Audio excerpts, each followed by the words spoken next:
First, he did 30 squats. Then Minche told our boy to hold on for 20 more minutes. If he couldn't survive her on top for that short period, he'd never have a decent performance. If you fail, I would trade places. But she's talking with him about performance and fights, bro, because he has to get ready for an upcoming life-changing throw hand spectacle that's coming up. She promised to train him, but he has to do everything that she says, doesn't matter if we want it or not. But who is she to be able to be helping him, though? See, this nerdy dude is the ultimate sucker of the time. A weak, short, pathetic boy who suffers from that classic school bullying. At least he has insanely good grades. He dreams about breaking the faces of the delinquents at school. Because see this, the dude scratched his balls and touched his head while talking to him? That's apocalyptic levels of disrespect. Every day he goes home thinking about how pathetic he was. But on that day when he got home, his mom told him that a friend of hers had sent her daughter to live with them. The girl was going to a school close to their home, and since they had an empty room, she would take it. Minche was chill for about 5 seconds. But after his mom had taken 10 steps away, she dropped the nice act, pulled out her cancer-inducing apparatus, began shortening her life, and got close to my bro to say that she was sure he was a loser. Poor girl had no idea that she would need him much more than she thinks. From the first moment, she was already causing problems. Bro had to cook for them, and she came out of the shower with zero care, kicking and stepping on him with 5 cute toes. Dude is getting a bunch of paid stuff for free. But when they were eating, mom revealed that our walking embarrassment was actually one of the top scorers at school. That made Minche interested,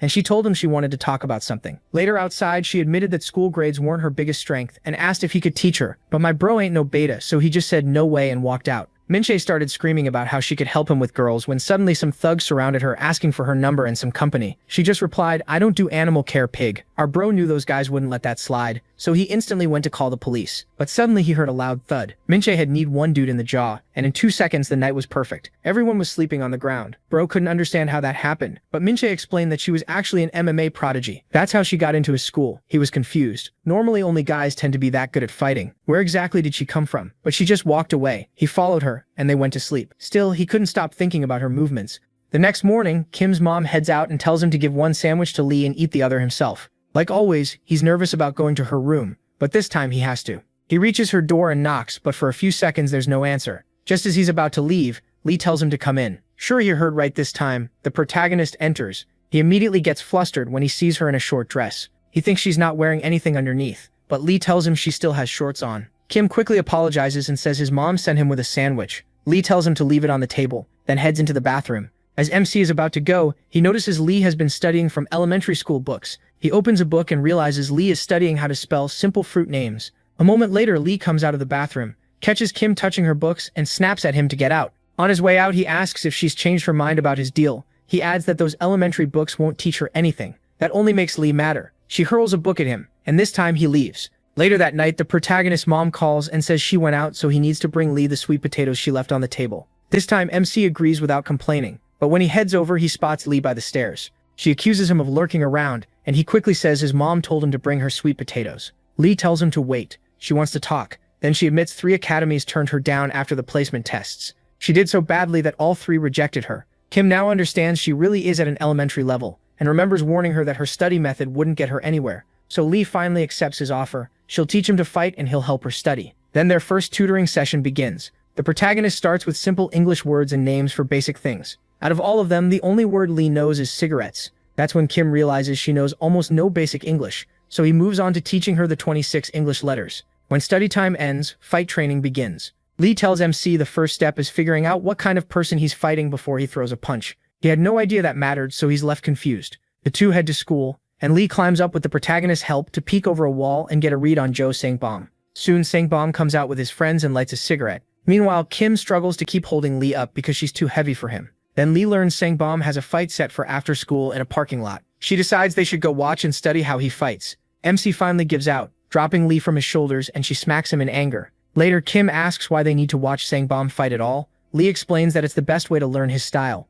At the parking lot, a girl recognizes Lee as the new student. She also knows Lee used to be a bully at her old school and offers her a cigarette. Lee turns it down, saying she already smoked before coming. Behind her, he stands there looking suspicious with his hoodie pulled low over his face. He knows it'll be bad if anyone sees him there. Guys like him aren't supposed to hang around fight spots. Meanwhile, Sangbom faces a boy who's furious because Sangbom broke his friend's finger. Sangbom acts like that's a stupid reason to challenge him. The boy just asks for an apology. Instead, Sangbom grabs and squeezes his eyeball to show who's in control. Then he starts brutally beating him down. The others only watch, and some of the girls even seem into it. Lee studies every move carefully. By then, the other boy is completely wrecked and begs Sangbom to stop, but Sangbom still isn't finished. He smashes the guy's finger with a fire extinguisher, just like he did to the friends. That night, Kim sits there with his head down. He thinks there's no way he can ever beat Sangbom. Tired of his whining, Lee tells him to stop and says she can get him ready to fight Sangbom in 1 month. Of course, the protagonist's confidence is so low that he can't believe her. So Lee tells him to trust her. She asks if he wants to keep going or quit, and Kim starts thinking hard.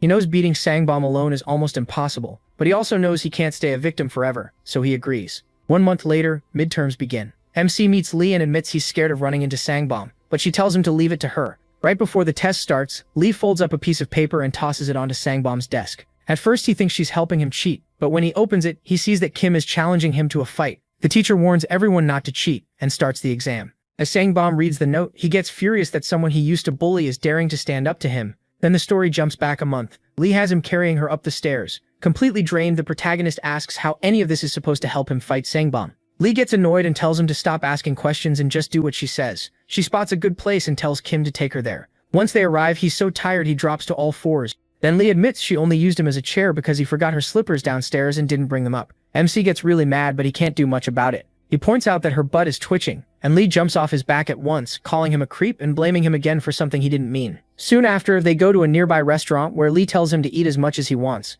Easy for her to say when she isn't the one paying. She tells him to gain 10 kilos so he'll have enough power to overpower Sangbom. Kim has no idea how he could do that so fast, and Lee gives the obvious answer: eat a lot. After lunch, the protagonist is carrying Lee again. This time he asks if she'll finally start teaching him real fighting moves, hoping she won't keep using him as a chair forever. Lee says they'll start once her delivery gets there. On the way home, she spots it and tells MC to carry it to the roof and change clothes, because real training is about to begin.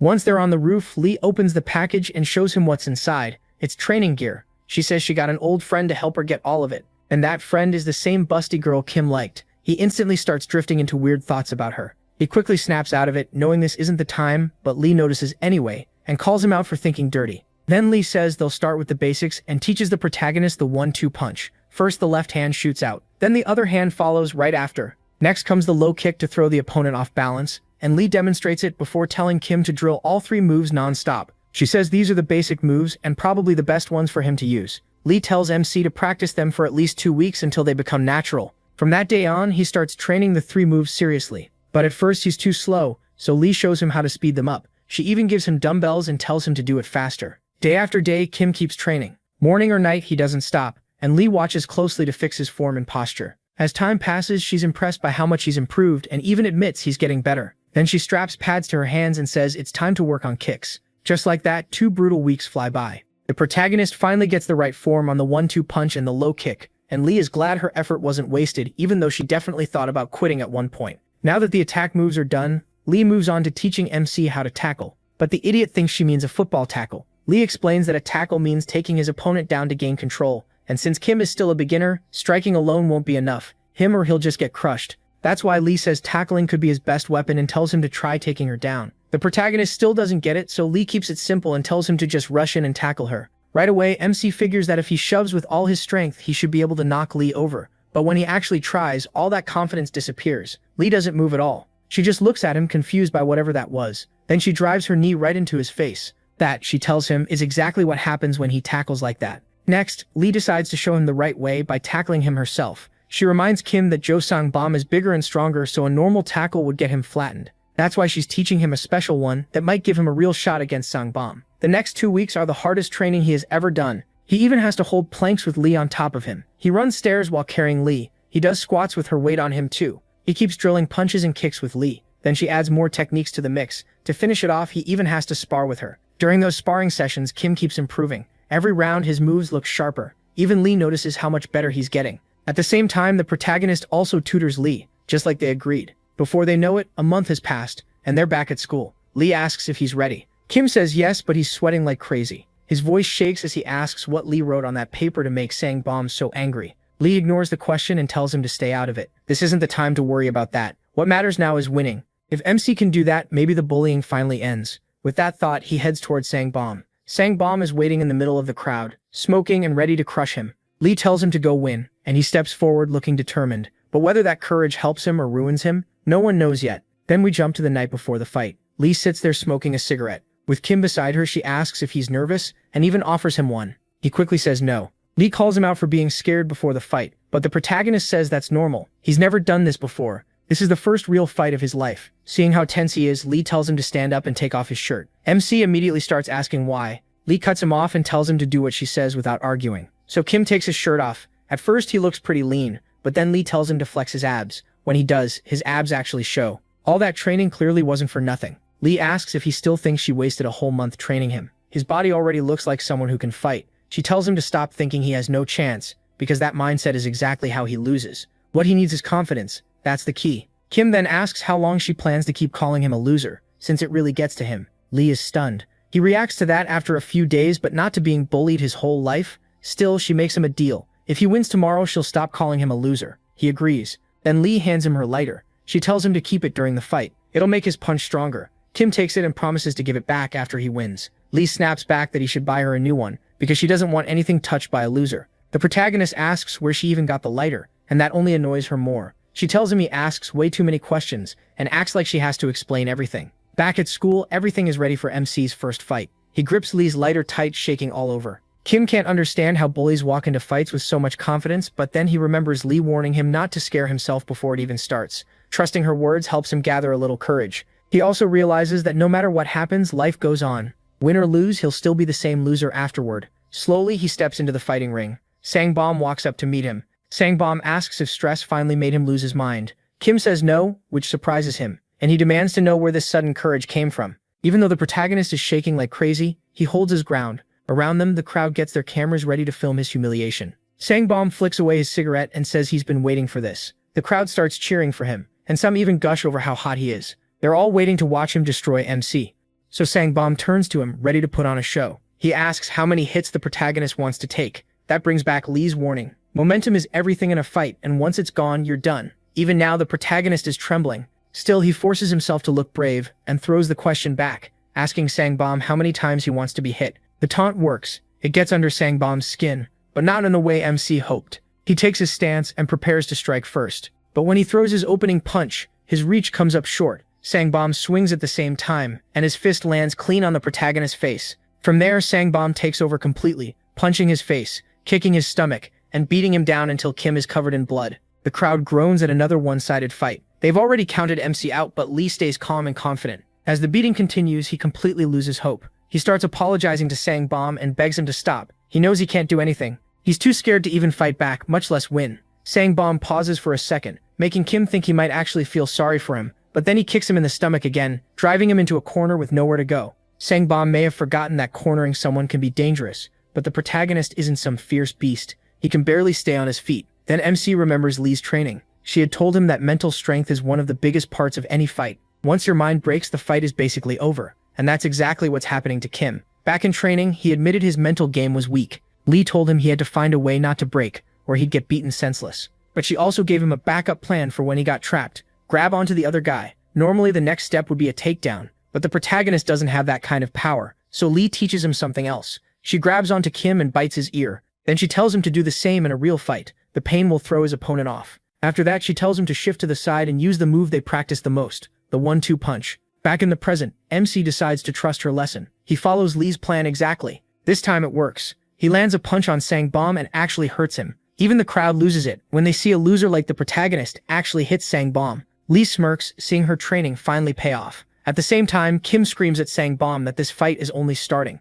Then he lands the 1-2 clean, and even makes Sangbom bleed. Sangbom snaps. He can't believe a loser like MC actually hit him. He though starts wondering if he was only supposed to pretend to punch him. Then he remembers what Lee told him next. After the 1-2, Lee says Sangbom will be open for a tackle. Since Kim is still new, simple punches won't be enough for him. She reminds him Sangbom is bigger and stronger, so he needs tackles to make up for that gap. But a normal tackle won't bring Sangbom down, so Lee teaches him a special one instead. A groin tackle. She drives her shoulder into the protagonist's groin and slams him to the floor, leaving his whole body in pain. Lee explains that the real damage comes from the fall, which makes the opponent hurt all over. She adds that she used this move a lot against heavyweights in sparring. Kim says it's a dirty move and breaks the rules. Lee calls him an idiot and says rules shouldn't matter right now. His goal is to beat Sangbom and make him pay. This isn't a martial arts tournament, so he doesn't need to fight fair. She even points out that in Kudo, groin attacks are allowed when there's a weight difference. MC finally agrees, and Lee tells him he won't be the dirty one anyway. In her eyes, Sangbom is the one who fights dirty by bullying weaker kids like him. Back in the present, Sangbom is too focused on his bleeding nose. Kim notices the opening right away. Seeing his chance, he follows Lee's plan and goes for the groin tackle. It works. The protagonist manages to bring Sangbum down, but as Sangbum falls, his head smacks into the wall. The crowd instantly worries he might have cracked his skull. Sangbum looks up with blurry vision, too dizzy to see straight. MC takes full advantage, jumps on him and starts hammering him. He's letting out every bit of built-up anger on Sangbum. Punch after punch, Kim blames him for years of bullying and ruining his school life. He gives in completely to his emotions, and that new burst of strength comes with a cost.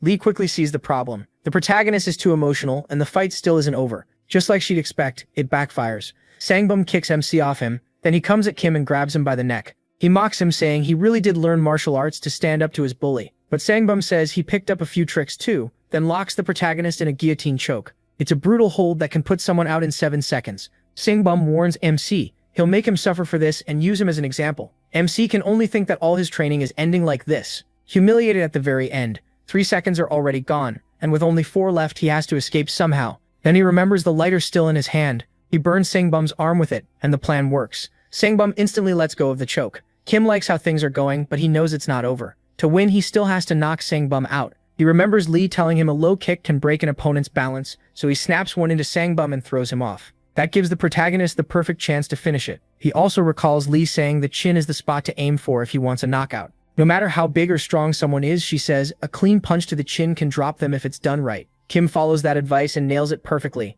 The whole crowd is stunned. MC stays frozen in the same stance he punched from, barely able to process what just happened. He actually beat the bully, Joe Sangbum. Everyone around him is shocked that he, the loser, really won. Lee watches with a small smile and whispers that the protagonist earned this win. Still, she always believed it would happen. After all, she trained him herself. Then Lee quietly starts walking away while the crowd is still in disbelief. Kim suddenly remembers her warning to run before the other bullies rush him, so he listens again and bolts out of there. One bully asks if they should chase MC, but another tells him not to, and says to wake Sangbum first. Meanwhile, MC runs home, thrilled by his win. He's over the moon. News that Kim beat Youngmin High School's strongest guy, Sangbum, spreads through the whole school fast. He starts thinking his bullying days are over, but he's way too hopeful. He has no idea this is only the start, and he hasn't thought about what comes with becoming famous overnight. Then the story shifts to a strong boy hearing that Joe Sangbum lost a fight to a loser named the protagonist. He figures if he beats MC, that means he basically beats Sangbum too. This is Hong Dae-bong, a 17-year-old from Busan, who weighs a huge 110 kilograms. Poor, he has no clue that another monster from Youngmin High is about to come after him. After that, Joe Sangbum takes a few days off and comes back 3 days later. The students think he's embarrassed, especially with how down he looks. He won't even look at Lee when he enters the classroom. Lee had expected him to come back looking for revenge right away. Instead, he sits down quietly, without talking to anyone. A foot taps Kim from behind, and he turns to see Lee. She tosses him a piece of paper and tells him to buy her some bread. Kim refuses, saying he's not her errand boy and she can't boss him around. But one look from Lee is enough. When she asks again, he gets up and leaves the room. On the way, the protagonist tells himself Lee deserves at least this much for helping him beat Sangbum. Then a thought hits him. He's still following someone's orders. But he quickly flips that idea around and decides this is his choice, so it's freedom. As he walks, a guy recognizes him as the one who beat Sangbum. A little farther on, someone else recognizes him too. Then even a group of girls notices him and starts taking pictures. All this attention makes Kim nervous. Now the whole school knows him, and people act like they're already close to him. He even passes Daebong in the hallway. Daebong tells him that win came easy. Soon the whole corridor knows MC as the guy who beat Sangbum, and Kim can't tell if this fame is good or dangerous. He heads to the cafeteria for Lee's bread, and after he comes out, his head starts spinning. Then a group of boys surrounds him. They introduce themselves as outsiders from other classes, in other words, losers like him. Their leader says he heard the protagonist was a loser who still managed to beat Sangbum, and that news made them proud. He says no loser in Youngmin High has ever stood up to the bullies before, so MC is the first. Then 2 older-looking guys walk straight into the middle of the group and tell them to move. The outsider's leader leans closer to Kim and tells him what he overheard in the bathroom. In a flashback, the outsider leader says he overheard Daebong in the bathroom. Daebong was telling his friends he'd go after him, the guy who beat Sangbum, to show the whole school he's still the one in control. After that warning, the outsider leader tells the protagonist to be careful and heads off. Kim is left standing there shaken. Now he knows he's in real trouble. Later, Lee is calmly eating dinner while sitting on MC's back as he does planks. He's clearly annoyed. Lee brushes it off, acting like she's only helping with his workout. Then he tells her a bully is planning to come after him. Lee barely reacts. That bothers Kim. She's supposed to be teaching him, but Lee says this was bound to happen. Once you beat one of the toughest guys in school, others will come test you. She adds that if he can't handle that, he should quit and go back to being bullied. The protagonist hates hearing it, but he knows she's right. Then Lee says she's leaving since exams are over, so there's no lesson today. Kim reminds her of their deal and says the study session is still on, which makes Lee glare at him. That night, they start studying, and MC asks to see Lee's exam scores. She tries not to show him, but he insists he needs to know how she did so he can help her. That's when the protagonist finds out Lee got her worst scores ever, even after copying his answers. When he points out how badly she failed, Lee blames him. She says getting her better grades is his job, just like she kept her side of the deal by helping him beat Sang Bum. Kim admits she helped him, but says he can't magically make her pass if she won't try. Lee takes that the wrong way, and snaps, asking if he's saying she doesn't study at all. MC says if passing means losing sleep, then she has to do that too. Lee immediately shoots back, asking if he wants her dead. Right then, his mom opens the door with sliced apples for them. Lee instantly jumps up and changes her whole attitude, sweetly saying the protagonist's mom didn't need to cut the apples herself. The protagonist can't believe how angelic Lee acts around his mom when she treats him like the exact opposite.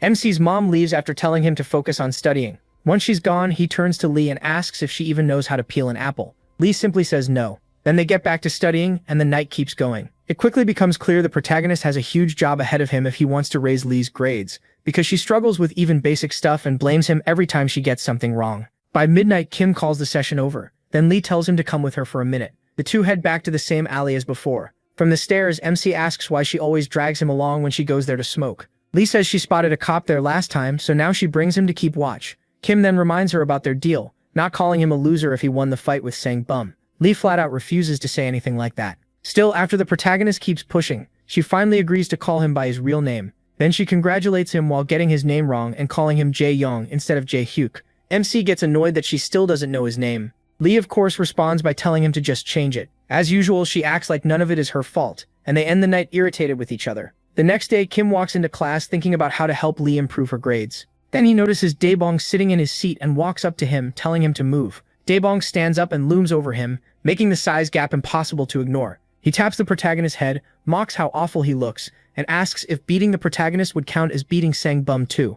MC has no clue what Daebong is talking about until Daebong finally makes it clear he wants a fight. He says there's no reason for them to fight, but Daebong answers with a hard punch straight to his face. He says reasons can be made up any time, calls the protagonist trash, slaps him around, then lifts him and slams him onto the floor. MC realizes he has no idea how to deal with someone built like Daebong. Daebong repeats that beating Kim means beating Sang Bum. Satisfied, he says easy wins are fun and walks away smiling. He stays on the floor wondering if that was the end of it, and even feels relieved at the thought. Lee sees everything and says nothing. But by the next day, it's obvious Daebong was just getting started.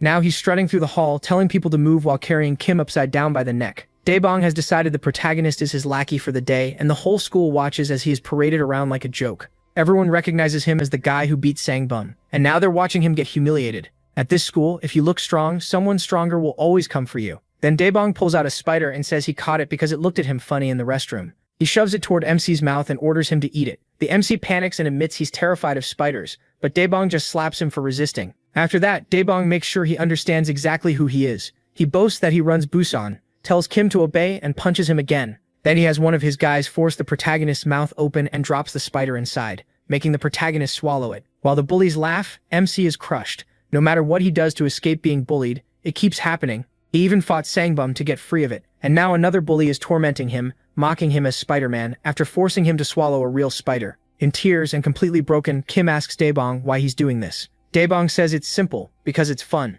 He also says he wants to keep Sang Bum in check, and messing with him is the best way to do that. On top of that, Daebong says the protagonist's reactions are funny, so he plans to keep bullying him until everyone gets the message. He tells MC that losers are meant to be treated like this, and says he should just accept it as his fate. Then Daebong orders him to come to his class the next day and keeps serving him before leaving with his crew. He is left there thinking about all the work he did to rise above his bullies, only to end up right back where he started. The bully changed, but nothing else did. That night, the protagonist tells Lee it's time to study, but he can barely focus after everything Daebong put him through. Lee tells him to wait because she's busy chatting with a friend. Kim starts wondering if this is just how his life will always be. He's sure there's no way he can do anything against someone as huge as Daebong. MC could face Sang Bum because Sang Bum wasn't that big, but Daebong is on another level. So he asks Lee if it's true he can't beat that pig. Lee immediately agrees. Someone his size shouldn't be able to beat someone built like Daebong, but she says he still can win. That instantly grabs Kim's attention, and he asks Lee how he can actually beat Daebong. Lee says this isn't something just anybody can do.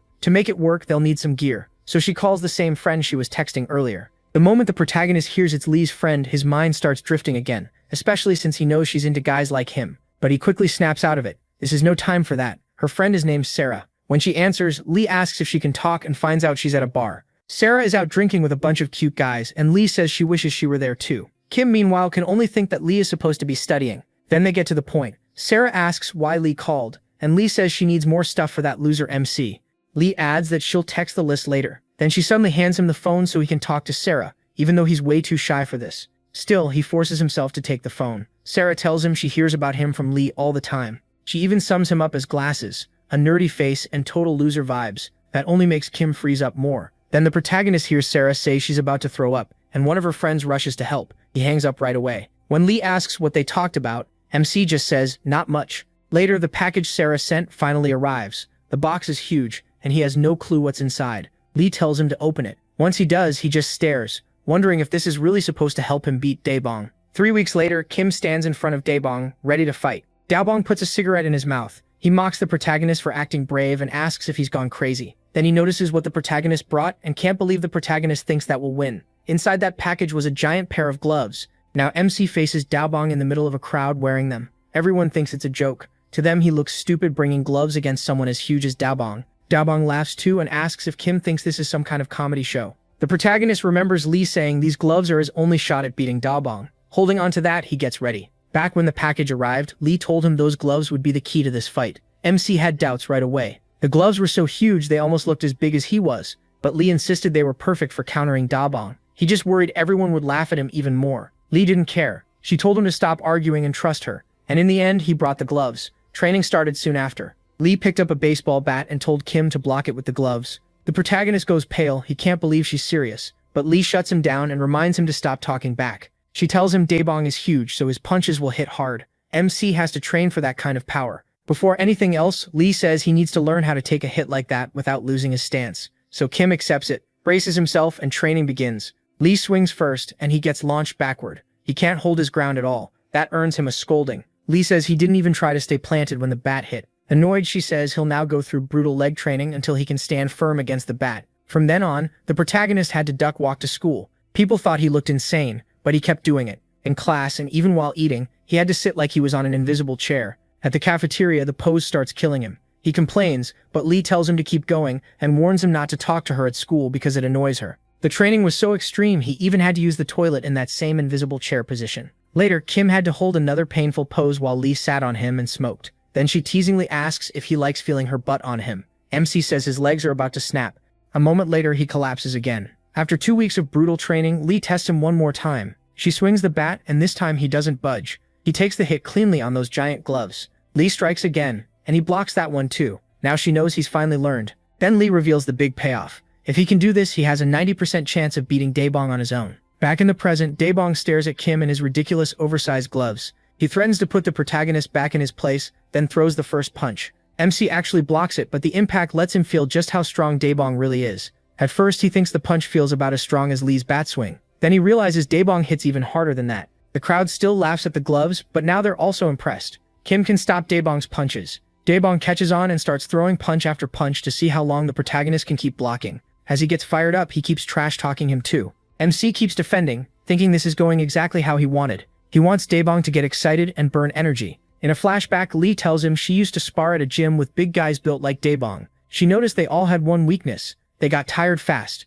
The protagonist is shocked when he hears that. Lee says he only has to survive for 30 seconds. After that, Daebong will slow down from burning through his energy. In the present, Kim keeps blocking without fighting back. Daebong has no clue what MC is doing. He mocks him, saying this dumb plan won't save him. But Lee had already told him that once those 30 seconds pass, the bully will be worn out. Then he has to rush in and smash him with a headbutt. And that's exactly what he does. The plan works. Daebong slows down just enough for the protagonist to take advantage. MC charges straight in and drives a headbutt right into Daebong's chin, landing a clean hit on someone way bigger than him. The blow snaps Daebong's head back and sends spit flying from his mouth. Kim watches with cold eyes as Daebong starts to fall. Lee had warned him before that a hit to the jaw can knock anyone out no matter how strong they are, so all he needed was one shot to the chin. Daebong's eyes roll back, but instead of falling away from him, he drops forward and crushes the protagonist under his weight. The whole crowd realizes Kim just got badly hurt. With Daebong on top of him, he can barely breathe. A moment later, Daebong starts to wake up, confused and trying to figure out what happened. But one thought comes back fast.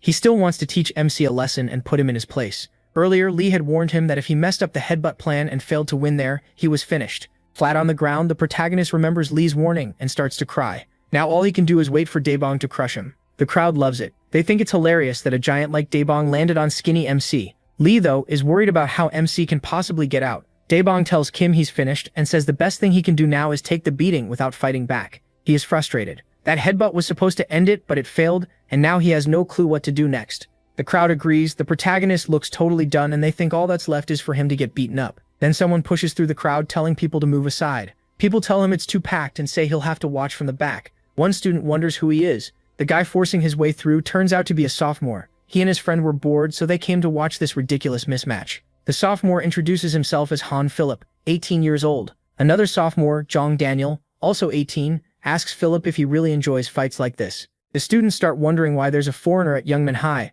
Philip and Daniel finally reach the front and find the fight already underway, with Daebong pinning Kim down. Philip says they should have come sooner. Nearby, Lee notices the two speaking English and wonders who they are. Philip gets excited when Daebong decides to get even more serious. Daebong starts dropping punches on MC, warning him he's about to get beaten to death. MC tries to block but stuck under him. He can't defend well. That leaves Kim with almost no way to fight back. Daebong keeps pounding on him without stopping. Even Philip starts to think it's too much and wonders if they should step in before he gets killed. Lee is worried too and wonders if this is really how the protagonist's fight ends. She starts cheering for him, telling MC to keep going, even if she messes up his full name again. Still, he finally has someone rooting for him. The problem is, Daebong keeps hammering him while he can't do much at all. A flashback shows the protagonist watching a fight where one boxer pins the other and keeps punching from the top. That makes Kim wonder what he'd do in the same spot, so he quickly asks Lee if there's any counter for it. Lee instantly says escape is basically impossible. Daebong is over 100 kilos, and if someone that heavy gets on top of a weak kid like MC, he's trapped. She tells him that if Daebong ever gets on top, he can kiss his hopes goodbye. He asks if there's really no other way and brings up jiu-jitsu. Hearing that, Lee admits there is a method, though she's not sure he can pull it off on Daebong. Kim begs her to teach him anyway and even offers to help her study. Lee warns him it'll take a lot of practice, then lies down on a mat and tells him to get on top. The protagonist's mind starts going in a weird direction, but Lee quickly shuts that down and reminds him this is jiu-jitsu training. So MC climbs on top of Lee, and just as she starts explaining, the story cuts back to the present, where Daebong is still beating him down and says he'll keep going until he blacks out. He says this is what the protagonist gets for refusing to be his lackey. Then Daebong growls that this is survival of the fittest, and losers like MC were never meant to belong. That word destiny brings back Kim's old bullying memories. He remembers Daebong forcing him to swallow a spider, and saying that being treated like trash was his destiny. The protagonist rejects that. He refuses to believe losers are born doomed. Back in the lesson, Lee explains that to escape from under someone sitting on him, Kim has to plant one leg and bridge up with his shoulders. That lifts a knee and throws the other person off balance. Then he can slide his hips into the open space and get out. MC gets fired up hearing that. Back in the fight, he uses that exact move, slips out from under Daebong, jumps up, and lands a left to Daebong's chin. The crowd goes wild seeing him finally connect with those huge gloves. Philip is seriously impressed by that move. Lee stands nearby, watching closely to see if the protagonist follows what she taught him. One guy in the crowd is shocked that Kim can do more than just block with those giant gloves. He can actually hit back too. But now he's wondering if getting punched by those gloves even hurts. As MC waits for his next opening, he remembers Lee saying he can only win with a headbutt. Those huge gloves won't take Daebong down. So her advice was simple, keep fighting until he gets the chance. He throws a left jab, then follows with the right. He keeps jabbing until Daebong starts bleeding. Then Kim backs up, charges in again, and wildly swings both arms like he's throwing a double jab at once. The crowd bursts out laughing, sure that awkward attack won't hurt Daebong at all. But right before the protagonist can land it, everything flips. Daebong yanks the huge gloves off MC's arms and puts them on himself. Just moments ago, he had all the momentum and looked ready to beat another feared bully. Now that confidence is gone and Kim is scared for his life. Even Lee has no idea how he survives this. Daebong proudly says he'll be the one using the gloves now. The protagonist instantly realizes how bad this is. Daebong gets ready to punch. As it comes, MC wonders if he can block with his hands, but he has no chance of stopping a hit that strong, especially with those massive gloves involved. Daebong slams him with one punch and sends him flying. Someone in the crowd laughs at the idea that Kim thought he could block that. When the protagonist crashes down, a girl quickly shuts her legs thinking he's staring up her skirt, but that's not what's happening. MC gets up and apologizes to her. Right next to him, Lee thinks that was unbelievably stupid. Even so, he isn't done. He starts walking toward Daebong again without fear, like he's made up his mind. Daniel says the protagonist actually looks better without the gloves, and Philip laughs at that before asking if Daniel has even been watching. From Philip's point of view, Kim doesn't look better at all. He's barely hanging on. Hearing them talk, Lee gets annoyed because they haven't stopped yapping since they showed up. As Daebong wears the gloves, he's amazed by them and can't believe MC carried that weight for so long. He says the gloves suit him way better, then tells him to hurry up because he's itching to hit someone. The protagonist walks toward him slowly, knowing the only way out is straight through. The fight isn't over, and he tells himself he can still win without the gloves. Daebong called it survival of the fittest, and MC takes that as his chance to show how badly he wants to crush his bullies. He's clearly outmatched, and now only his bare hands can save him. Kim throws a few shadow punches and realizes he's much faster without the gloves. Seeing this, Lee wonders if he finally gets what she told him. Those giant gloves weigh 5 kilos each, 10 kilos total. That's why his hands were so slow. For comparison, the dumbbells the protagonist trained with before only weighed 2 kilos. So this whole time MC was basically fighting with 10 extra kilos on him. If he could do that well under that kind of weight, he should be way better now. Now Lee is ready to see Kim's real fight with Daebong. Suddenly, he notices Daebong throwing another crushing punch at his head. He knows he can't block it, so his only choice is to dodge somehow. Right before it lands, the protagonist ducks under it with ease. The punch feels surprisingly slow to him. He takes advantage of that and fires back with a quick 1-2. It works. Daebong starts bleeding from the combo. Philip gets excited when he sees Kim has gotten faster. Still, even with that smart move, the hits don't really hurt Daebong. Daebong throws another punch, but MC slips past that one too. This time he lands a double hook cleanly, but it still does no real damage. Daebong barely reacts. To him, the protagonist's punches are like mosquito bites. Even Philip admits Kim may be faster now, but his attacks still aren't doing much. Daniel says the real problem is the weight difference. He explains that if MC wants to beat Daebong, he has to find a way around that gap. It turns out he and Lee already talked about this. Earlier, Lee asked what he'd do if the gloves became useless. She told him he might have to fight barehanded, and warned that Daebong's body is covered in fat. If the protagonist starts punching him normally, it'll just feel soft and useless. The fat will block most of the damage. So once the gloves stop helping, Kim has to fight smarter. Lee tells him to target places on Daebong with little or no fat. The spot she means is his knee. Back in the present, Daebong attacks again, but MC dodges and slams a low kick into his knee with a nasty crack. That sound alone makes it clear Kim is finally doing real damage. Philip quickly realizes he is targeting Daebong's joints now. Once Daebong notices the protagonist has added kicks, he gets even angrier and starts throwing punches wildly. He's trying to land anything now, more mad than smart. MC dodges the first swing easily. Then he notices Daebong is getting more tired with every attack and his punches keep slowing down. At this pace, he feels like he can avoid anything Daebong throws. So he uses that opening to wear him down more, landing a double jab and another kick to the knee. Daebong keeps doing the same thing. Wild, random punches. Kim avoids them all and keeps fighting smart. Thanks to Lee, the protagonist understands he can't beat Daebong with size or strength. So he sticks to the plan, dodging every punch and kicking Daebong's knees again and again. After a while, Daebong's left knee is badly bruised. Someone in the crowd wonders if Daebong's knee has popped out yet. Daebong, now exhausted, has no idea how to stop MC. He's tried everything, but MC keeps getting back up and fighting even better. He's burned so much energy that now he can barely move toward him. On top of that, he's limping from all the kicks. At first, Daebong saw the protagonist as just another loser. Now he's getting a taste of his own medicine. Then MC remembers Lee saying Daebong would flinch even from a fake kick. After taking so many shots to the knees, he's become scared of them. Lee had already turned that into a plan to weaken him even more. She told him to feint low, then hit a thinner spot, his solar plexus. In the present, Kim follows that advice and drives a punch straight into Daebong's solar plexus with perfect aim. The hit echoes through the area, and Daebong lets out a painful scream. The damage is so bad that he doubles over trying to bear it. The protagonist immediately comes up with the next step, the jaw, the spot that can knock someone out if hit right. He remembers how Lee once dropped the fat guy with a strike to the chin and decides to use that same idea here. Without wasting time, Kim rushes in and drives a knee into Daebong's chin. The blow is brutal and knocks Daebong out cold. Lee was right. A perfect hit to the chin can end it instantly. As Daebong drops face first, MC can only wonder if he really won. It feels so unreal, like a loser somehow getting a perfect score. The crowd starts asking the same thing, and one student blurts out that he really knocked Daebong out. The others are impressed by how far the protagonist has come, but Lee isn't. As far as she's concerned, he almost lost again. And she's right. Just like before, Kim was on the verge of losing until the very end. In her eyes, he still has a long way to go. Meanwhile, Philip laughs at the sight of MC winning. To him, it's absurd that a skinny loser beats someone built like a bulldozer. He pats Daniel on the back and asks if he thought it was funny too, adding that skipping class was worth it for a fight this entertaining. Daniel doesn't answer. He starts walking off and calls Philip too carefree. When Philip asks where he's going, Daniel says he's heading to the meeting. Even after the fight, things stay chaotic. A student named Kwok Hansel calls Daebong pathetic and says Kim only won by luck. He meanwhile remembers the one thing he should do after a fight, run. So he does, knowing the other bullies will jump him if he stays. Nearby, the loser group watches from behind a wall and celebrates the protagonist's win. They're clearly cheering for him every time he faces a bully. They even call him the Knight of the Loser Kingdom and say watching him fight feels like an anime, until one of them tells the others to shut up before the bullies hear. Elsewhere, a freshman girl from Yongmin High watches in shock that a bullied kid just beat a bully one-on-one. Meanwhile, a bunch of students are gathered in the gym storage room, smoking and messing around. One asks if another sold his stuff yet, but hears he backed off because the cops have been too active lately. Nearby, someone offers whiskey, and the other guy accepts right away. This group is actually Yongmin High's bully union,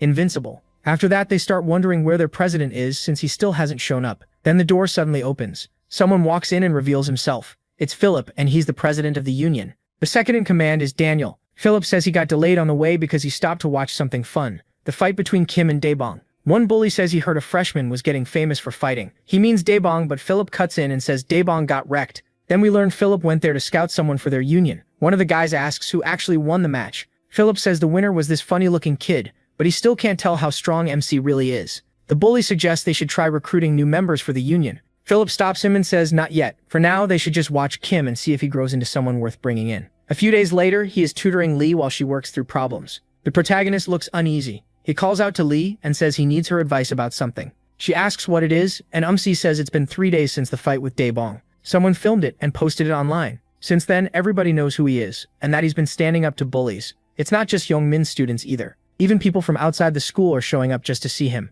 On top of that, he gets bumped into non-stop, and people keep challenging him even though he wants no part of it. Kim wants all of it to end. He doesn't care about the attention from winning a few fights, so he asks Lee how to get out of this mess. Lee tells him this was bound to happen. If he wants people to take him seriously, he has to get stronger, because right now, she says, he still looks like a loser. Then she tells him to accept the next fight he gets if he wants to improve. The protagonist realizes there's no easy way out anymore. The very next day, Kwak Hansel walks up and introduces himself. That night, a Mercedes speeds down the road, and Kwak Hansel is the one driving. His friend sitting beside him asks where he got the car. Hansel says he snuck it out of the garage while his dad was asleep, then mocks him for having no clue what his own kid is doing. His friend is shocked Hansel's dad owns a Benz, but Hansel says it's stupid. His father is broke and still wasting money on the payments. When his friend asks more about his dad, Hansel shuts him down and tells him to mind his business. Then Hansel tells him to hold on tight because he's about to floor it. He slams the pedal and the car shoots forward. His friend says Hansel's gotten way better at driving. Hansel agrees and brags that he hit 200 kilometers per hour that day. This guy is a friend from middle school, not high school. He asks how Yongmin is going, since Hansel was the only one from Gumbuyang Middle to end up there. Even he knows Yongmin is brutal, full of seniors no one can beat, so he wonders if Hansel is getting treated like a loser. Hansel quickly reminds him that he was the number 2 bully at Gumbuyang Middle. His friend fires back that Hansel only had status because he always stayed next to the real number 1, Taisik. He also points out that Hansel never actually fought back then. Hansel says there was never any reason to fight for those idiots at his middle school. He tells his friend to stop saying he only used Taisik. To Hansel, connections can take you places you couldn't reach alone. Hansel goes on, saying a predator can spot another predator, and all he has to do at Yongmin is prove he's one too. His friend asks how he's planning to do that. Hansel says he just needs to find a herbivore. His friend is confused and asks if this is a zoo. Hansel calls him an idiot and says he means a loser. Not just any loser, but the right one. Someone useful, someone who can raise his name and spread his fame. In other words, a perfect target. Hansel talks about a loser like he's picking a meal. His friend laughs and asks how he's supposed to pull that off when he's never fought. Hansel snaps back that he at least trained in boxing. When asked how long, Hansel says 6 months. His friend just laughs again, then asks if Yongmin has a loser like that. With a nasty grin, Hansel says yes there is. He brings up the well-known Jo Sang-bong and skinny Hong Bei-bong from Busan, both of whom were somehow beaten by a loser. After that, the loser's value shot up. To Hansel, that's the perfect target. Back in the present, Hansel spots Kim in the hallway. He stops him, introduces himself, and says he's from class 6. Hansel asks if MC knows him. MC doesn't, but Hansel acts like that's fine. Then he says he doesn't really have friends and asks if he wants to be one. He agrees right away. Still, Kim looks confused. He can't figure out why someone would suddenly come up and offer friendship. Then the protagonist remembers him. Hansel was the one who shoulder-checked him when he was heading to buy bread for Lee. He also recalls Hansel saying his win was just luck, so MC can't understand this sudden change. Hansel keeps talking and almost calls him a loser, but catches himself and says he was really impressed by MC's fight. He has no clue what he means, so Hansel reminds him about the match with Daebong. Hansel says he loves movies, and watching the protagonist beat that pig Daebong felt like seeing one in real life. The protagonist tries to speak, but Hansel keeps piling on the praise, calling him seriously cool. MC freezes and asks if Hansel really just called him cool. Hansel repeats it and flatters him even more. Right away, Kim thinks about how the only person who ever called him cool before was his mom. So hearing it from someone else really hits him. Hansel says it again, then asks his name like he doesn't know it. He introduces himself. Hansel keeps up the act saying the protagonist even has a manly name. Then he holds out his hand and offers to be friends. Hansel shakes it without thinking, and that starts their so-called friendship. Just hearing the word makes him light up, and he even starts believing Hansel is kind. Hansel heads off, telling Kim to tell him more about his fights next time they meet. After leaving, Hansel starts laughing to himself. He fell for all that flattery completely, and Hansel realizes just how naive he is. Just by pretending to care, Hansel has the protagonist right where he wants him. Now he plans to reel him in slowly, then strike when the time is right. Later that night, MC is tutoring Lee again. He writes a formula on the board and tells her to master it if she wants to move past elementary level work. Lee quickly starts solving the problems while Kim sits there smiling. He's thinking back to Hansel calling him cool and asking to be friends. He had always felt like he didn't really understand friendship, but that didn't mean he should avoid it. That's why he accepted Hansel's offer. Then while Lee is working, he suddenly asks what being friends actually means. Lee gets annoyed and tells him not to interrupt her while she's solving problems. Kim apologizes and goes quiet, but not for long because he realizes he's never seen Lee hanging around friends at school. Lee says she doesn't care about making friends here. She came to Seoul alone to study and get into university. Friends aren't part of that goal. Besides, she already has plenty back in her hometown and doesn't need more. That reminds Lee that one of those friends was supposed to come over today. The protagonist instantly panics. It gets worse when Lee says she already got permission from the protagonist's mom for her friend Sarah to stay the night. Kim is still freaking out when the doorbell rings. That only makes him more nervous, and Lee tells him to get the door since it's probably Sarah. MC opens it and freezes. Lee's very busty, or rather very kind-hearted. Friend Sarah is standing there. He just stares with his mouth open, shocked that Sarah, Lee's friend, has really arrived.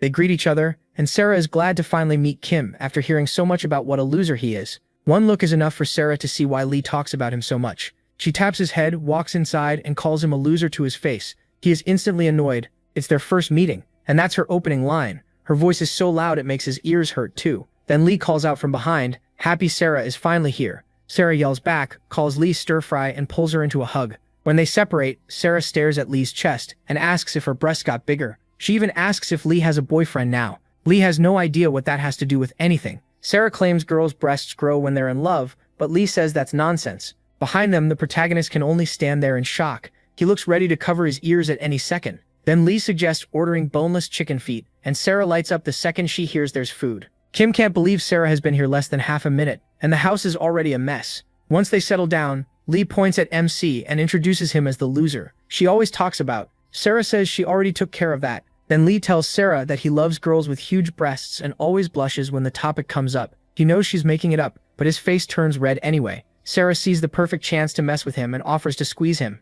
Kim panics the moment Sarah spreads her arms. Just minutes after meeting her, he already wants to stay far away. His reaction makes Sarah crack up. She points out how red he got, then says he was never getting near her breasts anyway. Still, she says she'll give him a hug. A second later, Sarah rushes him, slams him down, and locks him in a triangle choke with a grin. She's clearly having fun. The protagonist definitely isn't. He's desperately trying to escape. Sarah asks if he can break out. Shaking, MC admits he hasn't learned a counter for that move yet. That's when he remembers. Sarah does martial arts too. Soon he can barely breathe, and even when he says so, she keeps playing around. Before long, Kim blacks out. Later, Lee wakes him by nudging him with her foot while he lies on the floor. As soon as he comes to, he asks why he's on the ground. Lee simply tells him he passed out. Then she tells him to order boneless chicken feet with his card. The protagonist refuses right away, but Lee promises she'll pay him back when she gets her allowance. Later, the food arrives, and the three eat together. While they're eating, MC asks when his mom is coming back. Lee tells him she went to a 2-night, 3-day workshop.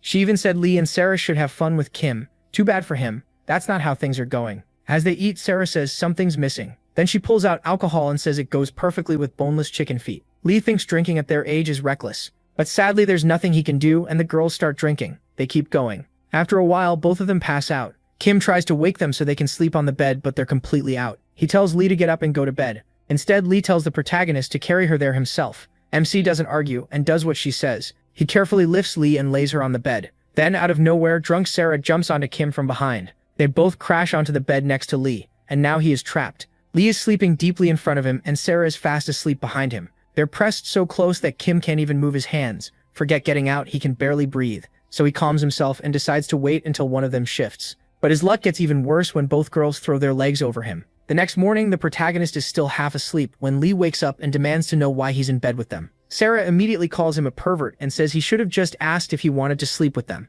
This time, MC defends himself and says she was the one who trapped him there. A little later, the three eat ramen for breakfast, and Sarah says it tastes great. Then she remembers he has been training too and asks him to do a friendly spar. Kim thinks that sounds good. Besides Lee, he hasn't really sparred with anyone else, so he might learn something new. He agrees. Before long, the spar starts. The protagonist gets into position, but Sarah leaves herself open. He's confused why she isn't guarding at all. Then Sarah puts on a cute, innocent face and asks if he's really going to hit her. Kim loses focus for a second and Sarah nails him in the face. She tells him to stay sharp, this is still a spar. Laughing, Sarah tells MC to keep his guard up at all times. Still on the floor, he thinks it's unfair. She distracted him with something totally unrelated. Sarah doesn't care during a spar, losing focus is his fault. Even Lee gets annoyed and says he should take it seriously. The protagonist thinks Sarah is the one fooling around, but she cuts that off and tells him to come at her. This time, Sarah holds her arms out in front of her, a real defensive stance. Kim charges in anyway and throws a jab, but she blocks it easily. MC tries again, and once more Sarah stops the jab with that extended arm.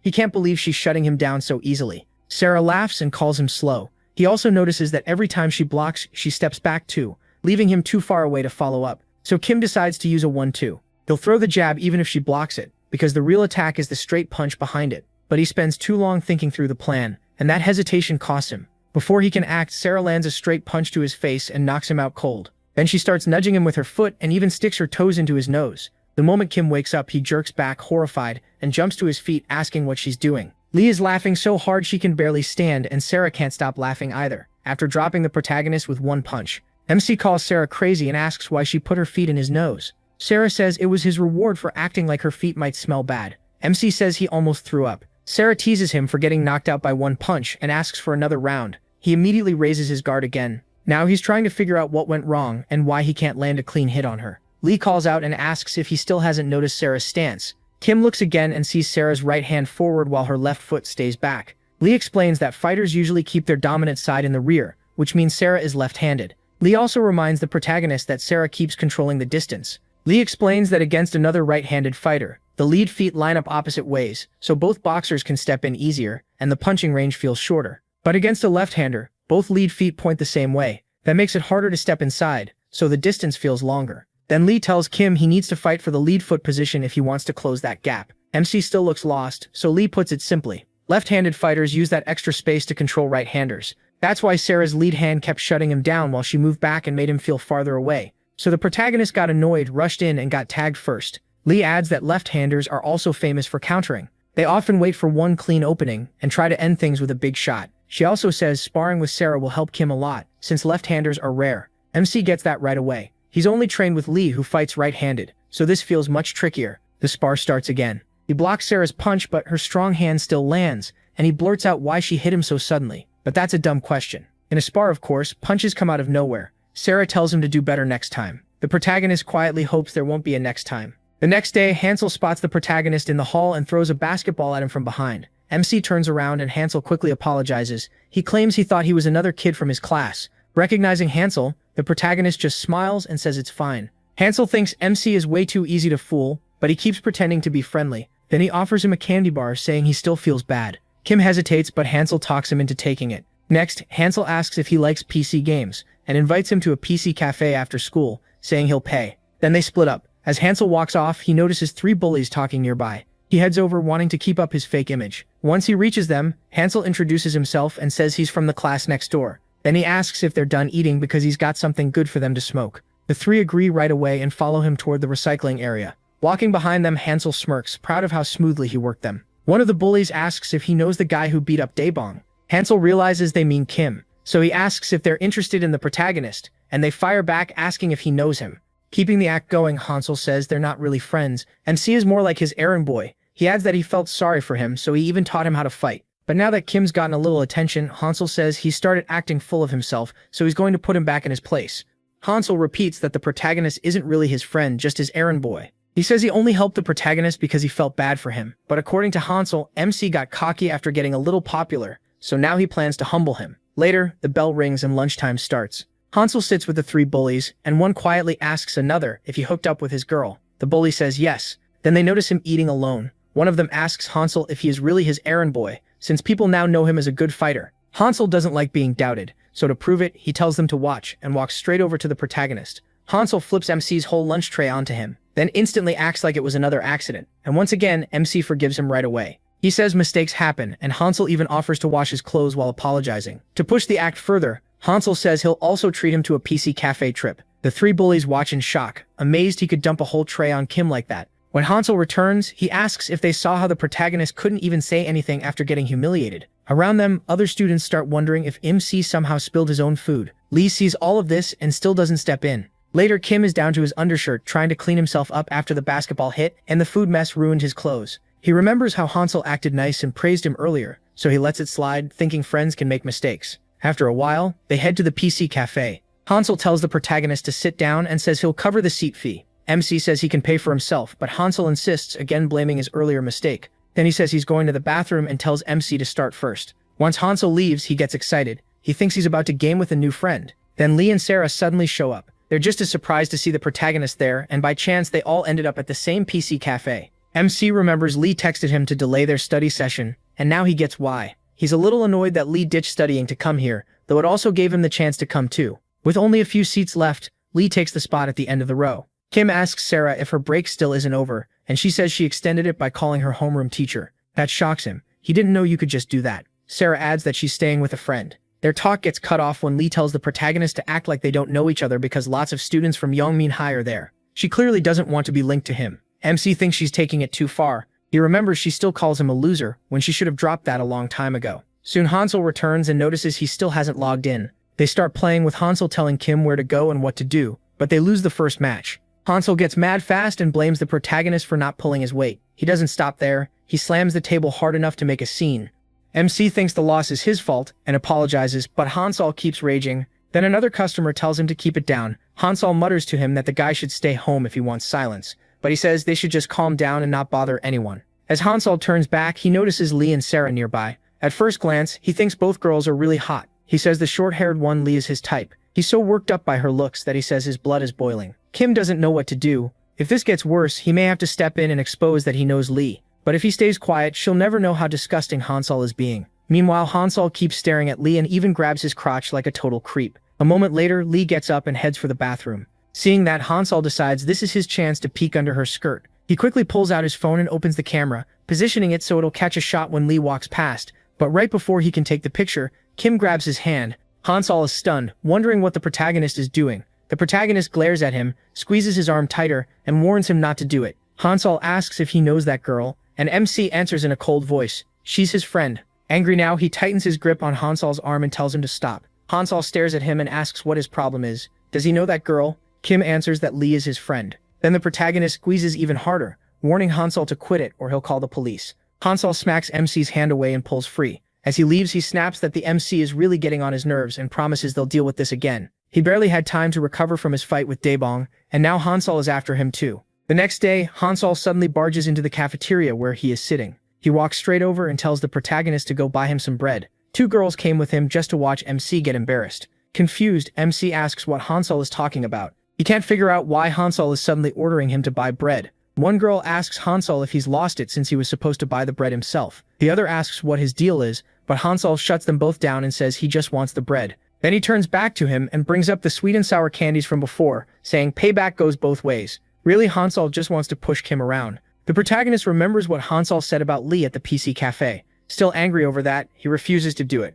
He tells Hansel he's not his errand boy. That catches Hansel off guard. Even the girls start mocking him, saying he's all talk if MC can reject him like that. Hansel instantly loses his temper. He kicks Kim hard in the chest, knocking him off the chair. Then he crouches down and tells him to just do him this one favor, acting like that's what friends do, when really, he's just trying to prove he's in control. The noise draws Lee's attention. She notices the crowd, then spots him on the floor after Hansel's kick. Hansel keeps talking, saying he's only asking because he's busy. Kim says nothing. He just glares at him with his jaw clenched. Hansel waits for an answer, but when the protagonist still stays silent, he takes it as disrespect. He asks if the protagonist is deaf, and even insults the way he was raised. The protagonist gets even angrier, but he still doesn't hit back. Then Hansel pulls out his slapper and smacks MC with it. He warns him to listen next time, because this is the last time he's going easy on him. Hansel even tells him to ask the students from Gummyong Middle what kind of person he is. He goes on bragging that he's gotten soft lately, and if this were the old him, the protagonist would already be dead. After hyping himself up forever, Hansel ends up impressed by his own trash talk.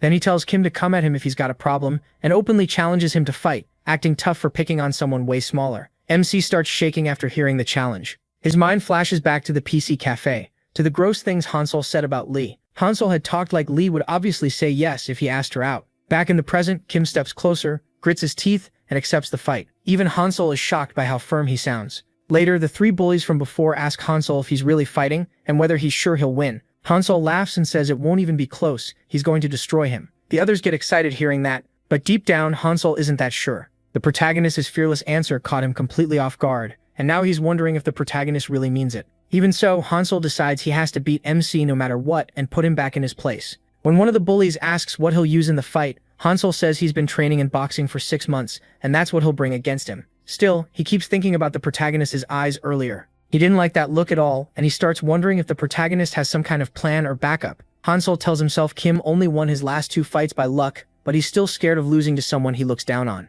If that happened, it'd be humiliating. A while later, Hansel heads to the lockers and gets into MC's somehow. Inside, he finds his shoes and stuffs broken glass into them. In his mind, this isn't cowardly, it's smart. Later, the protagonist is at his locker when Lee comes over and asks if he's really fighting Hansel that day. The protagonist says yes. Lee tells him he's rushing into this without getting ready, and asks if he's sure he wants to go through with it. MC reminds her that she was the one who told him not to run the next time someone challenged him. Still, Lee says it's strange for him to hate Hansel this much. He says he can't explain why, and instead of pressing him, Lee lets it drop. She asks if their study session should move to tomorrow because of the fight, but the protagonist says they'll stick to the plan. Annoyed, Lee tells him to rest, yet the protagonist says there's no need. That makes Lee call him cruel. MC shoots back that she's cruel too. Then he puts on his shoes and tells her to get ready for a long English lesson that night. The second he slips them on, he cries out in pain. Lee quickly asks if he's hurt. His sock is already soaked with blood. Right then, Hansel rushes in from behind and kicks the protagonist hard, sending him flying back. Fueled by anger, Hansel says he's pissed off and wants to start the fight right now, then keeps kicking while MC is still down. The blows make it hard for MC to stand, and Hansel gets mad, demanding to know why he's lying there when they're supposed to fight. But he knows this wasn't the plan. Their fight was supposed to happen 30 minutes later. Hansel goes for another kick, but the protagonist suddenly gets up. The kick lands badly, and Hansel ends up hurting his own foot. He still acts tough and says he'll keep hitting the protagonist if he won't stand, but the pain gives him away, and he grabs his foot. Kim uses the moment to back up and raise his guard. He also sees Hansel's foot is badly hurt. He can't even put weight on it. Then Hansel notices MC's foot too and realizes his setup worked. He actually enjoys seeing the MC hurt, and even wishes he'd ruined both feet. On top of that, he starts mocking him for it. He jokes that he must have hurt it playing soccer, and says he'd better take care of himself before a fight, if he wants any chance to win. Since this is man-to-man, Hansel says there are no excuses. Nearby, a couple of students wonder if a fight just broke out. Lee grits her teeth, trying to figure out why Hansel showed up out of nowhere. She notices the protagonist can barely stand on that injured foot, and once the pieces come together, she starts suspecting Hansel caused it. Lee knows fighting while hurt is dangerous, and she thinks MC should call it off and do it another time. Kim, though, is already trying to figure out how to deal with his injured foot. Hansel sees that and knows he is in bad shape, so he wastes no time and starts using his boxing, firing off jabs in a 1-2 combination. The protagonist tries to hit back, but Hansel slips the punch easily and makes fun of how slow he is. The crowd points out how fast Hansel is and that he clearly knows boxing. Lee doesn't think this is just about speed or boxing skill. To her, Kim is losing because the sole of his left foot is sliced open and bleeding. Since he's right-handed, he needs that foot to put power into his punches. But the injury makes his shots slow and weak, and without solid support on that front foot, he can't move right, dodge well, or punch properly. That's why Lee thinks MC has no real chance here and should just accept the loss. Hansel keeps boxing, hammering him with jabs and hooks that do serious damage. After that combo, Hansel boasts that he can really fight. The three bullies eat it up, calling him cool and laughing it off. At the same time, Philip walks by. He stops when he notices a fight. Then he realizes the one fighting is Kim, the first year everyone calls the popular loser. Meanwhile, Lee wonders what the protagonist can even do now. Hansel is clearly too much for him, and with that injured foot, MC feels almost helpless. For a second, he thinks about giving up, then remembers Hansel insulting Lee, and that kills the idea right away. Still, the beating continues, and Hansel drives a straight punch into his solar plexus. The hit lands hard, and Hansel makes it clear he's talking about himself. He says Jo Sangbum and Daebong were nothing compared to him. Then Hansel hits the protagonist again and knocks him out. Even that isn't enough. He grabs the protagonist by the hair, drags him along and tells him to open his eyes. While dragging him, Hansel says it's time for round 2. He smacks MC and tells him to wake up again. He barely opens his eyes and wonders if there's any way to win. As his mind clears, the first person he looks at is Sarah. He wonders why she still hasn't left for the gaming session with Lee. Then a thought suddenly clicks. Kim remembers Sarah's stance, right arm out front, left foot set back. That stance was hard for him to deal with before, so he copies it now and switches to southpaw against Hansel. Philip notices the change and looks impressed, though he wonders if the protagonist did it because of his foot. Daniel adds that switching stances mid-fight is not easy. He compares it to a right-handed person trying to use chopsticks with the left hand. Fighting offhand is tough, but MC clearly has a reason for changing. Kim moves his injured foot to the back and stays on his toes. Even with the cut sole, that position is easier to handle. He also remembers Sarah saying left-handed fighters often look to finish things with one clean hit. Hansel asks why he changed stances, then decides he doesn't care. All that matters is the protagonist still wants to fight, so Hansel gets ready to beat him even harder. At the same time, MC remembers Sarah telling him to train his left hand too, even though he's naturally right-handed.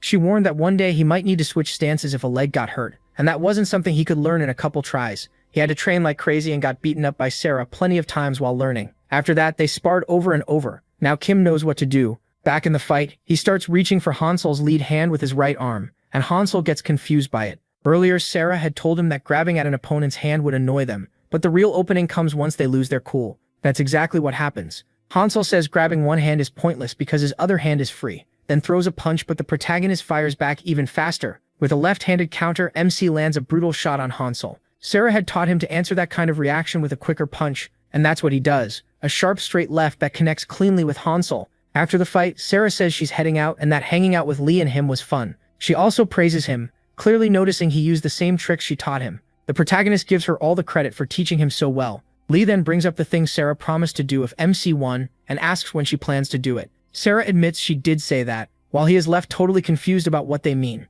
Then the story cuts back to the fight, where the protagonist lands another punch, this time with his right hand. Lee is watching when Sarah suddenly speaks up beside her, saying Kim's left hand looks really good. Startled, Lee asks why she's there, and Sarah reminds her they were supposed to go to the PC cafe. But Sarah got pulled in by the fight, and she's impressed by how much MC improved after only a week of left-hand practice. Lee quickly points out that Sarah trained him insanely hard and now it's paying off. Then Sarah cheers him on and says she'll give him a chance if he wins.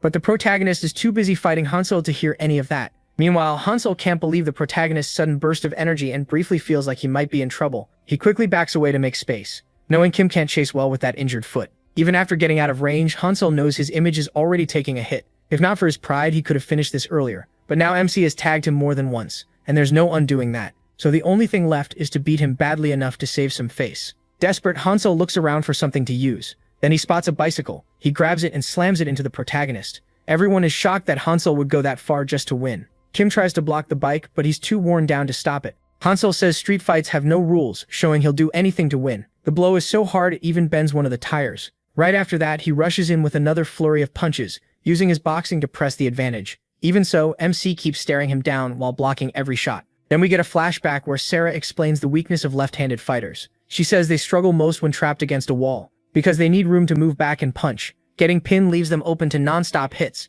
Kim asks if there's any way out of that situation, and Sarah says there is. Since that style depends on counters, she explains the only answer there is to counter at the right time. First, he has to keep his guard up and block until the opening comes. She also tells him to fake being hurt so the other guy gets excited, throws bigger punches, and leaves wider gaps. Back in the present, the protagonist does exactly that, and pretends he's breaking down. Hansel falls for it and starts swinging bigger, leaving more space between attacks. Kim follows Sarah's lesson to the end. He plants his back foot on the wall, pushes off it, spots an opening, and fires a brutal straight counter. The punch smashes into Hansel's face and drops him to the ground. Sarah had also told MC that if the counter still didn't finish the job, he needed to get on top and start pounding his opponent. Back in the fight, he uses that same plan perfectly. He ends up on top of Hansel and starts pounding him. Hansel can't even figure out how he got on the floor. He barely remembers the protagonist dropping him with that counter. Kim goes wild, yelling at Hansel to answer his question while the punches keep coming. All you hear now is one hard hit after another, landing on Hansel's face. MC is fully committed now. He's furious over what Hansel said about Lee. As the beating goes on, Hansel glances at the three bullies through blurry eyes and begs them to help him.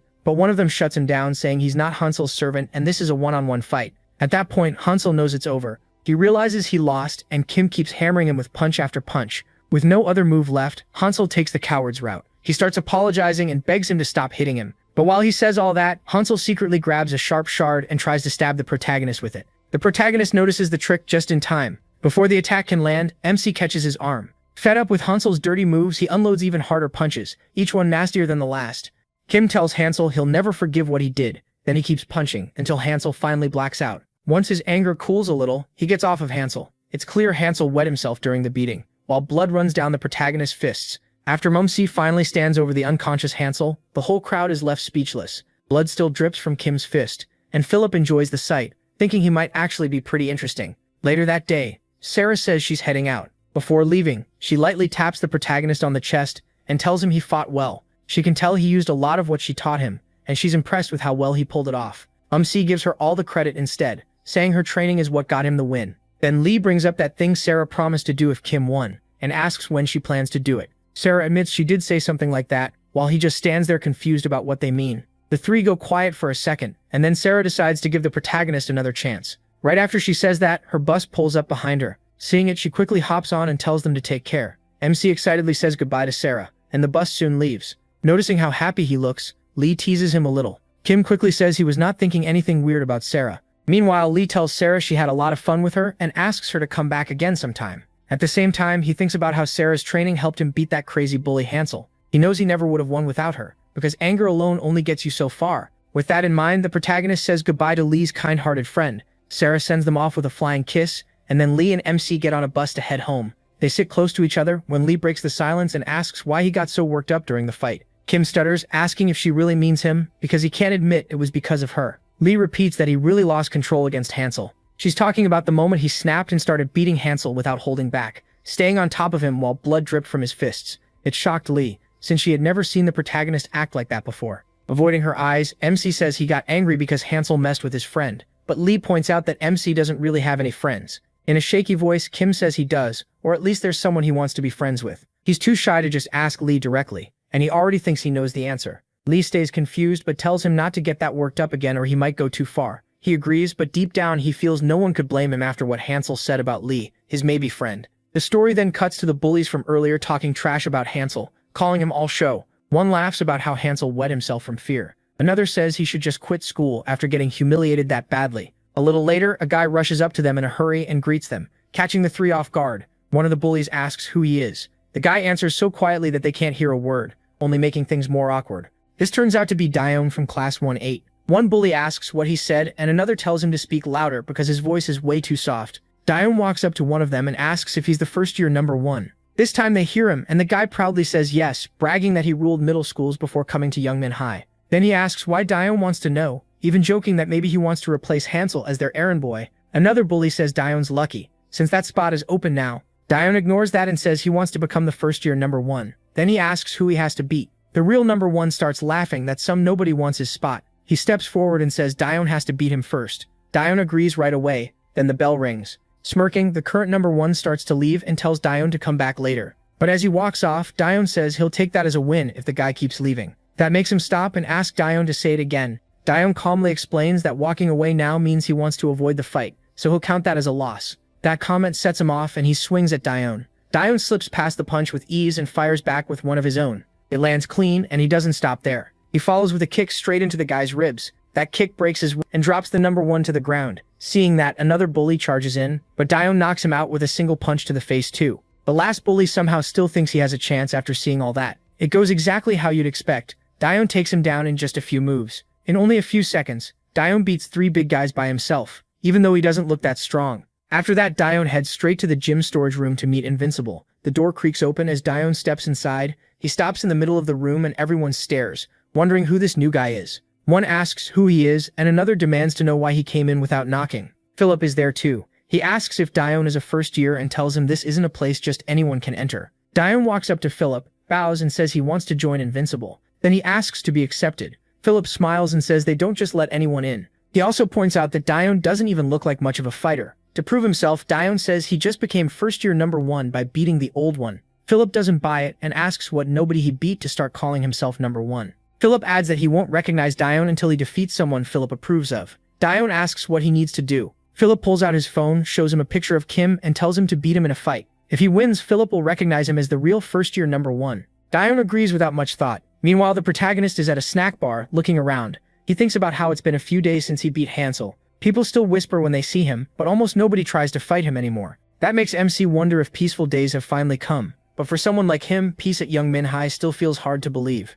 Kim is at the snack bar for one reason. Lee told him to buy bread for her again. Then the loser group walks up to him. Their leader says they've already introduced themselves once, but he goes over it again anyway, saying they're the outcasts from other classes. That's when the protagonist finally remembers them. The leader tells MC they've been rooting for him from the sidelines. They always watch his fights and cheer him on, even when it looks like he's about to lose. He also admits they record his big moments and post them online. To them, a skinny loser standing up to bullies is seriously cool, and they think more people should see it. Kim then realizes these are the guys who uploaded his fight with Daebong, the same post that brought students from other schools to see him. The leader calls the protagonist the hope of their group and says it's awesome watching a loser fight back. The protagonist starts to feel like all eyes are on him. They really do admire him, And for someone who's been a loser his whole life, hearing that kind of support feels amazing. Then the leader says they came for snacks and invites MC to join them in their club room since it's empty right now. The words club room catch MC off guard, so the leader explains they're all in the same club, the Anime Appreciation Club. Now Kim gets why he keeps talking about anime.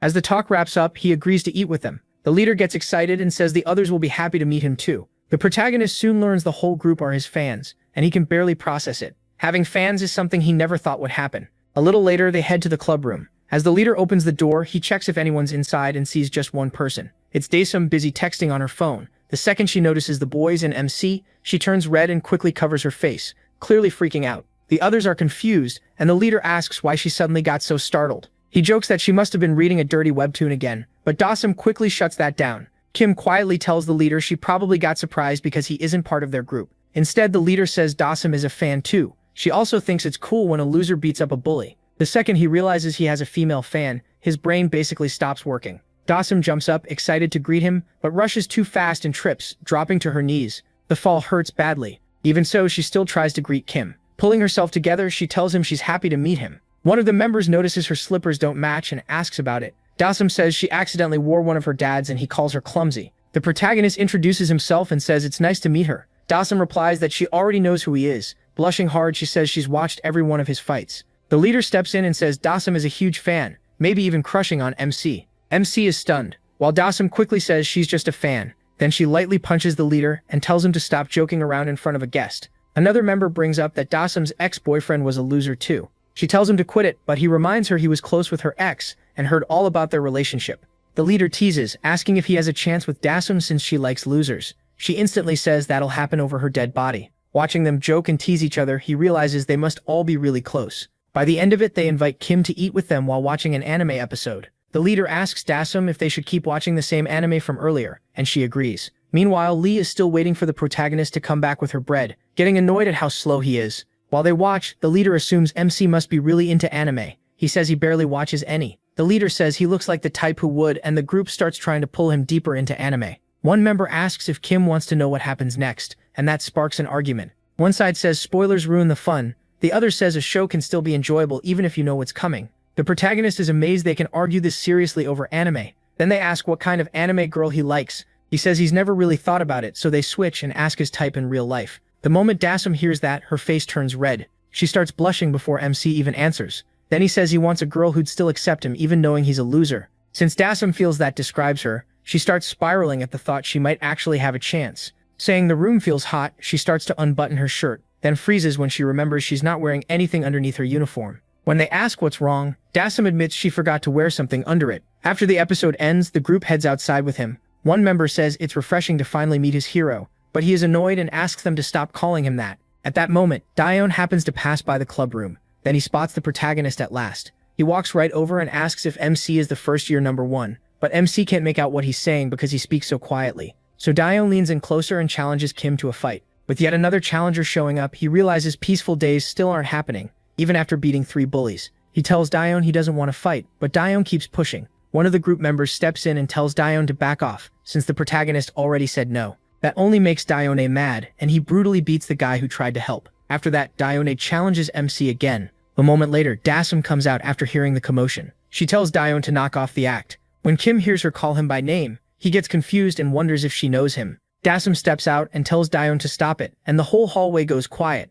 Now he is even more confused, because Daeon and Daesum clearly know each other. With her voice shaking, Daesum again begs Daeon to stop this. Hearing that, Daeon looks just as shocked as Kim. The protagonist stares with his mouth open, wondering if they really know each other. Seeing Daeon actually stop when Daesum speaks leaves him stunned. Then Daeon leans back toward MC and challenges him again, which only confuses MC more. The boy Daeon just beat realizes he's hopeless and asks if he's still going around bullying people. Daeon pulls back his fist and swings at the injured boy, telling him to stay out of it. Before the punch lands, Daesum cuts in again and yells at Daeon to stop. This time she screams at the top of her lungs, fed up with how awful he's being, and runs toward him to protect the boy on the floor. But her bad luck strikes again. Right as she gets there, her knee hits the boy's back and she falls right on top of him by accident. Kim takes one look and knows that probably hurt even more than the beating. The boy looks worse off than he did a second ago. Daesum hurts her elbow too. After getting off Gwangtae, she quickly asks if he's okay, but he's already out cold. Panicking, she tells Gwangtae to wake up and starts shaking him so hard that the leader tells her she's going to break his bones at this rate. Strangely, Depikonte Evan looks a little worried about Guangte.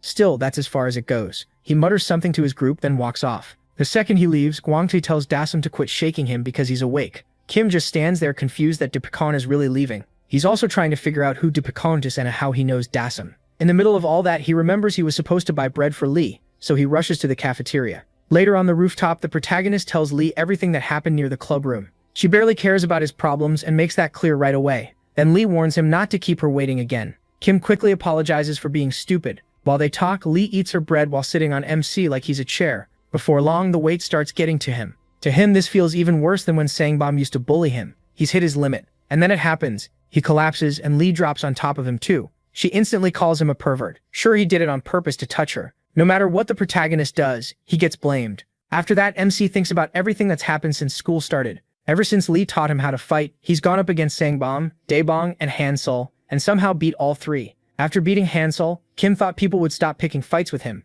What he didn't get was that winning would bring more trouble. That's exactly what's happening now. Instead of backing off, more and more people challenge him every day and he has no way to stop it. He can ignore them or fight back. Those are basically his only choices. Later, one bully even challenges him just to protect his unbeaten record. So Kim isn't just getting flooded with fights. People still see him as some weak loser, even after he beat 3 guys way bigger than him. He can't understand why they're all so set on taking him down. So he runs off and says he doesn't want to fight. But running doesn't really solve anything when he has to see the same people again the next day. Back home, the protagonist wonders if everyone still messes with him because he's weak, or because beating Hansol didn't impress anyone. Lee tells him to stop thinking so much, he just needs to get stronger. She knows MC can't avoid these fights forever, so the only answer is to make him strong enough to win them. Kim sees her point and agrees, so Lee decides today's lesson is how to power up the move he learned before. It combines a front kick with a side kick. Lee tells him to strike from the middle angle and use the base of the foot, not the top. That's why it's called the instep kick. She also tells him to aim for a weak spot, the liver, if he's kicking with his left foot. So the move is called the liver instep kick. Lee throws a shadow kick to show him. Her foot stops right in front of Kim's face, and he notices it doesn't smell bad at all. In fact, there's barely any smell. Lee asks why he suddenly went quiet. Then she realizes he is actually sniffing her foot. That gets him hit with the liver instep kick for real, and the protagonist drops to the ground. Lee glares at him and asks if he has some kind of foot fetish. Kim lies there in pain, unable to move, but at least now he knows exactly how much the liver instep kick hurts. Lee even says this one move can end a fight in a single hit if it lands right. Then she tells him to get up because training isn't over. But MC looks completely done. The next morning, he sneaks into class, clearly trying not to draw attention from any bullies. He heads to his desk when someone pokes him from behind. The protagonist turns and sees Davos. She says she needs to talk to him and gets straight to it. MC instantly starts panicking, wondering what she wants to say. Then his mind starts racing. She came to class early just to find him, and she says there's something important to tell him. On top of that, she looks nervous. Kim becomes totally convinced she's about to confess. But then Davos shocks him. She wants him to fight Seo Do-hyun for her. The request leaves him frozen. Once the shock wears off a little, the protagonist asks what she means by wanting him to fight Do-hyun. Daesum says she means exactly that. MC asks if Do-hyun is the guy who showed up outside the club room and beat up Guangtai. She confirms it and says she overheard classmates talking about how Do-hyun wants to fight MC. One of them even asked if Do-hyun was going after him because he's gotten famous. Daesum kept listening in on the whole conversation. That's how she found out about a group called Invincible that just started taking new members. Their entry test is simple. Beat the protagonist in a one-on-one fight. The bullies laugh about it because they still think MC is weak. To them, that test sounds easy. So from what Daesum heard, Do-hyun is dead set on beating him so he can get into Invincible. Another guy says he wants to join too, explaining that Invincible is an elite group for gangsters. That's why he's interested. It's tied to real gangs, and after graduation, members get put to work right away. He even says the news once reported that young gangsters made millions fast. Hearing all this leaves Do-sum stunned. That's everything she learned from overhearing her classmates. Kim is terrified. He's somehow become the target people have to beat to join a dangerous gang. Then Do-sum reveals that Do-hyun is her childhood friend. The wild part is, Do-hyun used to be a good kid. Then he started fighting, and things kept getting worse. Now that he's older, he's mixed up in even shadier stuff. Daesum doesn't believe that's who Do-hyun really is, and she's scared he'll sink even deeper if this keeps going. That's why she came to Kim. She wants him to beat Do-hyun and make him realize this path isn't for him. But the protagonist feels completely trapped. To him, all of this is way too much. The fact that he's become some gang entrance exam target sounds insane. He never wanted any of this, and now he wants no part of it. With a shaky voice, MC admits he's not confident about fighting again. More than that, he doesn't think he can win.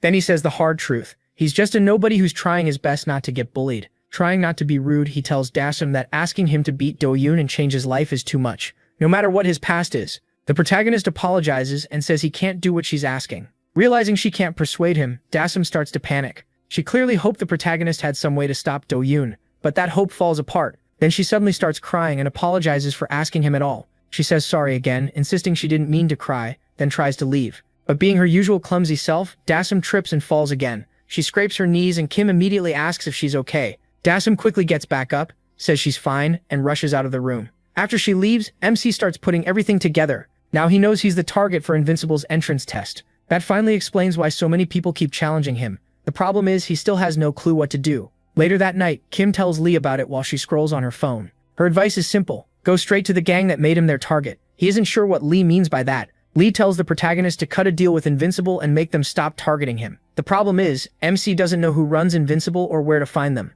Once again, Lee ends up saving him. She says she knows some girls she smokes with during breaks, so she'll ask them. Kim points out that Lee claims she didn't have any friends. Lee quickly clears it up. Those girls aren't her friends, they just smoke together. While they talk, one of them texts back and sends a photo of Invincible's leader. The second Lee sees it, she realizes it's Philip. She tells him Philip was there during his fights. Then she shows Kim the photo and says he can usually be found in the gym equipment room. The next morning after school, the protagonist works up the nerve and heads there to talk to Philip. But the moment he steps inside, he freezes. This isn't just one group, it's a whole gang alliance, and MC feels tiny next to them. Some of the guys crowd around him, asking if he even knows where he is. Still, he pushes through, walks up to Philip, and introduces himself. Philip already knows who he is and asks why he came. Even though his voice shakes, Kim gets to the point and asks if Philip made him the target for Invincible's entrance test. Philip says yes, right away. He admits the protagonist's fights entertain him, so he decided to make him the test. Earlier, Philip had announced that anyone who beats MC would earn a spot in Invincible and all the perks that come with it.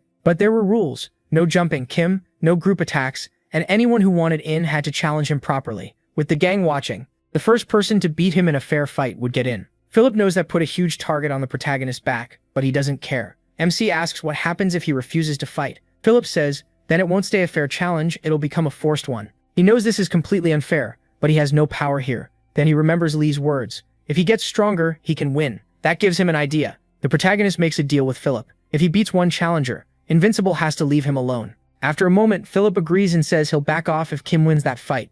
MC makes him promise to keep his word. A few weeks later, he stands in the middle of a crowd, face to face with Do-yeon. This time, he's fighting to win for real. Usually Kim is the one getting talked down to, but now he answers back. He tells Do-yeon he's heard he's great at striking, and says he'll beat him at that very thing. A crowd gathers to watch the protagonist and Do-yeon fight. MC stares Do-yeon down and says he'll beat him using only strikes. Since Do-yeon is known for his powerful hits, MC is challenging him in his own specialty. Do-yeon looks thrown off, unsure how to react. 4 weeks earlier, in the gym equipment room, he had asked Philip what happens if he wins. Before Philip could answer, he said that if he won, all the guys targeting him had to back off. Laughing, Philip agreed and said he'd stop bothering the protagonist if he could beat one of them. Kim took the word of a major gang leader as good enough and decided to fight Do-yeon.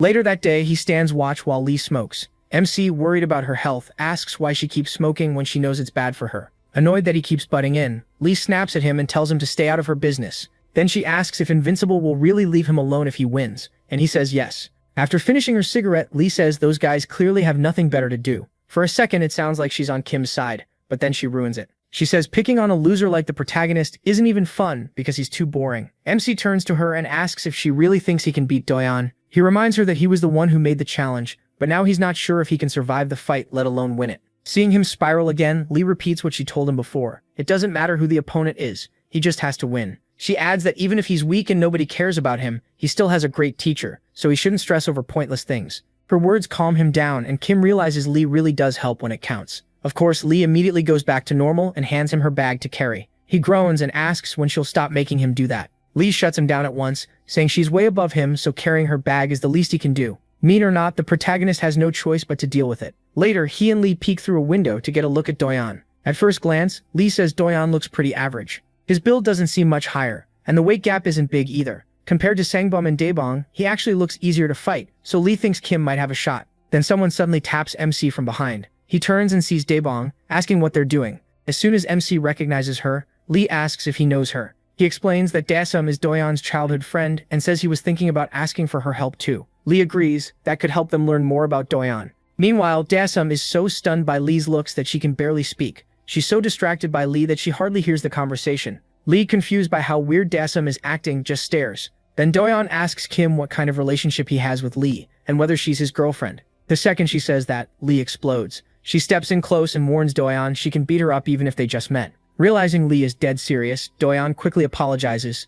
The protagonist jumps in and tries to keep things from getting worse. Since Daesum knows Doyeon well, Lee tells her to share everything. Kim suggests they move somewhere private so no one overhears them. A little later, the three head to the club room. There, Daesum asks if MC really plans to fight Doyeon, and MC says yes. She thinks he's doing it to bring Doyeon back to his senses, but Lee has no idea what they're talking about. He clears it up. He's doing this for his own reasons, not for anyone else. Still, since he is going to fight Doyeon, he wants as much information as possible. Daesum thinks for a moment and realizes it's been a long time since she last talked to Doyeon. She says they used to take martial arts classes together, though she doesn't know if he still trains. What she does remember is that Doyeon stuck with it for 3 years, while she quit after only 3 months. The moment they hear he trained for 3 full years, Lee realizes Kim's chances just dropped hard. She asks Daesum if Doyeon ever entered tournaments. Daesum says he did, and he won every single one. That answer says it all. The protagonist quickly points out that he knows martial arts too, but Lee reminds him he's only trained for a few months, while Doyeon trained for years. Then Daesum remembers there are videos of Doyeon's matches on YouTube and pulls them up. She plays his debut fight, where his skill is obvious right away. His dodging, his movement, and his strikes are all sharp. He wins by knockout in just 15 seconds.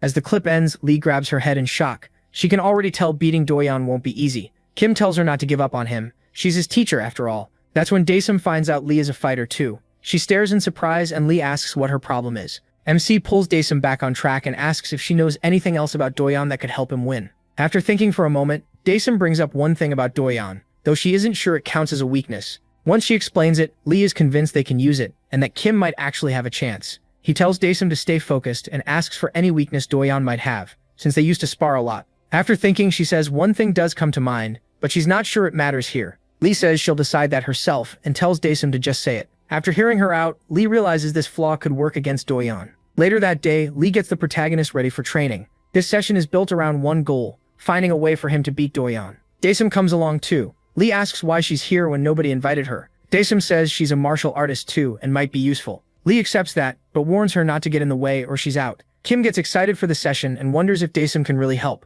Lee notices Daesum is wearing too many layers and figures she must be hot. Daesum starts unzipping her outer clothes and takes them off. Underneath, she's already dressed in tight training gear. Lee instantly freaks out and asks what kind of outfit that is. With a cute look, Daesum reminds her they said today would be wrestling practice. We cut back to the day before, when Kim and Lee asked Daesum about Doyeon's weak point. The only thing she could think of was that he focused almost only on striking at the gym and barely practiced grappling, even though that's a huge part of MMA. The second Lee hears that, something clicks in her head. MC asks what that means, and Lee checks again with Daesum to make sure Doyeon really learned striking but ignored grappling. Daesum confirms it right away and adds that Doyeon hates close physical contact, so he never wanted to learn grappling. Lee sees he still doesn't get it, so she breaks it down for him here. Grappling means things like wrestling and jiu-jitsu. Then she explains MMA has 2 main parts, striking and grappling. Striking covers stuff like boxing, kickboxing, and Muay Thai. Grappling includes moves like throws and chokes. In MMA, you really need both, though some fighters only focus on the side they enjoy more. That also explains why Lee was so hesitant when Kim first asked her to train him. Teaching this kind of fighting meant getting very close, way too close for her comfort. Still, she changed her mind because she really wanted to get into the University of Seoul. The protagonist finally gets it. Doyeon is strong at striking but weak at grappling. Lee says that means they may actually have a shot. No matter how good Doyeon is at striking, it won't save him if he gets caught in a submission. So Lee decides that starting the next day, they're going all in on grappling practice. Back in the present, it's wrestling day, and Lee tells Daesum she doesn't need to dress up this much for MMA. Then she gets the lesson started and says today they'll learn the underhook and armpit digging. Being just as clueless as Kim, Daesum lifts her arm, sticks a hand into her armpit, and asks if that's what armpit digging means. Lee blows up at that and warns her again not to mess around or she'll be kicked out. Then she calls MC over to show the move properly. She slides her arm under his armpit, almost like she's hugging him. From behind, Daesum jokes that armpit digging just means hugging nicely. That sets Lee off all over again, and she snaps at Daesum for butting in. Calming down, Lee continues the lesson and says the move she just showed is called a headlock. Next, she demonstrates how that headlock leads into a two-handed grip. Once the grip is locked in, the fighter has to lift the opponent and throw them across. That technique is called a body lock takedown. Lee tells Kim that after the takedown, he has to finish with a choke. She says they'll drill wrestling non-stop from now on. Her plan is for the protagonist to use everything he's learned, add this takedown, and somehow drag Doyeon to the ground. Once Doyeon is down, MC has to end it with a submission. Lee even picks Daesum to be the practice dummy. She asks Daesum's weight and finds out she's around 50 kilos. Then Lee tells Kim to practice the moves on her. On his first try, he leaves Daesum stuck in a weird position. He's mostly just turning his body during the takedown instead of using his hips the right way. After a long session, Lee notices he is already worn out, so she decides they also need to build his stamina. She starts him off with belly crawls to strengthen his upper body. After that, she has him do pull-ups to work his back. Then comes battle rope training. By the end of the exhausting day, the three sit down to eat dinner, and Kim brings ramen for everyone. While they eat, Lee asks Daesum why she doesn't just talk to Doyeon herself and try to set him straight. Since they were childhood friends, Daesum says they haven't really talked in a long time. They used to be close, but things got awkward and they drifted apart. Back when they trained martial arts together, Daesum started turning into a bully, and that's when Daesum pulled away from him. Lee asks what their relationship was like before that. After a short pause, Daesum says they used to visit each other's homes all the time. In the mornings, Daesum would even come pick her up so they could walk to school together. He also helped her with homework, and if her academy ended late, he waited and walked her home. After hearing all that, Lee says it sounds like Daesum liked her. Daesum completely loses it and can't believe what she just heard. Elsewhere, a bunch of students are hanging out together. While everyone else chats, Daesum sits off by himself, sketching on a sheet of paper, and it turns out he's drawing Daesum. The hangout keeps going, and everyone seems to be having fun, except Daesum. He just keeps drawing Daesum over and over. One guy says he dropped out of school too. When asked why, he says his homeroom teacher kept nagging him for not greeting him properly, so he punched the teacher in the face and quit. The others actually praise him for acting tough, and Daesum is Nuffin seeking to fatage is his Plasham. And then Yuan is sitting right there with them. One of the guys, Seoshu, says men like them have hero's blood and never bow to anyone. Soon we learn all of them dropped out, and Daesum is the only one still attending Youngmin High. One guy says quitting that trash school and making money is way better than going to the University of Seoul. Of course, making money takes skill, or at least some brains, and this group doesn't seem to have much of either. Aside from maybe Daesum Ellen, Seoshu tells Daesum to just put up with school a little longer, even if it sucks. As long as Daesum stays there, their crew can build ties with the Invincible Gang. That also makes it clear why Daesum wants into that gang so badly. Seokju asks if he's gotten in yet, but finds out he still hasn't, and is working on it. Another guy wonders why it's taking so long when the gang lets in anyone who can fight. Since Daesum clearly fits that, they don't get why he's still not in. So they tell him to hurry up and make it happen for the sake of his friends, and say it'll be a huge boost for their business. The important thing is for Daesum to finish the job. Another guy asks Seokjab what kind of business he's talking about. Seokjab tells him to trust him and says he'll buy all of them cars. Then he gives a small hint. It's a coin investment deal. The crew is blown away and starts treating Seokjab like the smart one of the group. He doubles down, saying this business is way better than going to Seoul University. So Seokjab tells Daesum again to hurry up. Invincible runs a lot of businesses, and getting close to them would help their crew a lot. Daesum quietly says he gets it. Then Sekshu pulls out a watch box and gives it to him, saying he got it while closing a deal with someone. One of the others notices the watch looks pricey and asks why he didn't get one too. Sekshu says he already has a watch. It's a Galaxy watch, and it's known for being expensive. Sekshu puts the watch on Daesum's wrist and says there's nothing weird about one friend giving another a watch. Once it's on, Seokju points out that it fits Doyeon perfectly. A girl in the crew, Choi Subin, says she wants to see Doyeon's watch too. Since she's sitting right next to him, she leans in and realizes he looks even better up close. Using the watch as an excuse, she makes her move. She moves in even closer and tries to kiss him. Before she can, Doyeon shoves her away, stands up and heads out. Seokju stops him and asks where he's going. Doyeon says he's going for a walk. He looks clearly annoyed and he doesn't seem interested in messing around with other girls. The only one on his mind is Daesum. After he leaves, Choi, embarrassed by the rejection, asks if Doyeon is a eunuch. Seokju laughs and says that's just how Doyeon is. He jokingly offers himself instead, but Choi shuts him down even harder than Doyeon shut her down. Later that night, Doyeon walks through the city. His head is pounding, and he figures it's from breathing in too much smoke. He's also in a terrible mood. If anyone picks a fight with him now, they'd better hope they make it out okay. Before long, a big guy bumps into Doyeon. He's with a few other tough-looking men. Then he tells Doyeon the least he can do is apologize. Doyeon says nothing. He just turns and glares at the guy.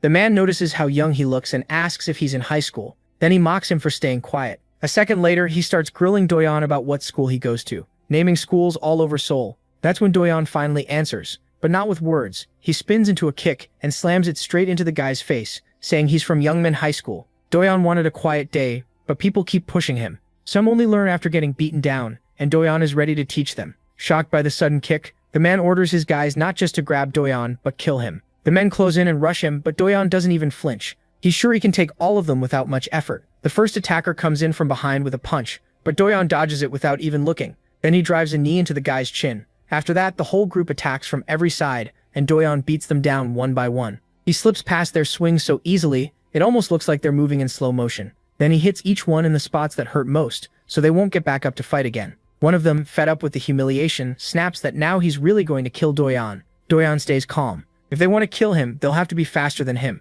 and they clearly aren't. Before the guy can even grab him, Doyeon throws a punch and knocks him out just like that. In no time, he's taken down the whole group by himself. People nearby start calling the police after seeing the fight, but they're too late. Doyeon is already finished with them. He walks off thinking this wasn't interesting at all. Then the protagonist comes to mind, along with Philip's promise that beating the protagonist would make him number one. Doyeon starts wondering if MC will actually be tough or just another easy win. Meanwhile, he keeps training with Lee. The training is brutal. Lee even steps on his stomach while he does pull-ups, and she teaches him grappling, one of the most important parts of MMA.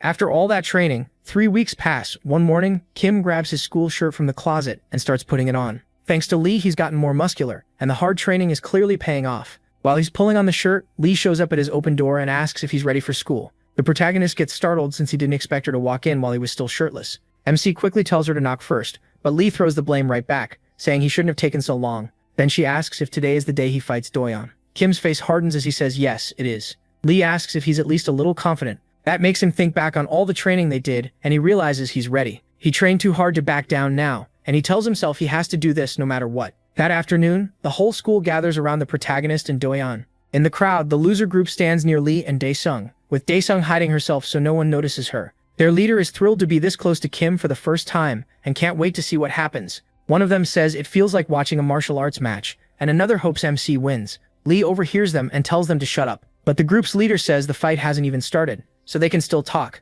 Lee snaps back that this isn't a game. Meanwhile, Daesung is hoping Doyeon loses. Philip is there too, along with Daniel and their men, to oversee the match. Doyeon's crew also shows up, expecting him to beat Kim. They're counting on that win to help them get close to invincible, and use that connection for themselves. At the same time, he and Doyeon stare each other down, both trying to read the other. Lee hopes the protagonist still remembers their plan. The protagonist tells Doyeon he'll beat him at his own game, then motions for him to come. The crowd notices MC is trying to get under Doyeon's skin and finds it funny, though they're even more eager to see what happens next. Doyeon, though, is confused by his sudden confidence and asks where it's coming from. He reminds Kim that he's never lost. In reply, the protagonist says he's never lost either. Now it's a clash between two fighters who both think they're unbeatable. They square up, and Doyeon moves first with a straight punch. MC barely leans back in time to avoid it. The attack comes so fast he almost gets caught. Even so, his nose still seems to take some damage. Just like he expected, Doyeon is insanely fast, and he knows one clean hit could cause real trouble. Even Philip looks impressed that Kim dodged Doyeon's first strike.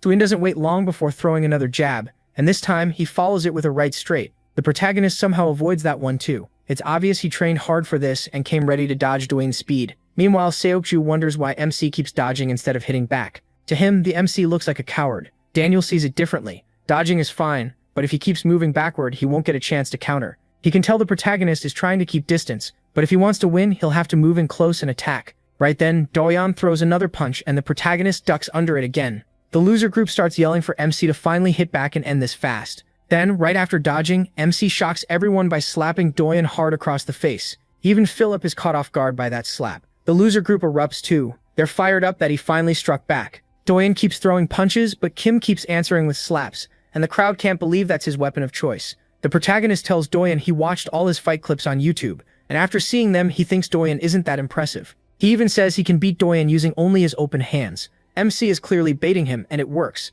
In a flashback, Lee warns him that Doyeon's striking is on another level. If he fights him normally, he'll lose for sure. So they come up with a plan. First, make Doyeon mad enough to lose focus. The real move comes after that. Back in the present, Kim notices Doyeon's swings getting wider. The taunting is doing its job. Doyeon throws another punch and the protagonist slips away again. Then MC lands another slap. That only makes Doyeon angrier. Doyeon keeps attacking, sure he can still turn this around, but Kim avoids every shot. Philip notices he is very good at backing out of danger. The protagonist keeps slapping Doyeon, and the crowd is stunned. Seokju can't understand why Doyeon keeps falling for it, and thinks he looks ridiculous, getting smacked around by a loser. Doyeon is furious now, and wants this over fast. His anger is taking over, exactly like MC wanted, and he throws another attack. This punch comes with even more power. Doyeon thinks he can crush him right here, but he isn't going down that easily. The protagonist realizes Doyeon will swing again as soon as he steps in, so he prepares for it. Just like expected, Doyeon attacks, but the protagonist slips inside and catches him with an underhook.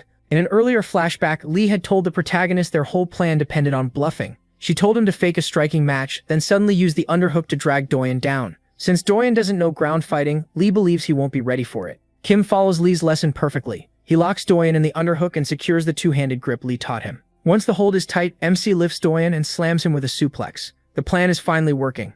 Doyeon acts exactly how he expected and tries to attack again. That lets Kim slip into the underhook. He locks his hands together just like Lee taught him. Then he drives Do-yeon down with another suplex, and the strategy keeps paying off. After getting both hands locked in, the protagonist commits and throws Do-yeon with a suplex. He's dead set on making this work because he has to win no matter what. When Do-yeon hits the ground, the slam looks nasty. Even Philip can tell that suplex hurt, especially on cement. Kim knows the setup worked. He got Do-yeon over, now he just needs a submission to force the finish. To win the fight, MC quickly wraps around Do-yeon's limbs and locks in a choke. It's a triangle choke. Earlier, Lee told him that this jujitsu hold is almost impossible to escape. If he could trap Do-yeon and make him pass out, the fight would be his. So in the present, Kim is sure he's finally taken control and won. The protagonist fully believes this is over, but fighting Do-yeon is never that simple. Daniel thinks it's finished too. He closes his book and gets ready to leave, impressed by how much MC prepared. Still, that doesn't mean the match is actually over. He's also surprised he chose to end a school fight with a submission. As Daniel starts to walk off, Philip stops him and admits that escaping a jujitsu hold like this should be nearly impossible. But he says this situation has an exception. Do-yeon starts fighting against the triangle choke, trying to power his way out. And without anything fancy, he escapes by flipping Kim over. Philip explains that a triangle choke can be broken if the trapped fighter is simply much stronger and more physical than the one applying it. Sometimes raw power is enough, and that's exactly what happened. Do-yeon broke a hold Lee thought couldn't be escaped. The crowd is stunned, and Lee is too. She can't believe Do-yeon got out and wonders if he used a bridge. Daisum standing next to her has no idea what that means, and asks if Lee is talking about the one in her hair. Annoyed, Lee grabs Daisum in a headlock and says she could do better than Kim. The loser group rushes in and tells her to let Daisum go. Lee explains that a bridge is a move used to escape from the mount. She says you thrust with your hips, shove the person on top forward, and then slip out. What she can't figure out is how Do-yeon pulled that off without grappling training. To Lee, that looked like something only a grappler would know. But Daisum repeats what Do-yeon said before. He never took grappling classes. After hearing that, Lee figures he may have done it on pure instinct, because he knew he was in real danger. Do-yeon gets back up and resets his stance, ready to keep going. The protagonist also rises, but he's clearly hurting, especially from the head. At this point, Do-yeon realizes the protagonist came in far more prepared than before. MC, though, is shaken that the move he practiced so long didn't finish the job. He knows he can't beat Do-yeon head-on, and needs another takedown somehow, but he has no clear answer. That's his problem. He sticks too hard to Lee's lessons and struggles to improvise. Still, he decides to go for the ground again since it almost worked. He throws a jab to fake a strike and plans to duck right after and shoot in for a tackle.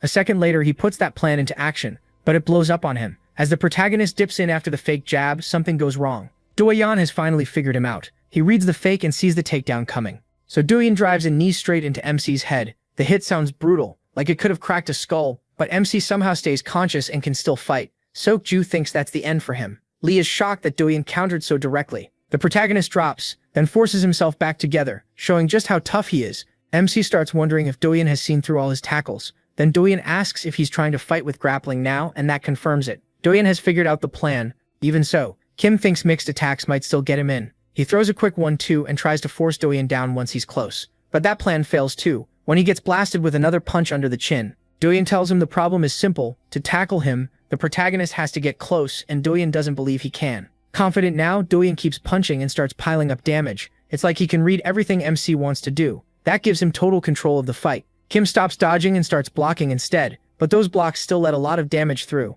and it's getting harder and harder for him to keep going. Lee can't understand why he has stopped dodging or countering and is just standing there taking hits on his guard. Kim realizes he's drifting from the goal and forces himself to refocus. Since the takedowns aren't working, he decides to try boxing Do-yeon instead. That goes badly too, because the protagonist starts throwing wild punches with no real plan. Even Lee gets frustrated, knowing that kind of swinging won't help him win. Do-yeon keeps slipping every punch with ease, leaving MC hitting nothing but air. So MC gives up on striking again and goes back to tackling, but that isn't working anymore either. Do-yeon reads every move and punishes Kim hard for each one. Then he lands a heavy kick and a loud slap that rocks him. It's obvious the protagonist has no clean way out of this beating, and Do-yeon's crew starts cheering after seeing how well he's fighting. At the same time, Daniel asks Philip if Kim still has any chance left. After taking a brutal beating, MC gets back up and looks at himself. He can tell he's barely hanging on, and now the danger feels real. He's never felt this hopeless in a fight before. To him, Do-yeon feels like a wall he just can't get past. Tears fill his eyes as he starts to think this might be the one he loses.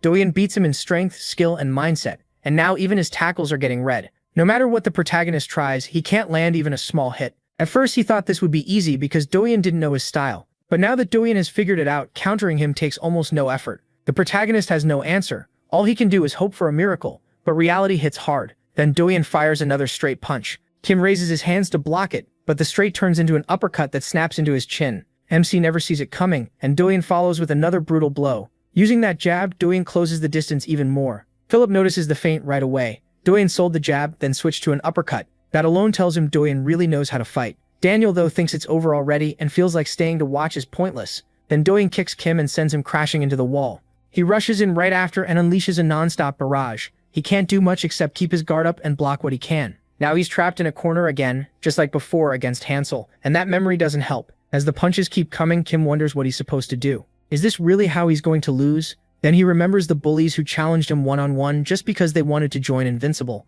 something the protagonist hadn't even known. He finally snaps and tells himself he doesn't want to be other people's toy anymore. He wants to live as his own person and build his own name. You can see in his eyes that he's sick of being pushed around. Fueled by that anger, MC breaks through Doyen's flurry and yells at him to leave him alone, to let him live in peace, then starts swinging wildly again. Seeing Kim explode like that, the crowd finds it pathetic. Doyen tells him those amateur punches will never land, then shows him what a real punch looks like and drives one in. He follows it with a brutal kick to Kim's leg. The pain is so bad he screams out. Even so, Doyen can tell he's still standing after all this, and that toughness actually impresses him. Still, Doyen doesn't stop. He keeps hammering the protagonist while he's pinned against the wall. With nowhere to go, MC just stays there and blocks, taking more and more damage. He's badly hurt now, and one of his feet has started to swell. After everything he's taken in this long fight, he is almost out of gas. If he doesn't find a way out soon, he's going to lose. Lee is getting worried watching this. She can tell the fight is going nowhere for Kim, so she tells Dae-sam it's time to use their backup plan. When Dae-sam hesitates, Lee insists they have to do it.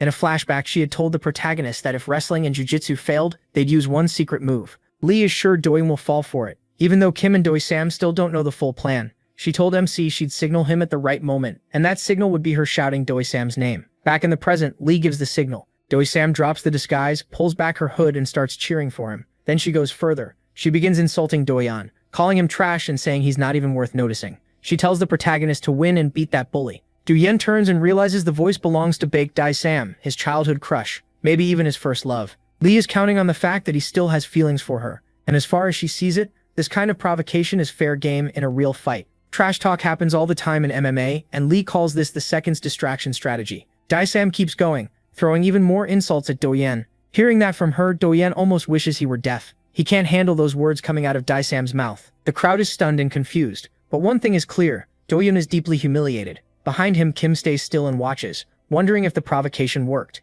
Since Lee told him to keep going if it started working, MC asks Doyen if he's crying like a baby. Doyen turns around and he sees real tears on his face. Now he knows the taunting worked, but that also means he has to face an enraged Doyen. What happens next is unclear, except for one thing. Doyen has completely lost it. He opens with a punch packed with raw power, but Kim ducks. The blow slams straight into the concrete wall instead. Even after hitting it that hard, Doyen doesn't react to the pain at all. The protagonist realizes just how angry he must be. Doyen swings again and tells MC to shut up, but the MC dodges that 1-2 and notices his movements are getting much bigger. That makes them easier to read and avoid. Before, Doyen stayed tight and efficient. Now his rage is opening him up. He's too emotional now, and that's making him sloppy. When fighters lose their cool, they forget the basics and leave openings behind. Kim just needs to find one, and with Doyen's punches getting wider and his guard rising, his body is more exposed than before. That's the opening he needs. He lines up the liver kick Lee taught him, then drives an instep liver kick into Doyen. It hurts him badly, but Kim isn't stopping there. He wants to end this fight now. The protagonist leaps onto Doyen from behind and locks in a rear naked choke, telling him to go to sleep as he tries to finish it. Then the story jumps back to elementary school, to classroom 3-4. A bully is picking on a little girl, mocking her for wearing her grandma's slippers to school. She tries to resist and begs him to stop. He only gets worse, snatching off the slippers and throwing them out the window, saying he's returning them to her grandma. When she pleads for them back, he tells her to quit begging, and she starts crying. Next, he grabs her by the hair and yanks it. This bully is revealed to be a younger Baek Dae-sam, who was 11 at the time. Nearby, 11-year-old Doyen watches it happen, but he doesn't step in. He turns away instead. Later, Dae-sam sits next to him with her head down, crying, and Doyen still ignores her. Later, those same bullies are in the hall showing off some gear one of them got from his mom. When Doyen walks by, they notice the sweat stain on his back and start mocking him, calling him a pig. The taunts get to him and Doyen turns around with a hard glare. One of the boys gets offended and snaps, asking what Doyen is staring at. Then he kicks Doyen in the back and demands to know if he's glaring at him. Doyen drops to the floor and the bully steps over him. The other kids nearby are too scared to do anything. The bully asks if Doyen wants to die for looking at him like that, then says he's making the whole class stink. In a quiet voice, Doyen tells him to stop. The bully pretends not to hear and uses it to embarrass him even more. Calling Doyen a pig wasn't enough. so he insults Doyeon's mom too. While he keeps making pig noises, Dasum walks up behind him and tells him to cut it out. She says her grandma taught her that making fun of how people look is wrong, but Dasum doesn't really understand how bullies work. The boy acts like he's backing off and even gives a fake apology. Then he suddenly punches her in the head and says he was just joking. Still mad, he asks if the pig on the floor is her boyfriend. Later in class, Dasum sits crying with her head down again, while Doyeon tries to ignore it. He thinks she stepped in for no reason and only got hurt because of it, but he still feels guilty. He remembers staying silent while she was attacked, even though she was the first person to stand up for him. When Dasum finally looks up, he sees her nose is running badly. Doyeon quickly heads to the bathroom and brings back tissues for her. Dasum thanks him for the tissues, and Doyeon can't help thinking she's kind of strange. Even so, the two click right away. Not long after, Dasum introduces herself and learns Doyeon's full name. She says his name sounds nice and reaches out to be friends. Doyeon accepts right away, and that's how he and Dasum became close. As time passed, Dasum kept getting bullied. Strangely, Doyeon became a target too. Whenever that happened, Dasum would jump in and argue with the bullies,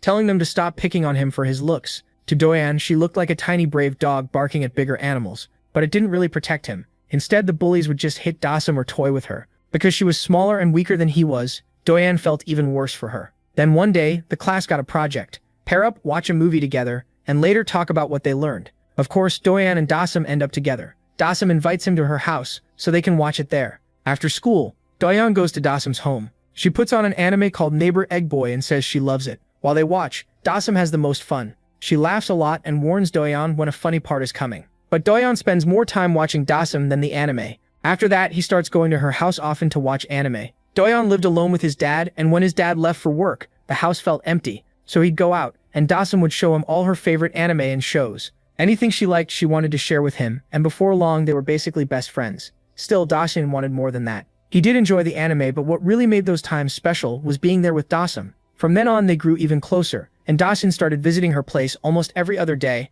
After school, they'd do homework together and draw characters side by side. For a while, life felt really happy. If Dasum's academy ended late, Dasum would wait so he could walk her home. Then time passed, and they entered middle school. Other than the height gap getting bigger, not much changed, including the bullying. The bullies treated Doyeon even worse, still calling him a pig, and now forcing him to sound like one too. If they asked him something and he answered normally, that wasn't enough for them. They wanted pig noises instead, so they told him every answer had to come with a pig sound. Doyeon could put up with them targeting him, but he couldn't handle seeing Dasum bullied right in front of him while he did nothing. By middle school, what Dasum faced wasn't just bullying anymore. It had turned into harassment, all because the bullies thought her reactions were funny. Doyeon wanted to step in, but fear stopped him. He was too scared to defend her, or even himself. Watching Dasum suffer made him feel so helpless that he even thought about ending his life. But that day, he chose a different path, one driven by anger and a plan to make the bullies pay.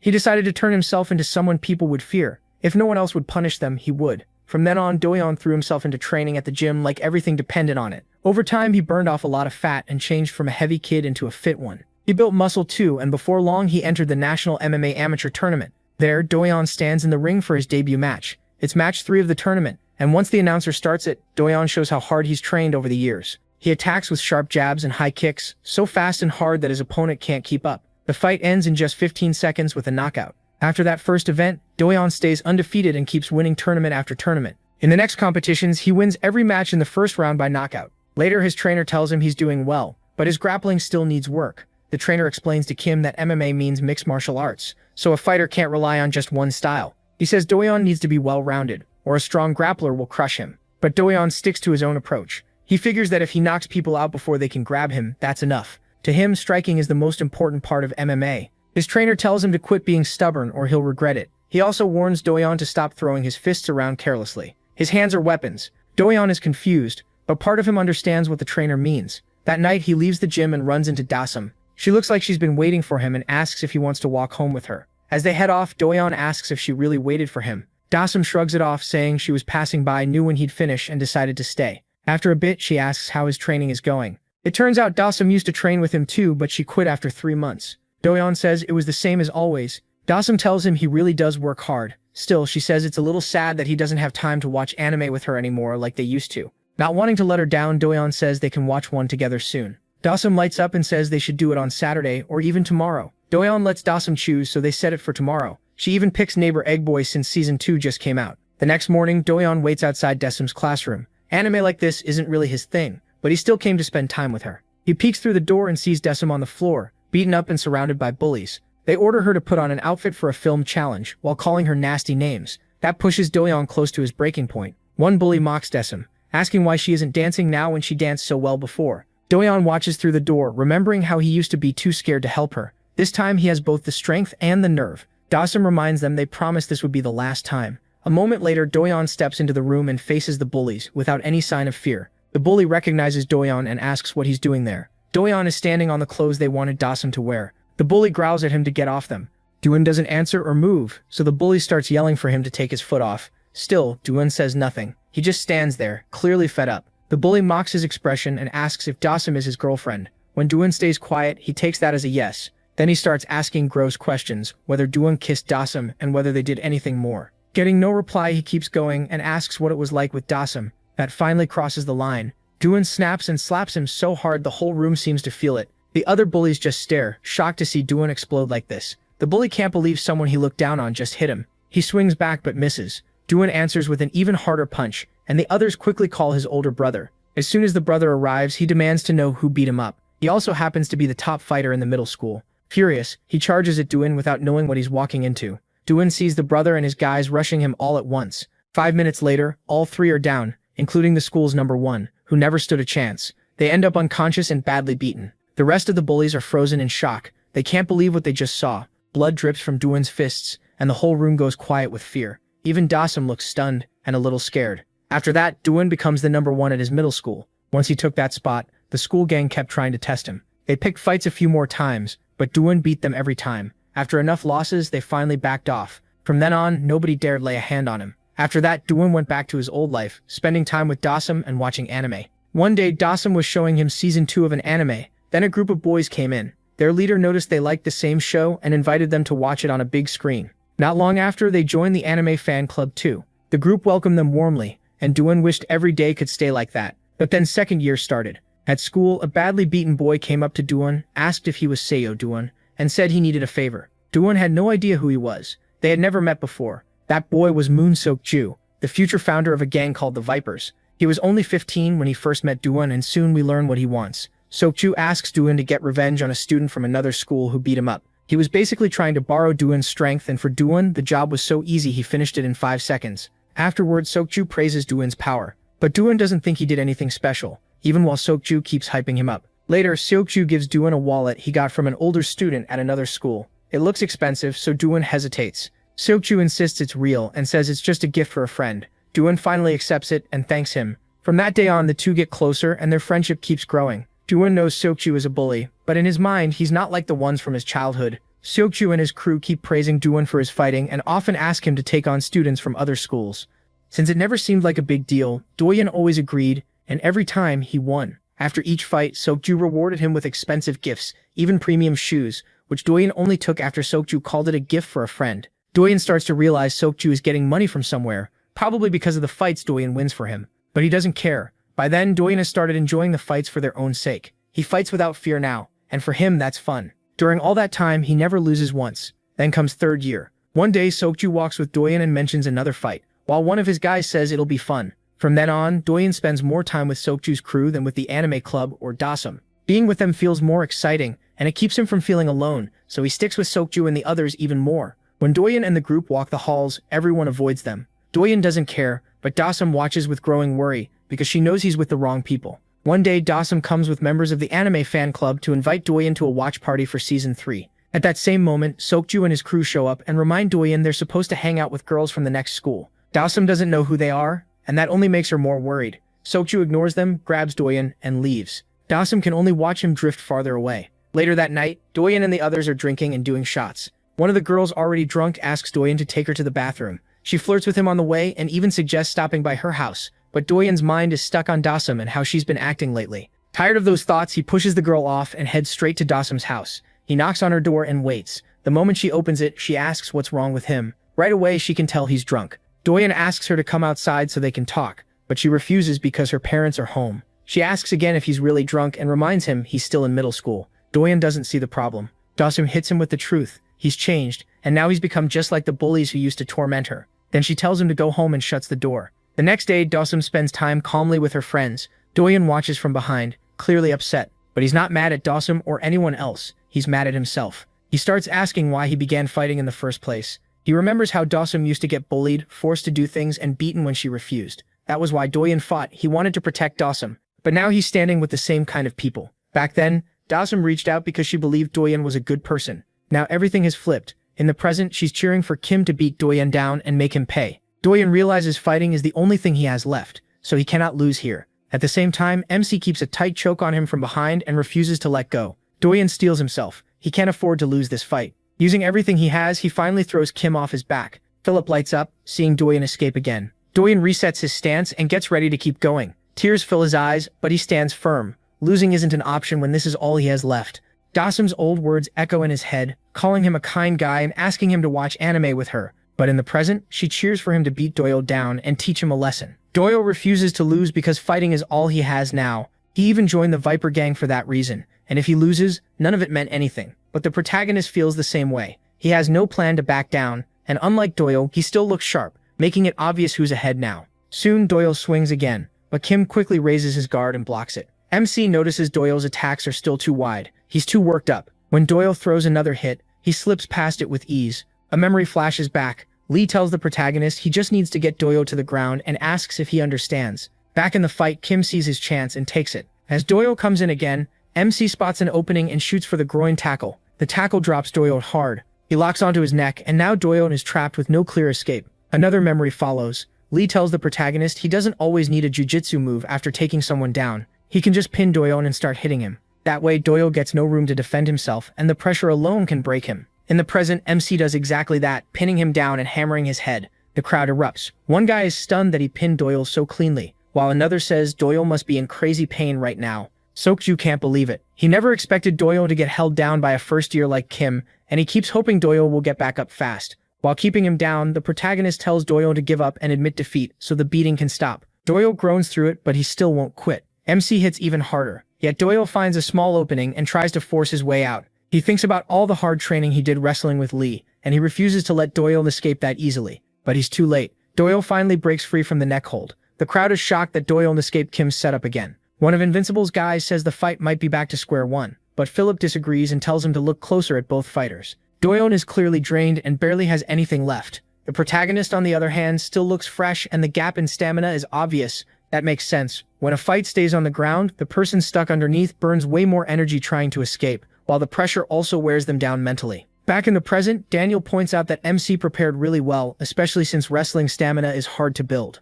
Then another memory appears, with Lee telling Kim that once a fight goes to the ground, it usually turns into a long one. And in a long fight, stamina matters more than skill. Technique still counts, but without enough energy, you can't even throw a proper punch. Back in the moment, he thinks about how much he worked for this day. For weeks, maybe even months, he trained hard with Lee. Now the protagonist dips low again, making it look like he's about to shoot for another tackle. Seeing him rush in crouched, Doyle wonders if it's a real tackle or just a fake. Then he sees Kim spread his hands and assumes the tackle is real, so he starts thinking of a counter.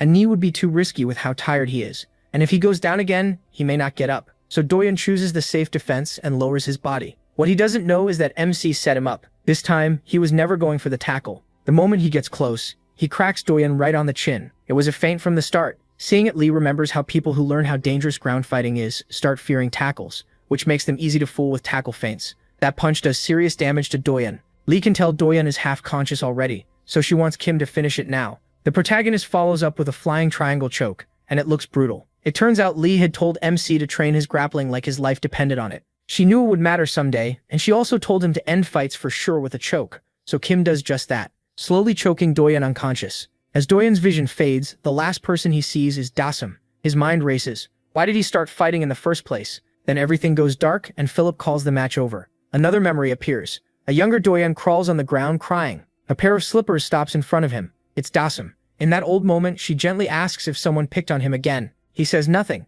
and Dasam understands right away. She tells him to forget it and not let it get to him. Then she brightens up, saying a new anime just came out, and asks if he wants to watch it with her. Her voice seems to echo on and on. Then the story returns to the present, where Dasam walks over to the defeated Doyen, rests a hand on his shoulder, and repeats those same words. She invites him to watch anime with her. At the same time, young Doyen looks at her through tears, full of hope, and softly agrees. After Seo Doyen was defeated, life at school changed a lot. Later, Doyen steps into the club room and introduces himself to the Losers Club, saying he wants to join. Everyone welcomes him right away. and out of all of them, Dasom looks the happiest to have him there. One of the guys Doyeon beat before tells him he doesn't need to talk so formally. They're all friends, and they're the same age, so he should relax. That makes Doyeon remember beating him badly, so he gives a sincere apology. Even though he got hurt back then, the guy lets it go and says it's no big deal. Another member jokes that Doyeon looks more like an otaku than a thug, and Dasom quickly agrees, saying he really does have that vibe. Then the club leader suggests they all watch anime together, but suddenly remembers there's one more person to introduce. It's Kim.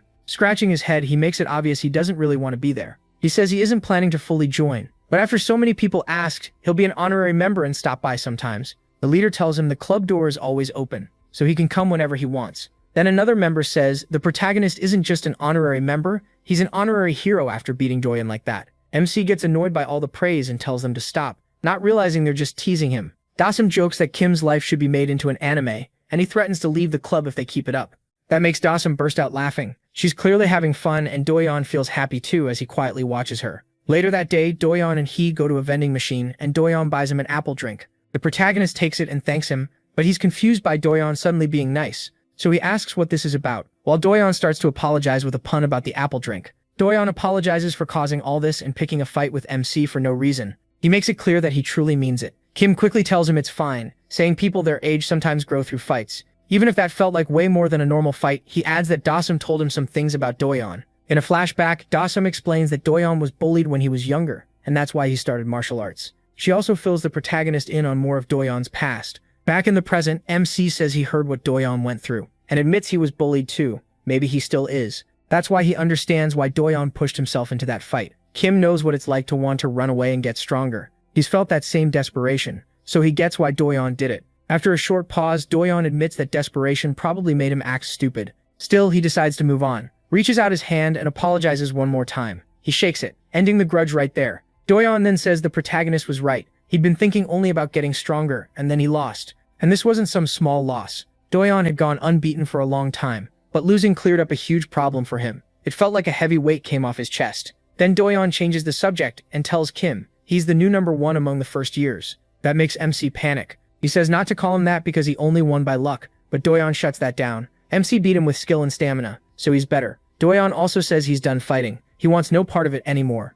As he turns away, he warns him not to become obsessed with strength, even if he gets stronger. He explains that chasing power too hard can make a person lose themselves, so he tells Kim to be careful. Doyeon leaves, and the protagonist stays there stunned, thinking over everything he just heard. MC has always told himself he trained just to protect himself, but then he remembers what he felt after beating Doyeon. While Doyeon lay on the ground, MC stood over him wanting even more strength, and that thought bothers him. Later, Doyeon goes to the Viper crew and tells them he's leaving. Seokju is confused and asks why this is coming out of nowhere. Doyeon says he wants to focus on school, but Seokju tells him he can do both. Then Doyeon drops the real shock. He's quitting fighting too. Seokju can barely believe it, since fighting used to be everything to him. Doyeon says it is what it is, and even tells them to hit him if they want. But Seokju's guys want worse than that. They talk about taking a finger or an eye, until Seokju tells them to calm down. As he smokes, Seokju remembers finding a drawing of Dasom on a receipt. He realizes Doyeon drew it, then thinks back to Doyeon's last fight, when he saw Dasom watching. Back in the present, Seokju says all of this looks suspicious,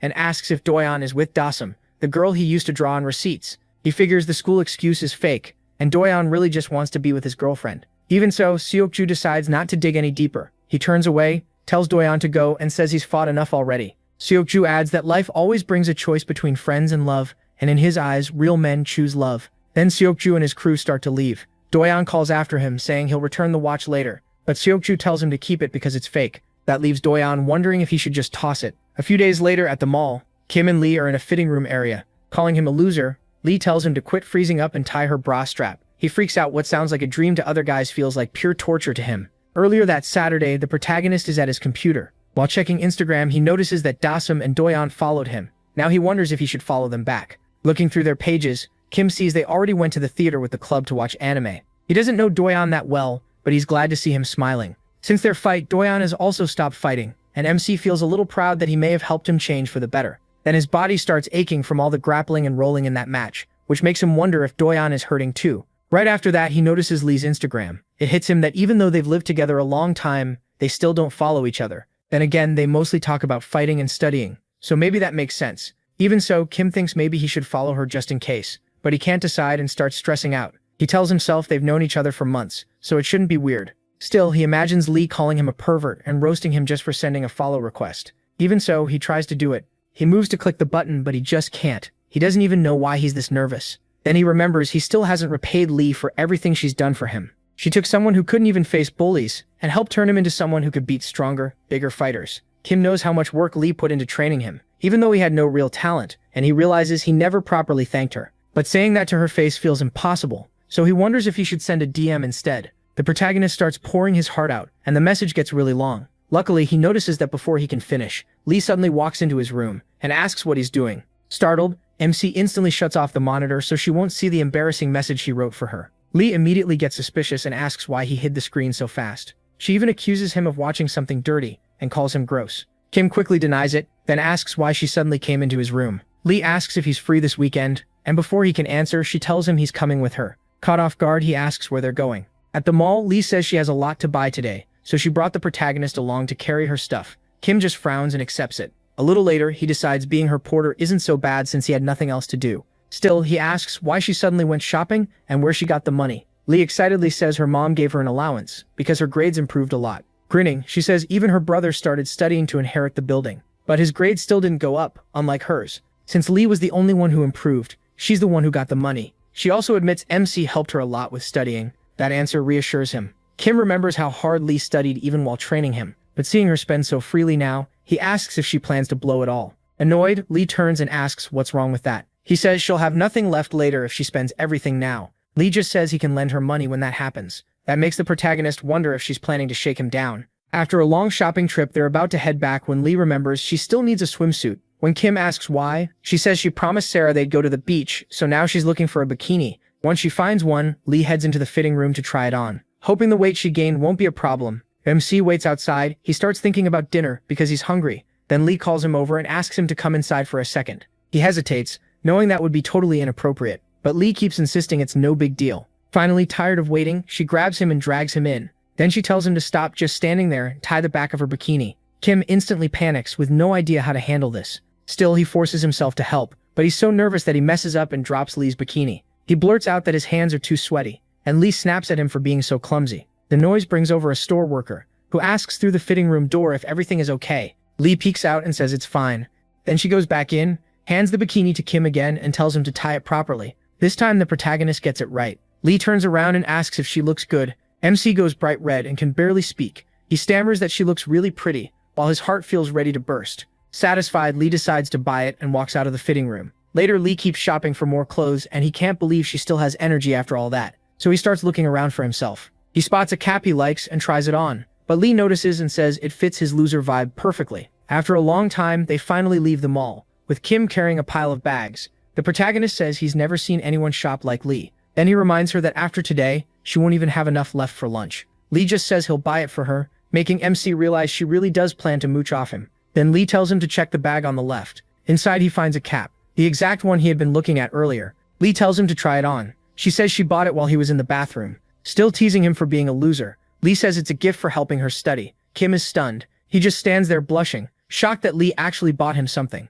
He never expected a kind move like this from her, so he freezes, trying to process it. Lee breaks him out of it by asking why he's still standing there, and whether they're going home or not. The protagonist snaps back and quickly apologizes for spacing out. As he thinks it over, he realizes Lee bought him a gift, something he never thought would happen, and he's honestly thankful. Then it hits him that he still hasn't properly thanked her, and he wonders if he should say it now. So Kim calls her name and thanks her for everything, teaching him martial arts and helping him stand up to bullies. Lee doesn't answer. She just says she needs to go to the bathroom. MC stays behind to wait for her. Still confused, he keeps thinking about the gift Lee gave him. He starts wondering if she finally sees him as a friend. Then someone smacks him on the head from behind. Two guys crowd around, grab at his neck and tell him to act like they're friends so nobody gets suspicious. They look over his shopping bags and comment on all the nice stuff. Then they get straight to it and tell Kim to share some of it. Panicked and confused, he wonders if he's seriously getting robbed right now. One of them spots the tag still hanging from the protagonist's new cap and figures out he just bought it. The guy snatches the cap and says he'll go sell it, even though MC keeps begging him to give it back.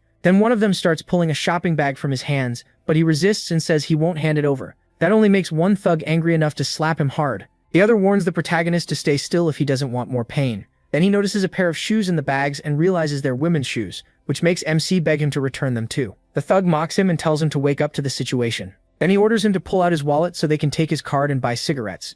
Even then, Kim keeps resisting and says the things they're taking belong to his friend. Just then, Lee walks up from behind and asks the protagonist what he's doing. One of the thugs sees her and immediately makes a gross comment about how pretty his girlfriend is. Lee reads the scene right away and realizes her porter failed at the one job she gave him. Then the thugs say they'll return the stuff if she kisses them. Annoyed, Lee tells MC to beat them up and teach them a lesson. But he just stands there, stunned by what she said. That makes Lee even madder. She asks if he's really scared of these guys and if all her training meant nothing. She points out that one of them is so skinny he looks like he'd fold from a single low kick, and says the other is about Kim's size, basically nothing. The insults make the thugs furious, and they start yelling at Lee and calling her crazy. Lee ignores them and keeps talking to the protagonist. She reminds him he's the guy who beat Seo Doyeon, then asks what he's so afraid of. That makes MC remember he really did beat Doyeon with his own strength. Lee keeps pushing him, asking if these punks really look tougher than that. The thugs have no clue what she's talking about. One of them decides he's done, demands Kim's wallet again, and says he'll hit Lee next. When he still doesn't answer,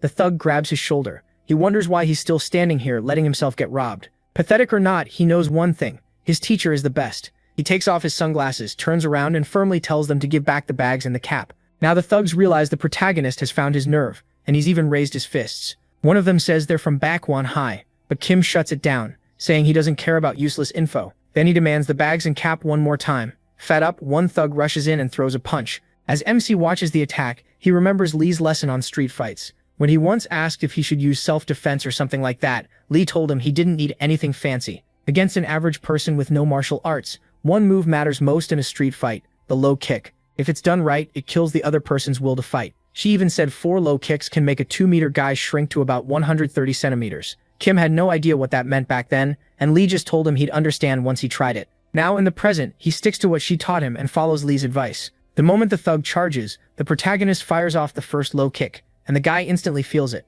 MC follows with a second, then a third, and then a fourth low kick without letting up. The thug doesn't literally shrink to 130 centimeters, but after 4 low kicks, he ends up even worse, whining like a baby. Just like Lee said, he's in so much pain, he can't even hold back his tears. The second thug charges in with a punch, but Kim dodges easily. Seeing an opening, he ends it with a liver shot. The thug drops to the ground and blacks out. He can hardly believe he won again. He quickly grabs everything and leaves with Lee, who is still annoyed that he failed at being her porter. Behind them, one thug struggles back up and swears he'll get revenge once he finds out what school Kim goes to. Then someone walks up behind him and asks if he wants that answer. The thug turns around, and the guy tells him the protagonist Jae-hyuk is a first year at Youngmin High. The thug asks who he is. It's Hansel, the same bully Kim beat before. On a bright day, the whole loser club is hanging out in the club room, watching an anime called My Favorite Girl. As it goes on, the club leader gets hyped, saying this should be a fun one, while another guy calls it a masterpiece. Then the leader asks MC if it's finally getting interesting. Smiling, MC says he's starting to get into it. Nearby, Do-hyun stays quiet, thinking to himself that the anime is pretty fun, but what he likes even more is watching Daesung while Daesung focuses on the show. Then the door suddenly opens behind them. The door opening makes everyone look over, and they freeze when Philip suddenly walks in. With a smug smile, Philip says he finally found what he was looking for. The club members quickly ask if he's the Sunbae from Invincible, but he tells them to just call him Philip Hyung. Kim asks why he came, while Do-hyun quietly wonders if Philip is here for him. Do-hyun cuts in and tells Philip to leave if this is about Do-hyun. Acting super protective, Philip clears it up right away. He didn't come for Do-hyun, he came for him. The protagonist is stunned hearing his own name, then awkwardly confirms that he's the one Philip wants. Philip brings Kim over to the window and tells him to look outside. MC is shocked to see students from Bakwon High. Philip explains they came here to catch him. They're the same guys he beat near the shopping mall, but he still doesn't get why they tracked him down. Then Philip points out a long-haired guy. The protagonist recognizes him at once as one of the mall guys he took down with Lee's low kicks. Philip says that long-haired kid is the little brother of Bakwon High's top bully, and they came to get payback. Stammering, MC says he only fought back to protect himself, then starts panicking about what to do. Philip can tell he still thinks reason matters here. He says him has 2 choices: get dragged off and beaten, or fight back. That makes the whole room go quiet. There are way too many guys waiting for Kim. Even Doyeon is left speechless. Then Philip tells the protagonist not to panic. He already handled part of it. In a flashback from 30 minutes earlier, the number 1 asks Byung-go who the protagonist is, and after hearing the name, orders his crew to grab anyone leaving the school. But his mood shifts fast when Philip shows up with the whole Invincible crew. The 2 groups square off, and Philip clearly has the stronger presence. Philip says he only came because of all the noise and asks what they're doing there. The Baekmon leader is Cha Byung-taek, head of a gang called Unrivaled. The only thing on his mind is that he might be older than Philip, as if that would save him. Philip asks why Cha brought so many people. Cha fires back that his little brother Byung-got got beaten in front of a shopping mall by a student from this school. He says his brother is limping now and his leg is wrecked. Then he makes it clear they came for one person only to get revenge. He tells Philip to stay out of it and calls him a rude prick. Philip, almost amused, asks who that student is. Cha says the name is Kim Jae-hyuk. That makes Philip realize exactly who he's talking about, and he gets more serious. He asks Cha if he understands that touching a student from their school means touching Invincible too. Then he asks if Cha really came here to fight Invincible, or maybe he came to fight Philip himself. At that, one of the unrivaled guys leans in and quietly warns Cha that picking a fight with Invincible is too risky. He adds that as they are now, the odds favor Invincible. Cha hears that and starts thinking more carefully. So Philip says they shouldn't blow this up any further, and offers a way both sides can accept. His idea is simple. One of Cha's guys fights Kim Jae-hyuk one-on-one. It's better than a full gang fight since that would only hurt both Invincible and Unrivaled. Philip even says that if MC loses, Cha can take him and do what he wants. But if Cha's side loses, then this ends right there. He also lets Cha choose anyone he wants to face him. Cha likes the deal because it gives his side a strong chance to win. Meanwhile, Hansel peeks from behind a wall, thrilled because he thinks Kim is finished. He even tells himself some cheesy line about how a gentleman takes years to get revenge, but he's getting his much sooner.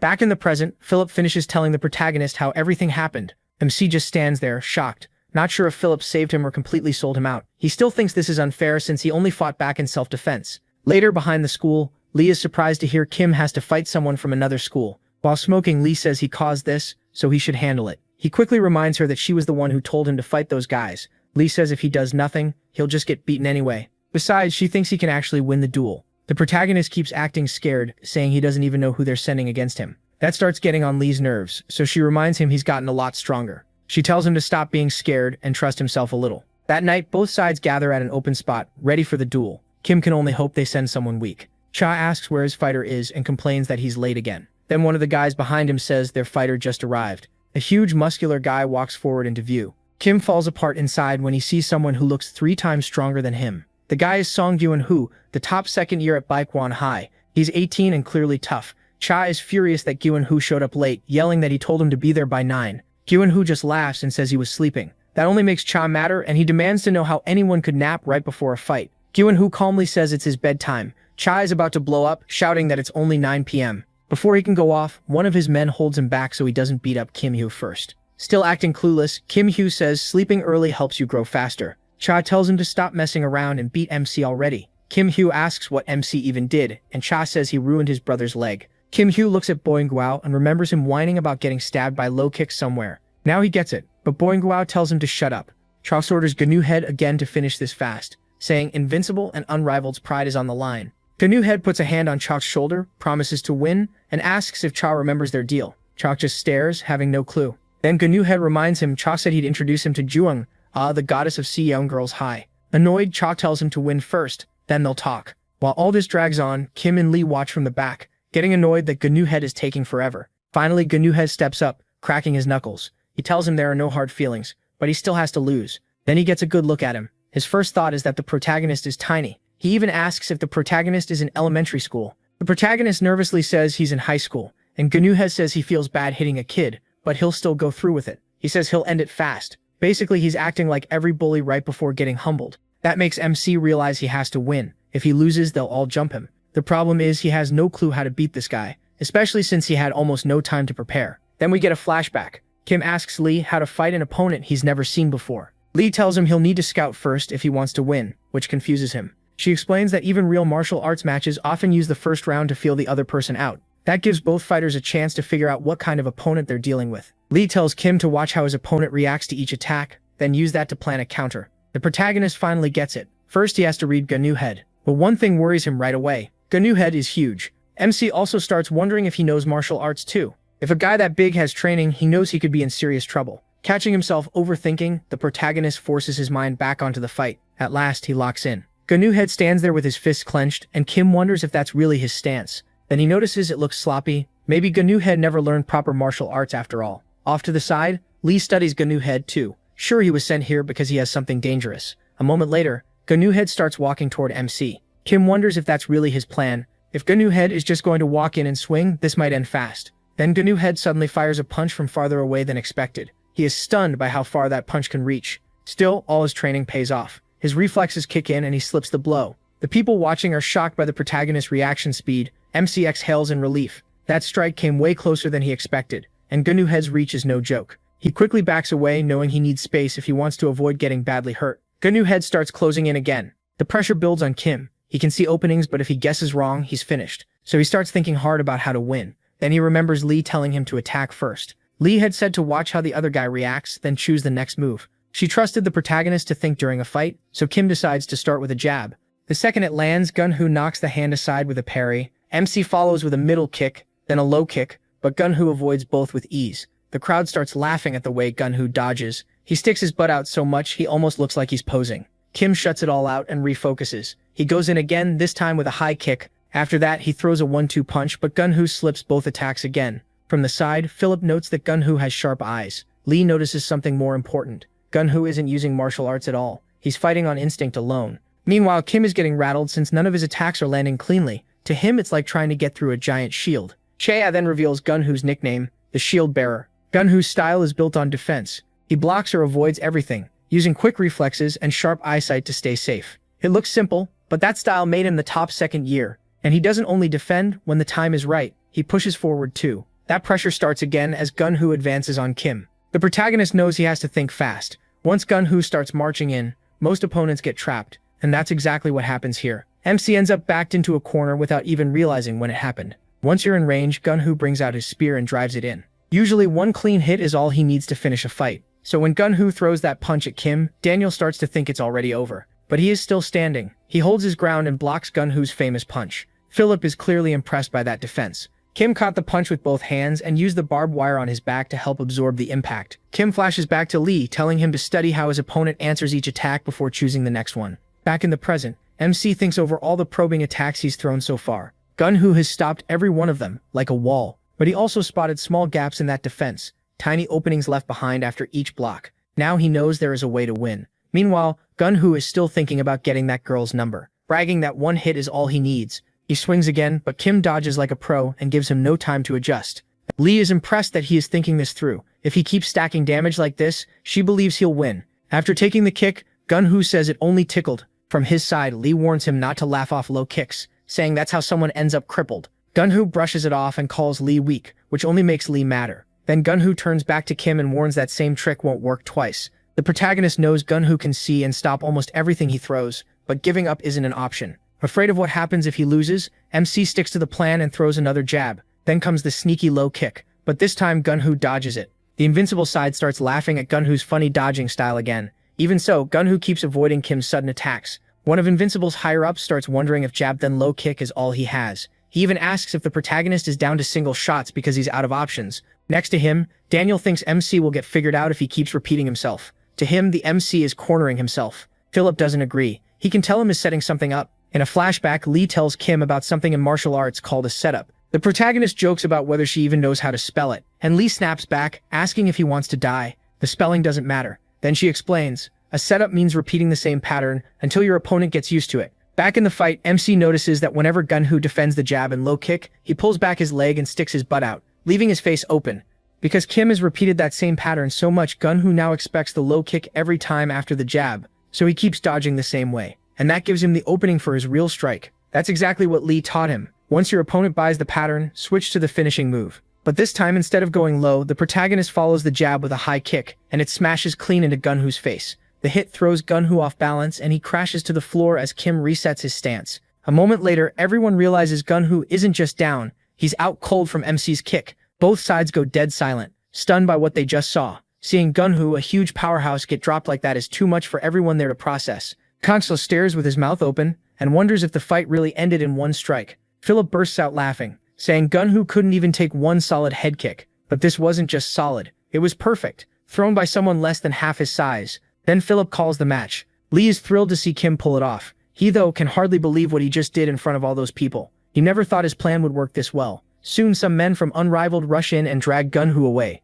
telling him to wake up, though moving his heavy body is a struggle. Cha admits defeat and tells Invincible he'll keep his word. Still, he warns them to remember this humiliation next time. They won't get off easy again. Philip happily waves Unrivaled off. Even as they leave, Unrivaled still can't believe Gunwoo lost to a kid half his size. Meanwhile, Kim takes a breath after winning yet another fight. Philip walks over and says he's impressed the protagonist won again. He adds that watching the protagonist fight is actually fun. Then Philip drops something big. After today, he's made up his mind. He wants Kim to join Invincible and asks if he'll accept. The protagonist asks Philip to say it again. With a shaky voice, he asks if Philip really wants him in Invincible, that gang of delinquent bullies. Philip says yes, that's exactly what he means. Kim still doesn't get why, since there are plenty of stronger guys around. Philip explains that he doesn't only want fighters in his group. He points to Daniel, who's great at studying and keeps top grades. Daniel is also Invincible's number 2. Then there are guys like Daciap, who join because they love fighting. Daciap is ranked number 5 in Invincible. Philip goes on. Some stay for money, some for girls, and some, like him, do it just because it's fun.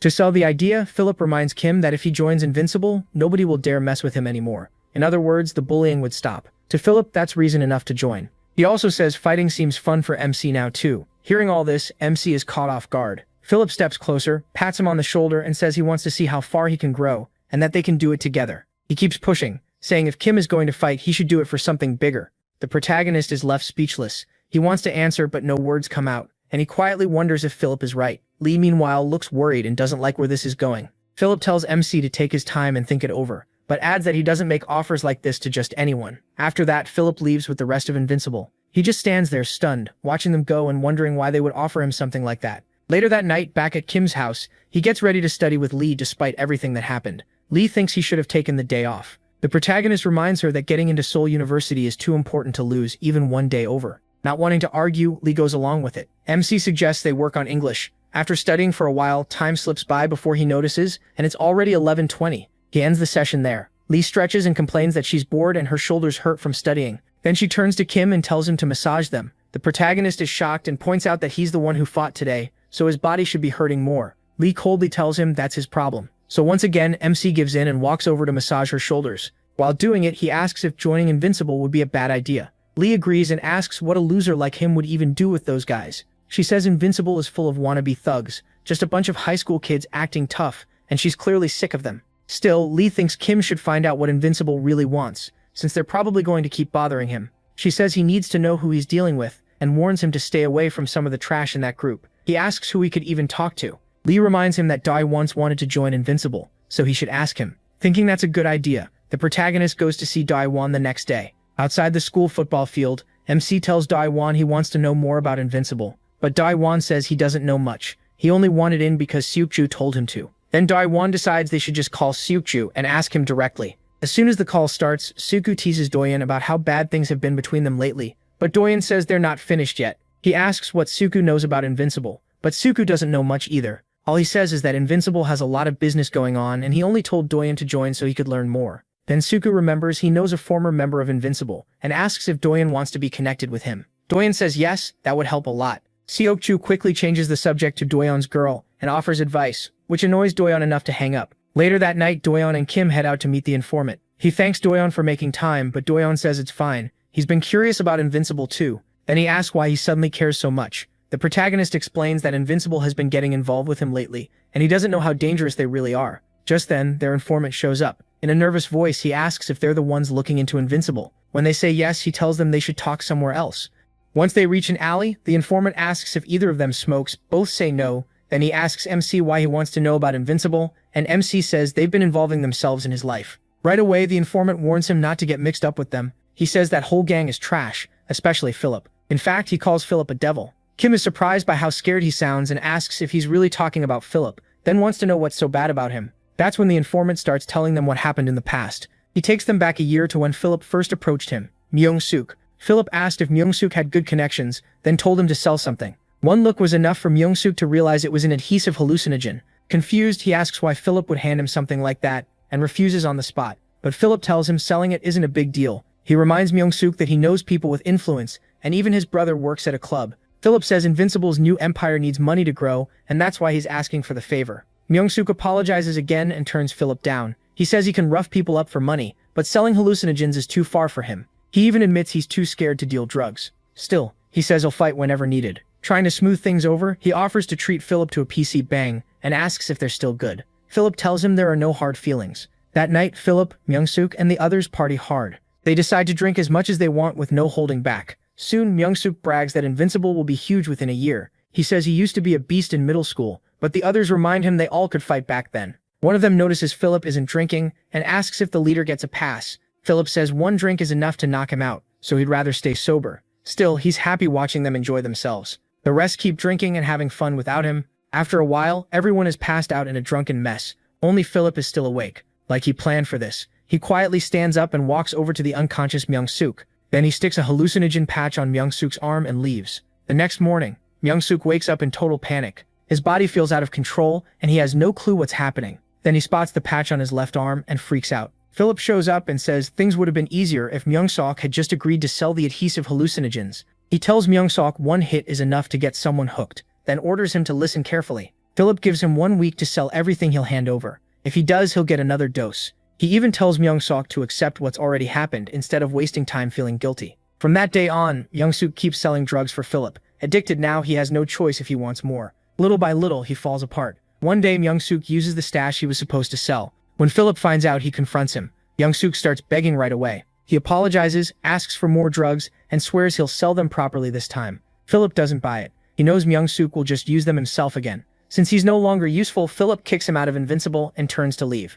Myung-suk keeps begging, telling Philip not to abandon him and asking for more drugs. Philip answers by shoving him to the ground and calling him a pathetic worm. All Myung-suk can do is watch Philip walk away after using him for so long. As Philip moves through the empty city, a group of wannabe gangsters blocks his path. At the center is a built-up guy who asks if Philip is the one who ruined his brother's life. Holding a golf club, he says he's going to beat Philip senseless. Philip just laughs. He's clearly sure he can handle these crybabies by himself. The group rushes him at once, some from behind, some from the side, and the rest from the front. Philip slips past every attack with ease. He doesn't look tired, nervous, or stressed at all. Instead, he drops them one after another like it's a game, barely breaking a sweat. In seconds, Philip tears through the whole group while they flail around helplessly. A little later, he lets his jacket fall, and the same guys who charged him are now sprawled on the ground, covered in stab wounds. Back in the present, the ruined Myung-suk warns him once again to stay far away from Han Philip. He is left speechless. The next day at school, he heads straight for the sports storage room. He cracks the door open and steps into Invincible's hideout, ready to say what he came to say. Kim walks up to Philip, who asks if he's finally decided to join Invincible. Keeping a firm face, the protagonist says no.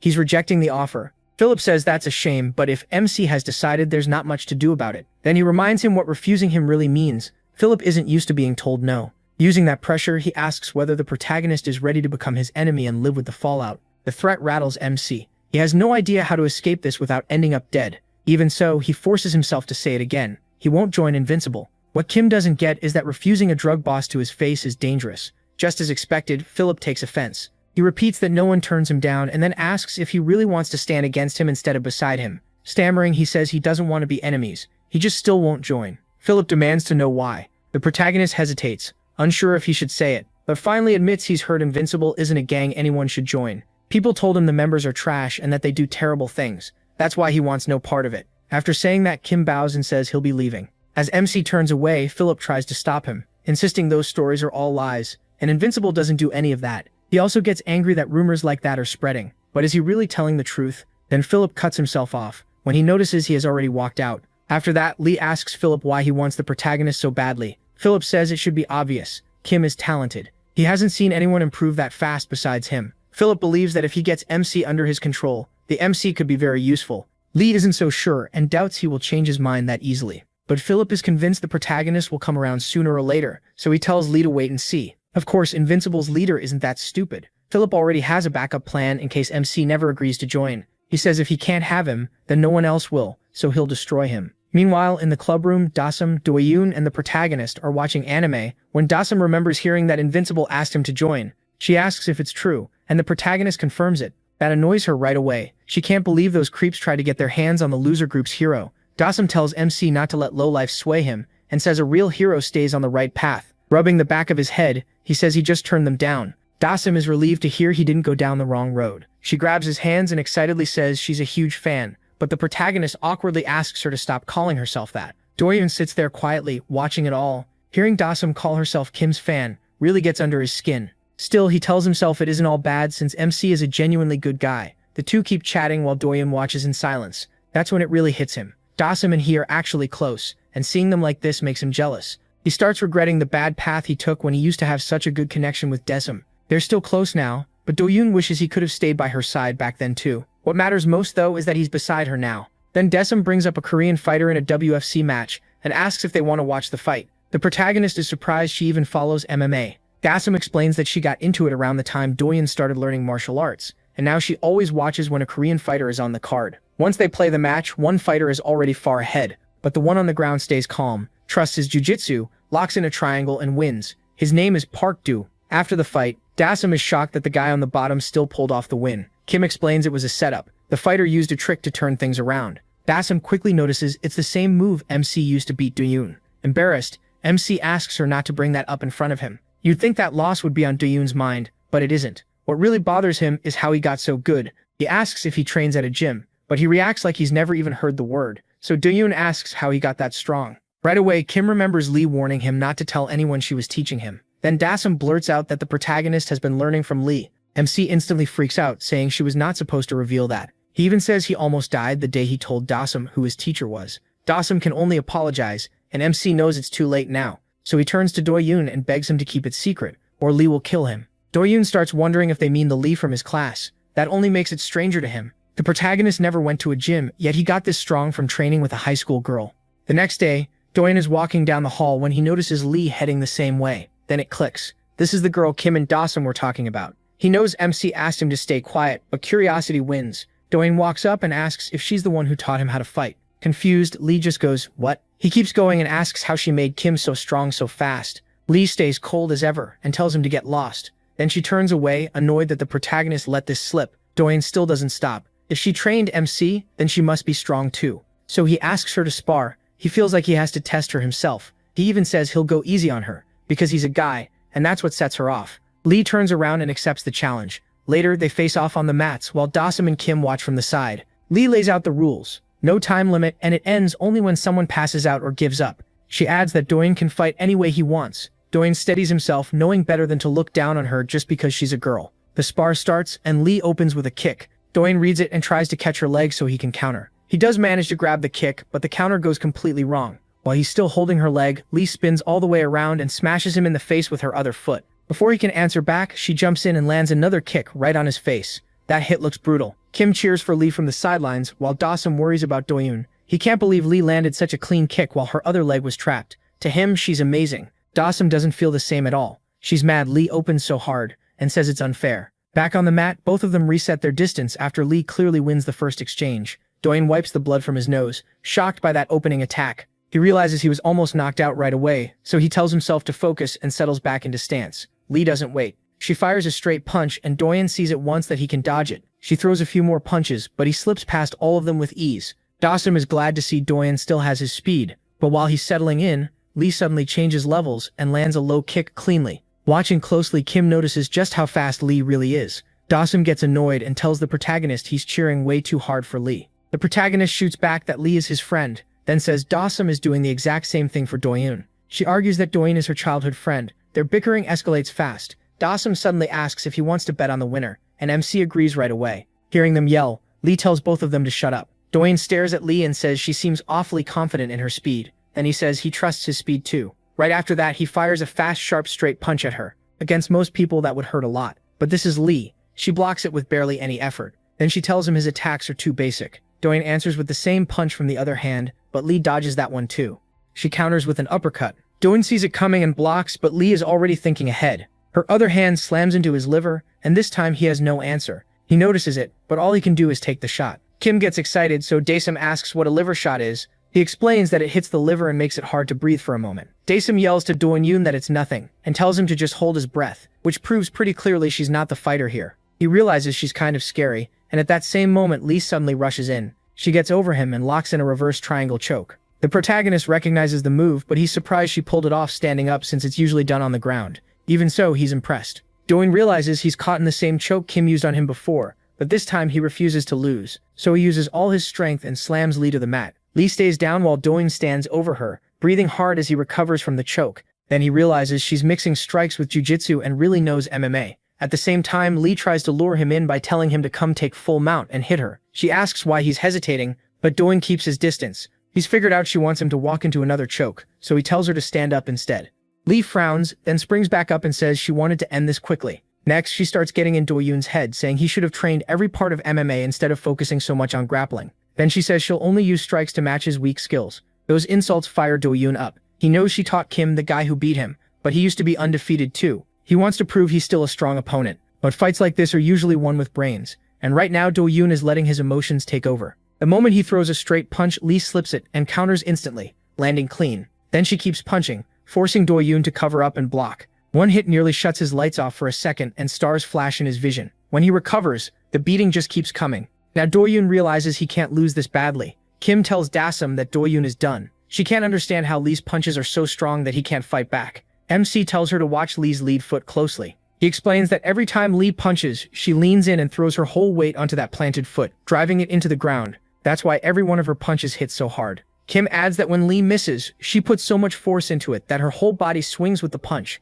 Dasum quickly blurts out Lee's trick to Do-yoon. Annoyed, he asks why she'd give that away. Now fired up, Do-yoon says he'll finish this and throws another straight punch, but Lee slips past it again. So he switches things up and goes for a spinning back blow. Lee isn't phased at all. She catches his arm with ease and fires back with a spinning counter of her own. Even the protagonist is stunned that Lee just answered a backspin blow with one herself. Figuring this has gone on long enough, Lee decides to end it. She stops throwing light shots and drives one heavy punch straight into Do-yoon's face. Do-yoon has nothing left. After hanging on this long, he finally drops to the floor. Kim is blown away and quickly calls the match. Lee wins the spar. That night, they all sit down to eat. Everyone looks happy except Lee, who's annoyed that it's pizza. Dasum explains she made a bet with MC during the fight. She picked Do-yoon, MC picked Lee, and the loser had to buy pizza for the winner. But even though he won, he still ended up paying. Dasum apologizes and says she forgot her wallet, which only makes him madder since she made the bet with no money. After a bite, Lee admits the pizza is really good. Meanwhile, Do-yoon keeps staring at Lee, still shocked by how strong she is. What bothers him most is that he couldn't land even one clean hit. He fought hard and used his head, but Lee was on a whole nother level.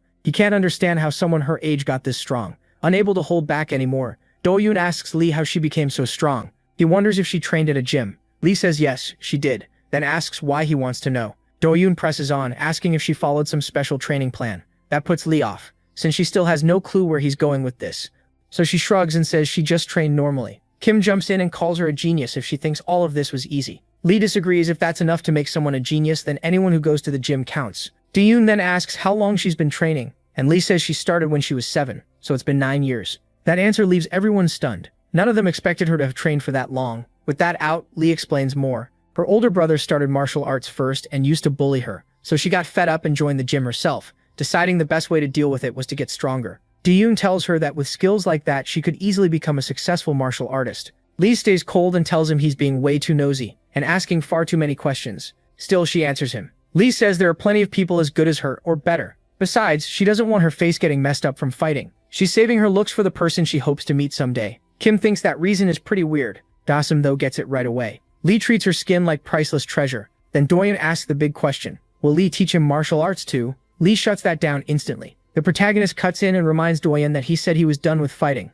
Head lowered, Do-yoon says martial arts and street fighting aren't the same thing. After sparring with Lee, he started wanting to become even stronger than he is now. That, he says, is why he wants Lee to teach him. Dasum can tell he means it, so she decides to help. She tells Lee that MC already takes lessons from her in exchange for learning how to fight. Hearing that, Lee immediately blows up at MC for spilling their secret. She even moves like she's about to punch him, but he quickly apologizes for telling. Dasum brings the talk back on track and says she's really good at Korean. She's always near the top in mock exams. Do-yoon takes note of that while the protagonist is totally caught off guard. Then Dasum makes an offer. She'll tutor Lee in Korean if Lee agrees to teach Do-yoon martial arts. She even promises to help Lee stay at the top in Korean. It's a great deal, but no one knows if Lee will take it. Then again, Lee actually seems to be thinking it over. Before long, she agrees, though she tells Dasum to make sure she keeps every promise she just made. Do-yoon is touched that Dasum would go this far for him. Dasum then turns to Do-yoon and warns him not to go down a bad path. He should use this training only to get stronger and stay healthy. The next morning, Lee gathers everyone at their usual rooftop spot. She says martial arts lessons start today, though she doesn't get why Dasum came too. Dasum says she wants to use it as stamina training. She also says her own martial arts background will help. Lee lets her stay but warns her not to get in the way. Then Lee says today's lesson is kick catches. Right then, Dasum suggests giving their group a name, and Lee clearly hates the idea. Kim, though, thinks it's great, and Do-yoon agrees. Outvoted 3-1, Lee lets Dasum choose the name. What Dasum comes up with is completely ridiculous. Lee and the Little Rascals. No surprise, Lee protests right away, but Dasum thinks it's fun. And just like that, Lee and the Little Rascals is born. MC thought these calm days would last longer, but trouble was already on its way. Elsewhere, Gunhoo lies on his bed when his brother comes in to check on him. Gunhoo tells him to leave him alone. He just wants to stay like this. Word about Gunhoo losing spread fast. What ruined him even more was getting knocked out in one hit by some scrawny kid. Gunhoo feels completely humiliated and worries girls won't like him anymore. His brother bluntly reminds him they didn't really like him before either. His brother is fed up seeing him like this. Gritting his teeth, he tells Gunho to just wait. Then he heads to Kim's school. He's there for one reason only, to get revenge for his brother. His name is Song Junwoo. He's also 17, and he already dropped out of school. He walks into a classroom and asks which one of them is him. The students all turn in shock, wondering what's going on and if Junwoo is from another school. Then Kim shows up and says he's the one Junwoo is looking for. Seeing how skinny and nerdy the protagonist looks, Junwoo starts doubting Gunho really lost to him. The protagonist, meanwhile, doesn't get why this guy is acting so cocky when he's about the same size, so MC asks who he is. Junwoo answers with a grin and a hard kick to his face, saying he's Gunho's younger brother. At the same moment, Lee becomes alert as the situation turns ugly. Kim reels from the kick and shows he's clearly hurt, but Junwoo tells him not to act, saying he held back on purpose. The protagonist has no clue what this weirdo's problem is. This guy came into another school, entered a class that isn't his, asked for the protagonist, and kicked him the second he found him. The protagonist still doesn't understand what's happening, but before things can get worse, a teacher finally steps in and asks what's going on, reminding both of them that class is about to start. Junwoo leans in and tells Kim he'll see him after school. Then he politely bows and apologizes to the teacher for causing trouble. The sudden switch leaves MC even more confused about who this guy is. All the while, Lee watches the whole thing closely, not missing a single detail. Later, outside school, Daesum is shocked to hear what happened to him. Concerned, he asks if the protagonist got hurt, but the protagonist says he's okay. At the same time, Dong-yu thinks that kick was insanely close, which means Junwoo must be really skilled. After hearing it, the loser group gets mad that someone messed with their hero. One of them says he won't let Junwoo slide, and the leader says they've got MC's back. MC tells them to relax. There's no need to jump in. He adds that Junwoo probably won't come back for him. Then he is instantly proven wrong when Junwoo shows up behind him and asks for a fight. Startled, the protagonist spins around and blurts out in surprise. Junwoo repeats himself, but the protagonist says he has no reason to fight. Kim turns to settle down his loser group, only to find they're already walking away. Junwoo presses him again, saying he's been waiting for this. MC asks why he keeps pushing so hard and says he doesn't want to fight. That finally starts to get under Junwoo's skin. Losing patience, Junwoo throws another kick at him and says it's for the same reason as before. He's here to pay the protagonist back for humiliating his brother.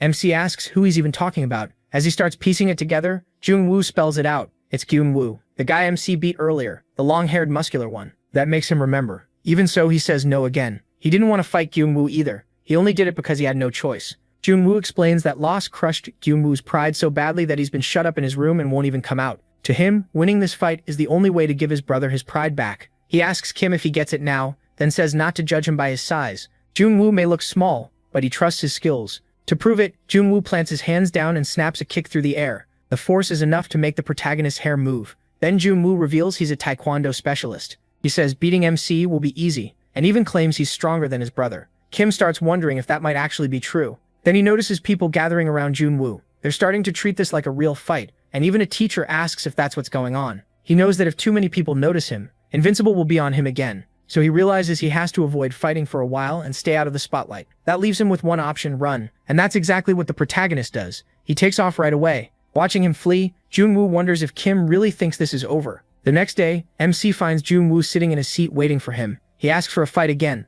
but MC shuts him down. Junwoo calmly says he won't give up that easily. At lunch, Junwoo even follows him into the cafeteria. He asks if he doesn't go to school and how he has so much free time. Junwoo says he already dropped out. He doesn't stop there. Junwoo follows the protagonist into the bathroom too, still demanding a fight. Even in the locker room, he's there asking again, while Kim keeps dodging him. Later, MC tells Lee about all this while she eats lunch sitting on top of him. Stuck under her, he can barely stay still. Lee says she's only doing it for his own good. Then she brings the talk back to Junwoo and says he should just accept. Since Junwoo is about the same size, she asks what he's so afraid of. The protagonist explains that he doesn't want Invincible noticing him. Lee suggests an easy fix: fight Junwoo somewhere private and end it. Kim sees that she has a point. Besides, it's clear Junwoo isn't going to leave him alone. The guy has followed him almost everywhere, so MC decides it's better to finally accept. Right then, he hits his limit and collapses, making Lee fall on top of him. Later that day, the protagonist heads to school. Just as expected, Junwoo approaches him again and asks for a fight. He says he won't stop until his brother's honor is restored.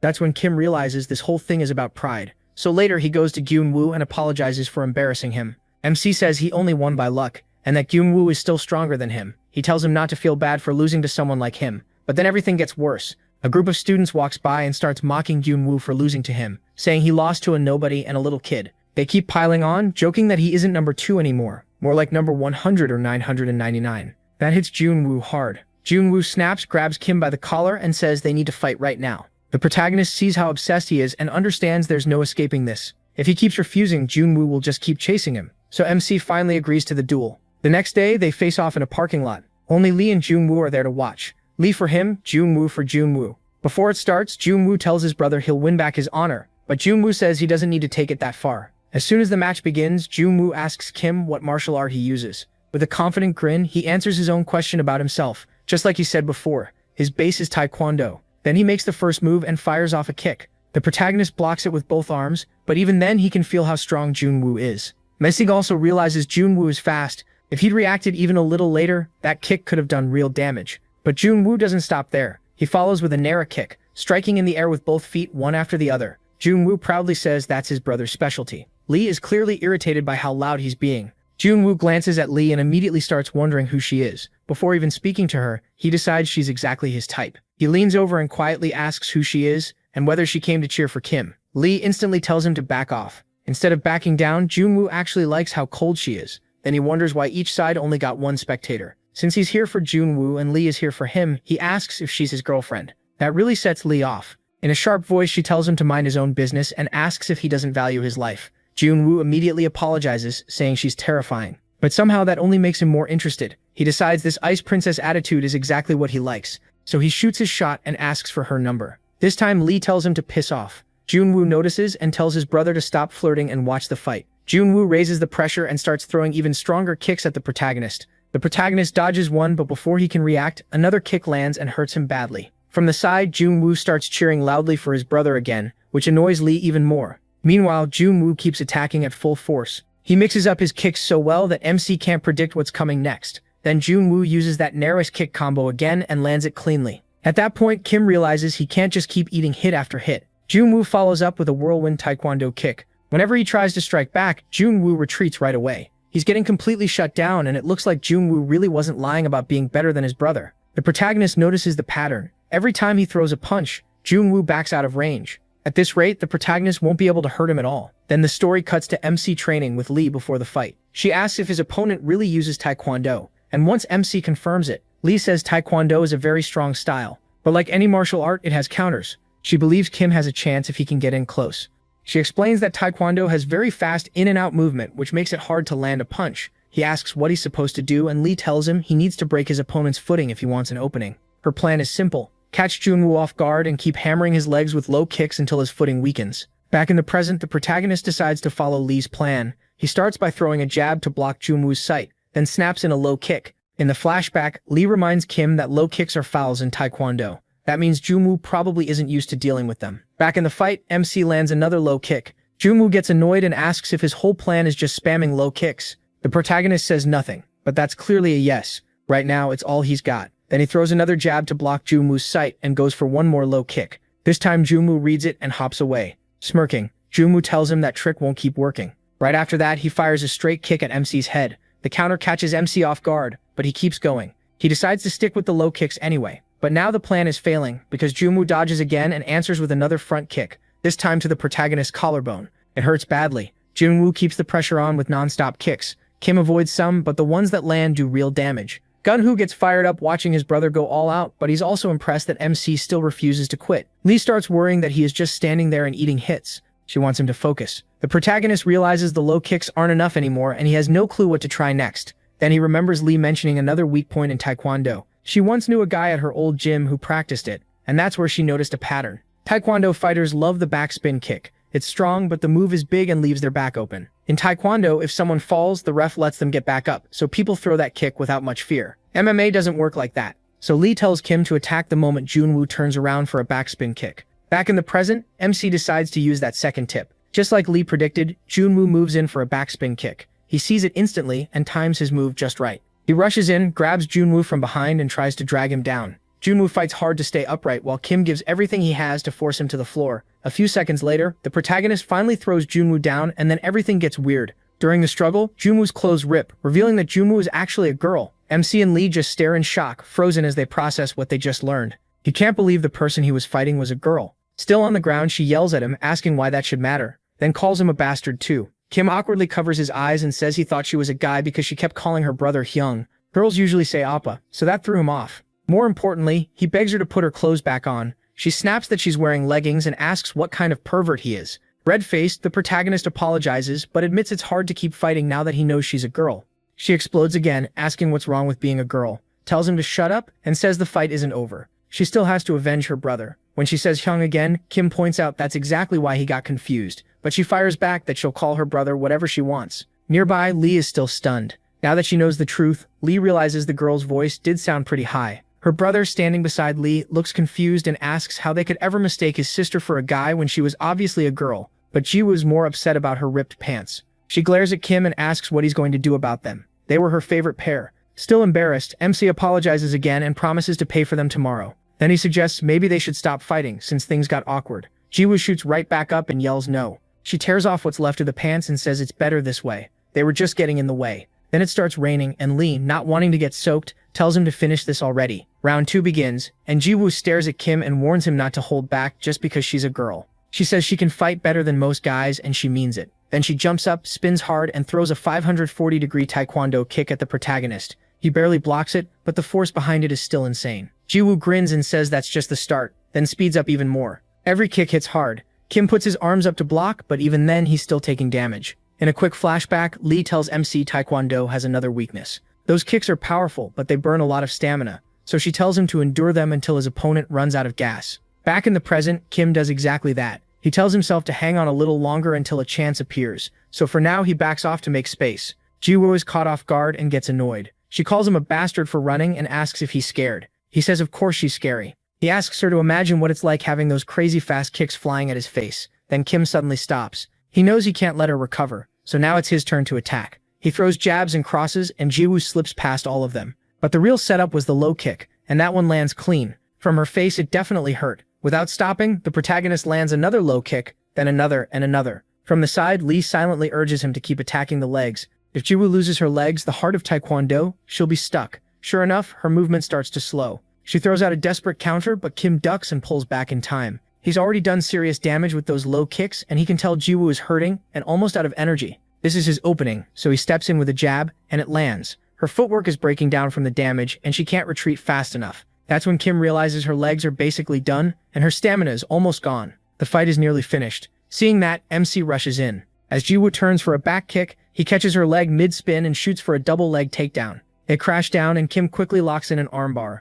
In the process, though, he ends up grabbing more than he meant to. He warns her to tap before her arm breaks. Jiwoo refuses. She says she'll never give up. Kim keeps telling her to tap, but she won't do it. Then Jiwoo's brother steps in and tells him to stop, admitting his sister lost. Both Kim and Jiwoo are stunned, but after a pause, the protagonist finally lets her go. Jiwoo is still furious, but her brother says there's no reason to keep going. MC has clearly won. Hearing that, he can't help feeling thrilled. He actually did it. Jiwoo, though, is still mad, cursing and punching the ground until her brother gently tells her to stop. He tells her she fought well. She starts to say she only wanted to avenge him, but a sneeze cuts her off. Then another one hits. She's soaked from the rain, freezing, and still frustrated. That's when Kim steps in with a kind move, offering her his uniform and telling her to put it on before she gets sick. He admits it's a little dirty, but says it's better than nothing. That actually works because Jiwoo starts blushing. Later, Jiwoo is on her brother's back under the umbrella Kim had brought. He asks if she's okay and where she got hurt. Jiwoo says it's just her leg, so she'll be fine. After a short silence, her brother says the protagonist seems like a decent guy. Once the protagonist found out Jiwoo was a girl, he only used open hand attacks and didn't fully crank the armbar, probably because he didn't want to hurt her. When he finally locked it in, Kim even looked at him like he wanted the fight stopped. Her brother admits that losing to someone like MC doesn't feel so bad. He adds that MC's a good guy, so Jiwoo should let it go too. Jiwoo blinks, confused. He asks if she was really still fighting him just because he lost to him, then says he doesn't care about that anymore, so she shouldn't either. That only makes Jiwoo look annoyed. A memory hit Jiwoo. As a little kid, she was surrounded by other children mocking her, calling her a boy and saying she wasn't pretty. Then her brother showed up and marched right over, asking what they had just called his sister. Big brother mode fully on. He told them to quit making fun of her. Once the kids ran off, he grinned at Jiwoo and asked if he looked cool. He told her that if anyone teased her again, she should come to him. Patting her head, he told her to stop crying, and she sniffled out a quiet, okay. She calmed down, but then another memory came back. It was her brother after losing to Kim, complaining about it all day like a sore loser. Jiwoo told him that kind of weakness didn't fit him. He laughed and asked if he really looked that pathetic. She said yes, but got cut off by a sneeze. Looks like they both caught colds. By the next day, the weather had cleared up. At Yongmin High, Kim was hanging out with his friends. He thanked Daesung for the anime recommendation from last night and said he liked it. Daesung smiled and promised another one later. Then they all suddenly paused. Jiwoo and her brother had come back to the school. She said she came to return the protagonist's clothes, casually calling him a bastard while handing them over. She also mentioned they were dry cleaned. MC thanked her, then remembered he still owed her for the clothes ruined during their fight. Jiwoo brushed it off, saying that just happens in a fight, admitting his sister lost. Still, Kim insisted on buying her dinner and said Gunhuri should come too. The second food came up, Jaewoo was in. Gunhuri liked the idea too. He invited his friends along, but Lee instantly shut it down, and the other two passed. Then Gunhuri suddenly walked up to Lee with a flower, trying to charm her. He asked if she liked flowers, then joked that he couldn't tell which was the real flower, her or the one in his hand. The line was so bad, Lee just looked disgusted and turned away. Gunhuri kept going and asked if she liked movies, but Lee told him never to talk to her again and to get lost. Man, that rejection was brutal. So much for just getting a simple no. Later, they ended up at Burger King. Kim bought burgers but awkwardly asked if that was enough. He said he could pay for something nicer. Jaewoo said burgers were fine, and Gunhur added that they were actually her favorite. Then the protagonist asked something more serious, why she dropped out of school. Since it came out of nowhere, he quickly explained, she kept showing up to challenge him and seemed to have a lot of free time, so he got curious. Gunhuri jumped in and said it wasn't a huge deal. He revealed that Jaewoo had quit school while trying to make it on YouTube. Embarrassed, she admitted it. She said she left school to focus on YouTube because things were going well at first, but then everything fell apart. Now she just works part-time and she doesn't really have any clear goal. Then she looked at Gunhur and told him not to underestimate her. One day she'd hit 1 million subscribers. He grinned and said if she got that big, she could do collabs with pretty guests. Jaewoo called him out for always thinking about girls, then sneezed again. Kim could tell her cold was getting pretty bad. After they finished eating, they went outside. Jaewoo and Gunhuri thanked him, and MC was glad they enjoyed it. Jaewoo asked how he was getting home and said she and Gunhuri were taking the bus, but she started sneezing again mid-sentence. He suddenly told them to wait and ran off. Jaewoo asked where he was going and Gunhuri guessed he probably rushed off to use the bathroom. A little later, Kim came back with medicine. He handed it to Jaewoo and said it was warm ginger tea and cold medicine, so it should help. He said it was probably his fault she got sick, so he wanted her to take it and get better soon. Then he admitted he didn't know when they'd meet again, but told her to stay healthy. He said the same to Gunhur and started to leave. Gunhur, impressed, praised Kim's manners. Then he started sneezing a ton too, and asked Jaewoo if he could have some medicine. Jaewoo stayed quiet. Looking at the bag, she thought that this brat really gave her a cold, and then brought her medicine for it. So yeah, Kim won her over again. The next day at Yongmin High, everyone was in class when the teacher walked in. He told them to sit down and announced a transfer student was joining them. Then he asked her to introduce herself. To everyone's surprise, it was Jaewoo. She introduced herself as a 17-year-old re-enrolled student, and it turned out she was in the same class as Kim. He was completely stunned, while Lee looked annoyed. Jaewoo, though, seemed happy about it. Even with a few ups and downs, their calm days went on.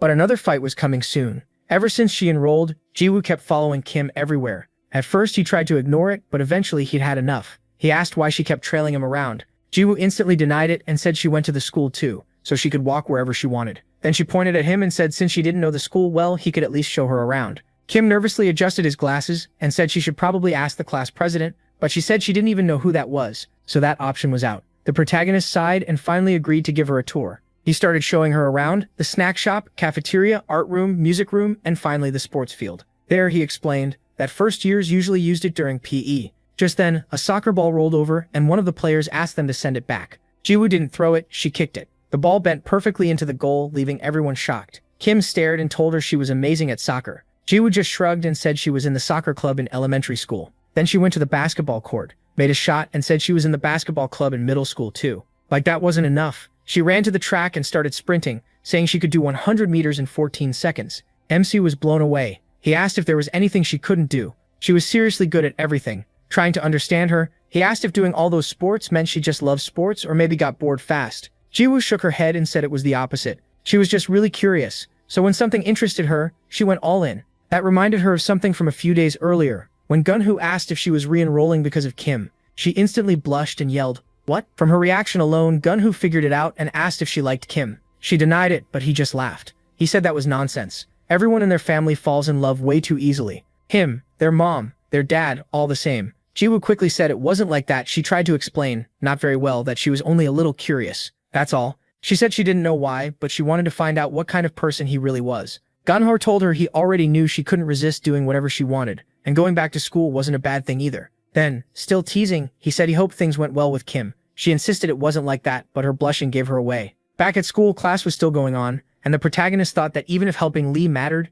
he really needed to focus on his own grades too. He told himself he couldn't keep neglecting his own schoolwork. Then he felt someone poking him with a foot. It was Jaewoo. Leaning in, she whispered to ask what he was doing after school. Kim whispered back, asking if she was crazy for doing this in class, but still answered that he had club activities. From behind them, Lee noticed the whispering and wondered what they were doing instead of paying attention.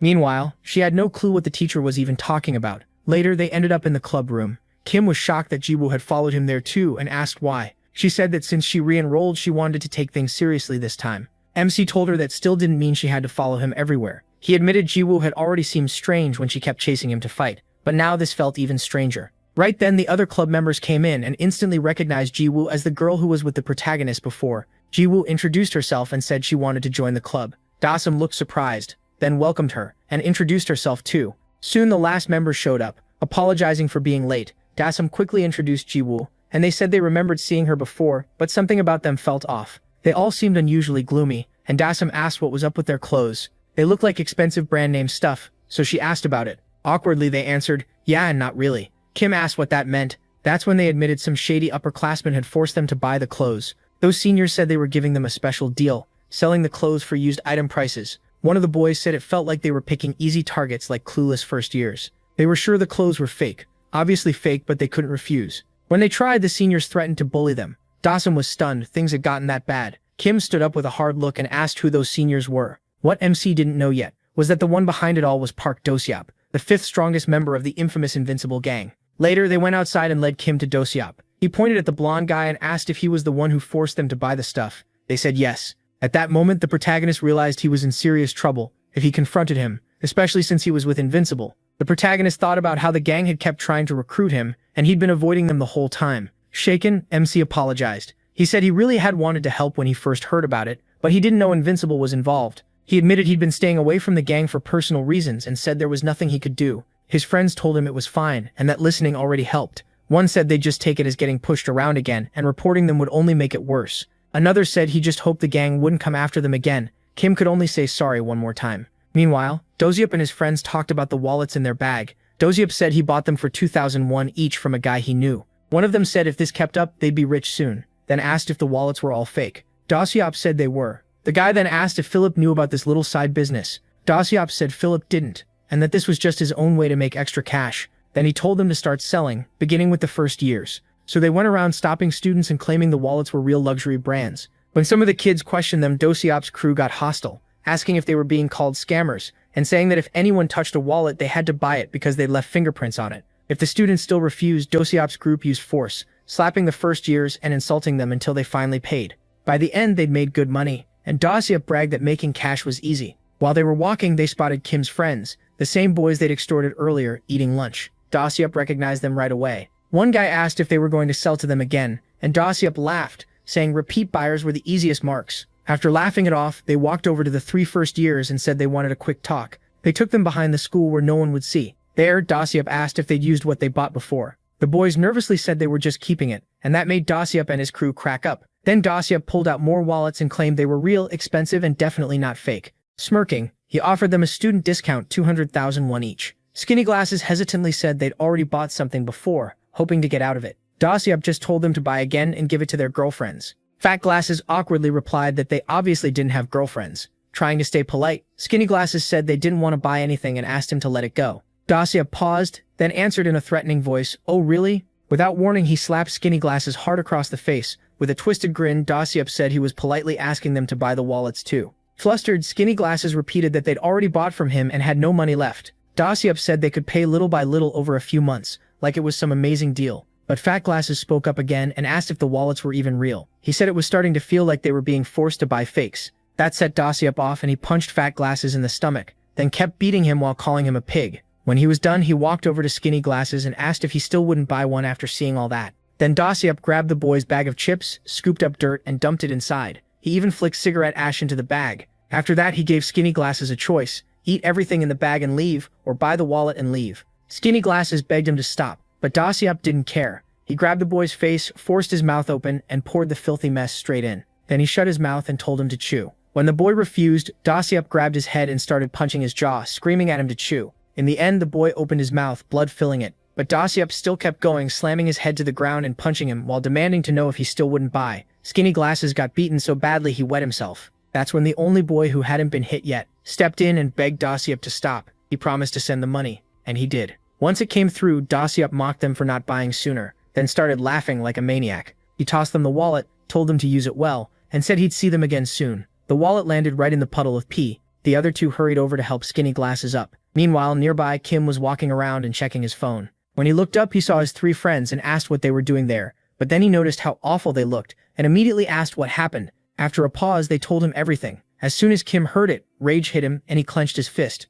That night, he sat outside his house thinking about what had happened to his friends. He was furious they got beaten like that, but he didn't know what to do. Part of him wanted to go after Dasyop right away, but Dasyop was invincible, so Kim held back. Taking on that gang scared him. What if things got even worse? In the end, he felt like a coward, too scared to do anything. Then Lee walked over and asked why he was sitting out there alone. Her timing felt perfect, so he quickly asked if she could come with him somewhere. He followed her to a hidden spot, where she pulled out a cigarette, lit it, and casually told him to keep watch. Kim was shocked, she still hadn't quit. Lee just scoffed and asked who wanted his opinion, then smirked and called him an annoying loser for acting superior. The protagonist gave a nervous laugh and said there was something he wanted to tell her, something that had been stuck in his head for a while. He explained that one of his club friends had been beaten really badly, and the guy who did it was from Invincible. Kim said he wanted to confront Dasyop, get the money back, and make him stop, but the truth was he was scared of what would happen. That gang frightened him, so maybe it was better not to go near Invincible at all. He asked Lee what she thought, but when he turned around, she was gone. Confused, he heard her voice behind him asking why he was talking to himself.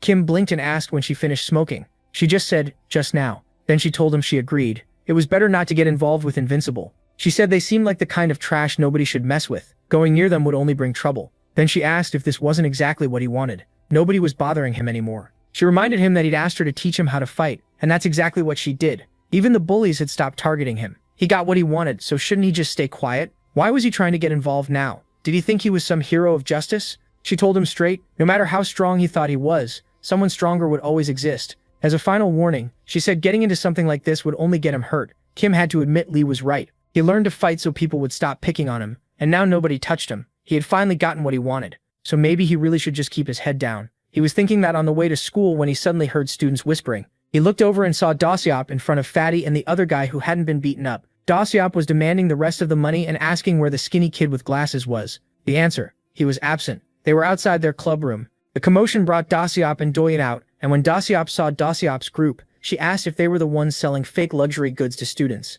One of the guys told her to stay out of it, but Dasyop admitted it himself. Then with a smirk, Dasyop said the stuff was obviously fake. No student would be walking around with that many expensive items. Dasyop claimed they were real, and said he got them from a guy he knew in business.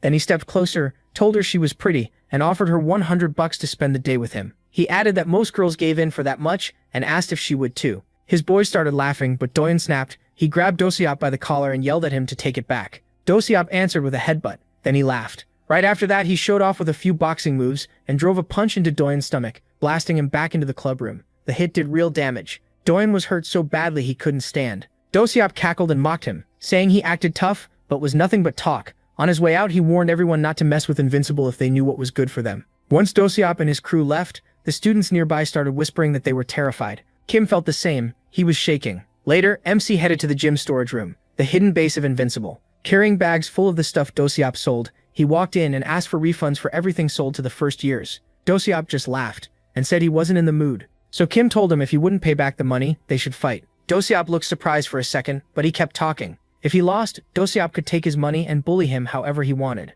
But if the protagonist won, Dasyop had to stop bullying people. Dasyop burst out laughing. Then he gave Kim a nasty look and said he'd wanted to fight him anyway. He hated seeing trash like him hanging around, so he agreed. After hearing that, Philip called out to Dasyop and asked what MC meant about selling things to the first years. Dasyop turned and brushed it off, saying he was only making a little side cash from fake goods. That was enough for him to know the items really were fake. Philip raised an eyebrow and asked if Dasyop had really made money without telling him first. At that moment, the guy who was always reading quietly snapped his book shut. In English, he basically told Dasyop that Invincible only acts on Philip's word, yet he was out there selling to first years. Dasyop didn't look bothered at all. He laughed and told him to speak Korean, since he didn't understand English anyway. The book guy walked up, his tone turning cold. This time in Korean, he warned Dasyop not to do whatever he wanted. Dasyop just laughed again, and said fine, but then he pushed back with the same menace. If the book guy didn't like it, they could fight too. Grinning, he asked if they should settle the rankings again. Just then, Philip stepped between them and casually hooked an arm around each of their necks.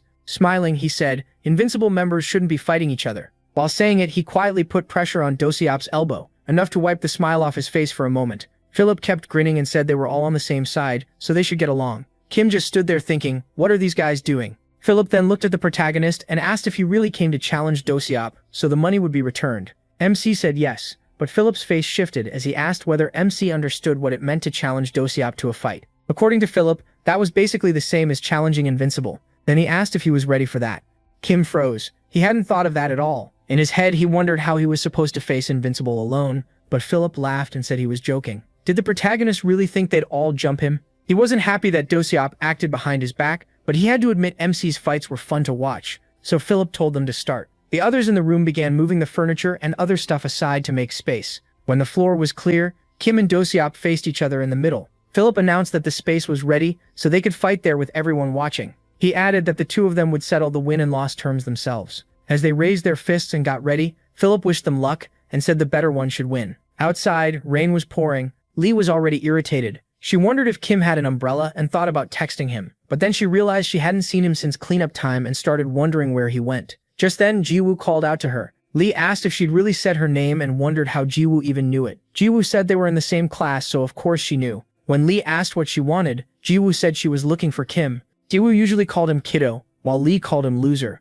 so Lee paused and asked if she meant loser. Jiwoo looked confused too and asked why Lee called him that since it sounded rude. Lee brushed it off and told her not to worry. Then she suddenly called Jiwoo Fangs and asked if she had an umbrella. Annoyed, Jiwoo told her not to use that nickname because she hated it most. She also said no, she didn't have one. Lee cursed the rain for starting so hard out of nowhere. Drapu, holding her uniform over herself like an umbrella, asked if Lee wanted to share. Back in the gym storage room, Philip said about 3 minutes had passed since the fight started. He admitted he hadn't expected this. The book guy, though, said he did. It was obvious. They watched Kim and Do-seop trade blows. He was bleeding, breathing hard, but he still kept his guard up. Across from him, Do-seop laughed like a madman, mocking him and asking if that was all he had. He kept going, saying Kim acted like he could fight, but he was weak and didn't belong anywhere near invincible. Inside, the protagonist was panicking. He couldn't even track Do-seop's punches and had no idea what was happening. Right then, Do-seop rushed in, shouting that MC was pathetic, and cracked him in the face. Before he could recover, Do-seop slipped to the side and landed another clean hit. The protagonist was still stunned by how fast he was.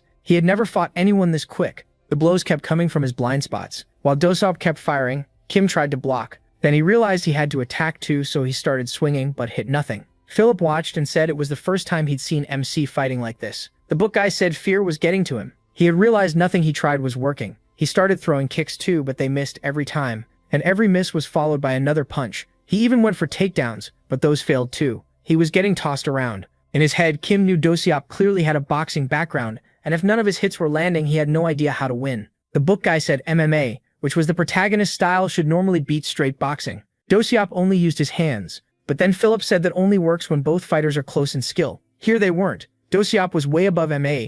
Philip explained that Do-seop was an elite boxer from special sports middle and high schools, but Do-seop didn't treat boxing like a sport, he treated it like a street fight. Philip added that once Do-seop bit a guy's nose for taunting him, broke his face, and even beat up the guy's coach. After that, he got transferred by force to their school. That's how they ended up with the menace named Park Do-seop.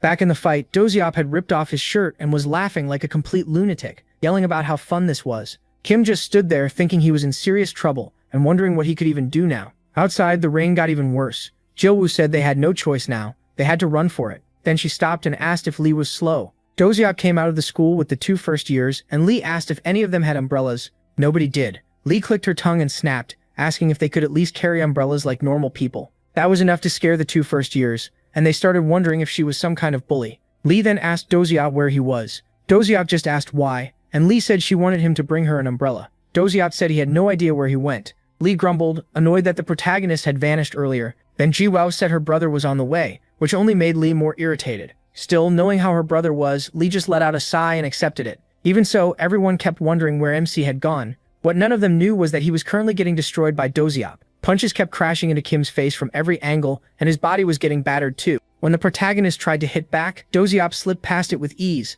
then cracked him across the jaw and made MC lose his footing. Right then, he remembered something Lee once told him. No matter who it is, one solid shot to the jaw can finish you. And that was exactly what happened. Kim dropped to one knee, drained and barely staying conscious, while Philip watched with a grin, and asked if he was getting woozy. Book guy said a clean jaw shot would make it hard for anyone to stay upright. The protagonist's vision swam, his head spun, and his ears rang. He couldn't even process what had happened. He'd fought plenty before, but this guy, Do-seop, was on another level. Then Do-seop grabbed him and yanked him up like he was nothing, yelling that the fight wasn't over. Then he blasted him in the face again and told him to last a little longer. Still laughing like a maniac, Doziop kept beating Kim without stopping. MC panicked, thinking he might really die if this kept up. In desperation, he raised his hands and begged Doziop to stop. Crying, he admitted he lost. In that moment, he truly believed Doziop would kill him if he didn't give up. But that monster just said no and kept punching, sending Kim crashing back down. Writhing in pain, the protagonist kept begging for him to stop, repeating that he already surrendered. Doziop didn't care. He shouted that once someone picked a fight with him, he never let them walk away, or people might think he was weak. As another punch landed, he yelled that he wouldn't stop until his opponent was half dead or pissing on the floor. He laughed like a demon, and Kim was horrified because at this rate, he really was going to die. So MC did the only sane thing he could. He got up and ran. Blood poured down his face and he screamed for help like a terrified kid. As he rushed for the exit, Doziop cackled behind him, but waiting in front of the door were Philip and Book Guy. Kim, dizzy and barely conscious, collapsed to the floor, gasping for air. He looked up at Philip and begged him to move. He said he was done and just wanted to leave. But instead, Philip smiled, locked the door, and asked if he wanted to join Invincible. His eyes went wide in disbelief, maybe even fear. Philip calmly added that if he refused, he might as well die there. At that moment, Doziop came up behind the protagonist, ready to throw another punch. Kim spun around in terror and threw his arms up to guard himself. Then suddenly the door behind Philip started shaking. No, it was getting slammed from the outside so hard it looked ready to break. Doziop stopped mid-swing, and even Philip looked confused as the door bent inward like it was being crushed by something insane. Everyone stared as the person who stepped in after wrecking the door was none other than Gunhu. Everyone froze. One guy demanded to know who he was, while the rest just stared at the busted door. Philip, though, recognized him right away. He said this was the guy from earlier, the one who fought Kim, Gunhu from Unrivaled. Gunhu confirmed it, and Philip asked what was with destroying the door. Gunhu casually apologized and said he heard MC was here, so he got worried. A little earlier, Gunhu had arrived with umbrellas. He heard some first-years telling Lee that Kim went to Invincible for a refund, but nobody had heard from him since. When they got to the storage room, they heard screaming inside, but the door was locked, so Gunhu broke it open. After coming in, he walked over, picked him up, and said he was taking him since the fight was already over. Philip asked what he thought he was doing, saying this was Invincible's business. His face and tone turned cold as he asked if Unrivaled was trying to interfere. Gunhu quickly said no and told Philip not to misunderstand. He came alone. This had nothing to do with Unrivaled. Then he looked Philip straight in the eye and asked if it wasn't messed up to keep beating someone who already gave up. The others exploded, shouting at Gunhu, calling him a bastard, and asking if he even knew where he was, or if he wanted to die. Gunhu didn't budge. He told them if anyone had a problem, they could come find him at Baekwon High School. He'd face anyone, and with that, he started walking out. Book Guy quietly asked Philip if they should contact Unrivaled and find out what was going on,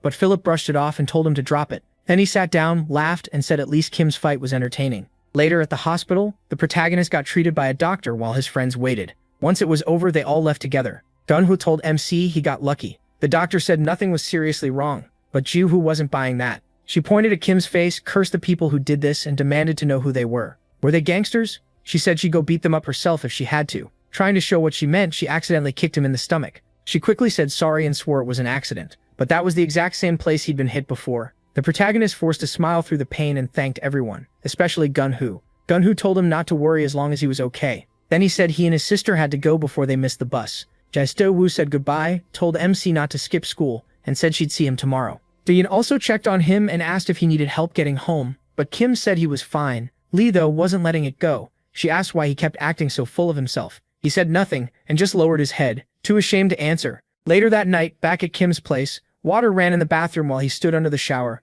For the first time, he admitted something to himself. He had lost a fight. Before this, he'd thought he was just lucky. But losing wasn't what hurt most. It was the fear. That fear sank deep into him. He could still feel the blows and still remember thinking he was going to die. It was one of the scariest moments of his life. After his shower, Kim stepped out and almost jumped when he saw Lee sitting in his room. She told him to sit next to her. When he asked why, she told him to shut up and do it. Without another word, she took some ointment, put a little on her finger, and gently rubbed it on his swollen eye.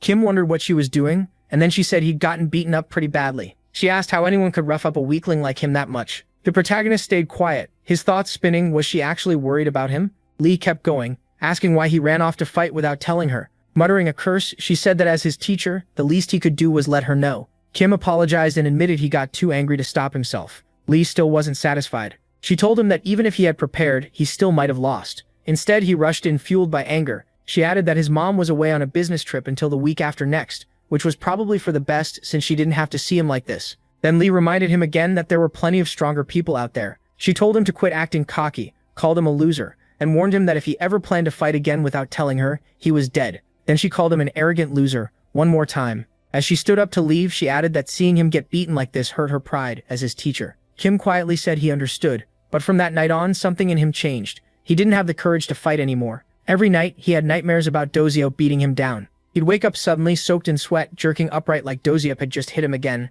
and every time he told himself the same thing: he never wanted to fight again. Going after Dozio had been way beyond him. At school, Kim didn't even get mad anymore when his friends got extorted. Whenever Dozio spotted him, he would casually call his name and ask for 100 Dozio, told Kim to send him 100,000 won for shoes. MC just obeyed. He was being extorted again. Once the other bullies noticed, they started pushing him too, one after another. They came asking for money like it was fun. He didn't have the will or courage to fight back anymore. Just thinking about another fight made his hands shake and his chest tighten. Everything had gone back to the old days, back to being bullied. Later, while tutoring Lee at home, Kim tried to clear his head. He told himself to stop thinking about reckless stuff and focus on the lesson. He had promised to help Lee get into Seoul University. Then the doorbell rang. Lee guessed it was her delivery and told him to get it. Kim asked why she was ordering food before the lesson was even over, but she said she was hungry and had ordered early, then told him to hurry. With a sigh, he went to the door, muttering that she was already planning dinner during tutoring. How was she supposed to get into Seoul University like this? But when he opened the door, he stopped. It wasn't a delivery person. It was Sarah. She laughed, said it had been a while, and asked if he'd missed her. Kim just stared, wondering why she was there. Sarah teased that she came because she missed him. Before he could react, she pulled him into a hug and asked how he'd been. Then she noticed his face, took off his glasses, and poked at his bruised eye. She asked what happened and whether Lee hit him. The protagonist told her to stop because it hurt, but Sarah only laughed and said it felt squishy. Just then, Lee came downstairs and Sarah rushed over to hug her.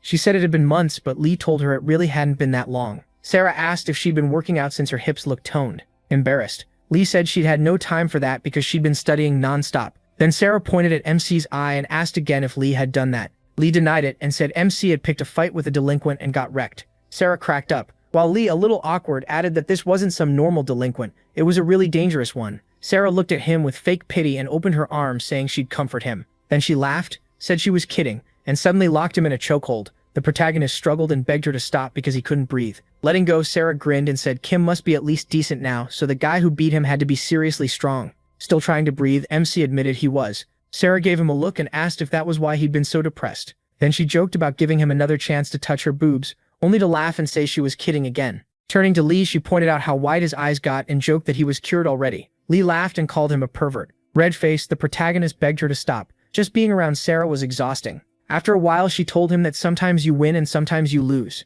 so she didn't get why he was this crushed. Whoever beat him up, if Kim really wanted to win, she could teach him how to fight. He politely refused and said he was done with fighting. Sarah just shrugged and told him to ask if he changed his mind. Then she casually mentioned she'd be staying at his house for a few days. His mom had already said yes. MC was surprised his mom agreed, but having Sarah around did make him feel a little better. School, though, was still awful. Daziop kept demanding money, and because of their deal before the fight, Kim had to keep paying him. Daziop even offered to get him a cheap wallet if he needed one. He only said okay. He didn't even try to argue anymore. Even passing the club room felt heavy. He figured he'd only be a burden if he went in. As he dragged himself down the hall, someone called his name. He turned and saw the two freshmen. The tall one said they needed to tell him something important. That night, Kim walked through the streets with them. The tall one explained that Ilgu hadn't come to school since getting beaten up. He also wasn't answering his phone. Fatty said people nearby had seen him on the rooftop at night, and he was worried Ilgu might be thinking about doing something bad. The second Kim heard that, he panicked and said this was serious. They had to check on him right away.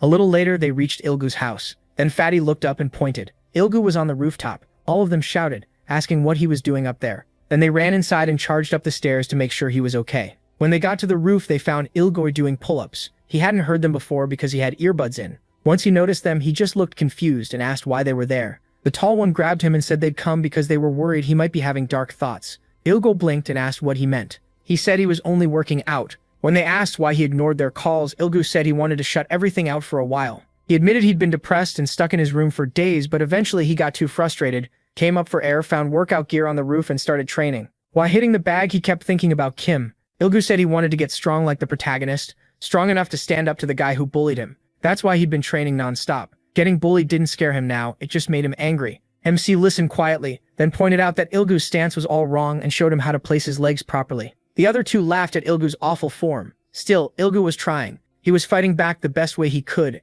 and compared to that, Kim felt like the one who had run away. In that moment, he admitted to himself that giving up after one loss was pathetic. He remembered how scared he'd once been of Jo Sang-bum and of Hong Daebong, who had seemed huge to him even though he was skinny. and of Do-hyun, who had felt impossible to move. Back then he was scared too, but when he got cornered, he didn't bow his head, he kept throwing punches again and again. After realizing that, Kim went home with a new resolve. He told Sarah he wanted her to teach him how to win. Hearing that, she smiled and laughed, happy to hear it. Sarah said that before she could help, she needed to know how the guy who beat him fought. She asked if Kim had a video of the fight, but he didn't, so she said they needed to learn his style first to build a plan. Then she asked if there was anyone he could talk to, someone who knew how Do-hyun fought. The protagonist said there might be. The next day he went to Do-hyun at school. Do-hyun said he'd looked into Do-hyun like MC asked, and for more details he'd called Seokyu. Seokyu told him Do-hyun was supposedly the third best fighter in Invincible, but when it came to dirty fighting he was number one. He beat people until they were nearly dead, then asked if Do-hyun was actually thinking of fighting him.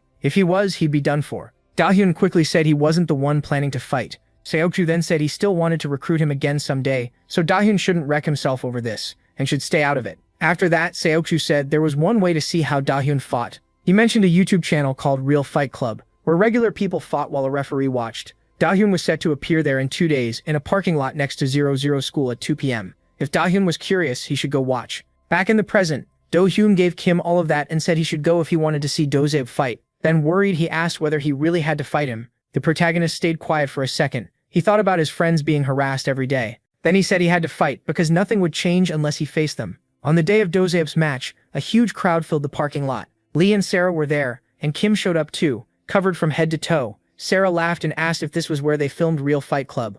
MC nodded. Sarah grinned and said she was glad she got to see this in person, while Lee just waited for the fight to finally start. The cameraman announced Gong Yurongmin, better known as the Murder Demon, a veteran semi-pro MMA fighter, and said the match would start when Do-hyun got there, so he should be ready. Gong frowned and asked what was taking Do-hyun so long. Right then, Do-hyun arrived. He walked in laughing as he pulled off his hoodie, and the whole crowd locked onto him. They called him the dopamine addict. Sarah asked him how Do-hyun fought in their match. He said he only boxed and even claimed he used to be an elite boxer. That caught Sarah off guard a little. If Do-hyun was really a boxer, she said, then he should be weak on the ground. Lee cut in and said that if boxing was all he had, the answer was simple: take him down. Then she asked the protagonist how he still lost. The protagonist admitted he couldn't get a single takedown. His kicks missed too. Then the match started, and Do-hyun rushed in the second gong through a punch. Lee pointed out that Do-hyun's reflexes and tight movement looked like a boxer's. He was slipping attacks with barely any effort. Then Gong made the smart call and shot for a tackle. Against a boxer, taking it to the ground should have worked,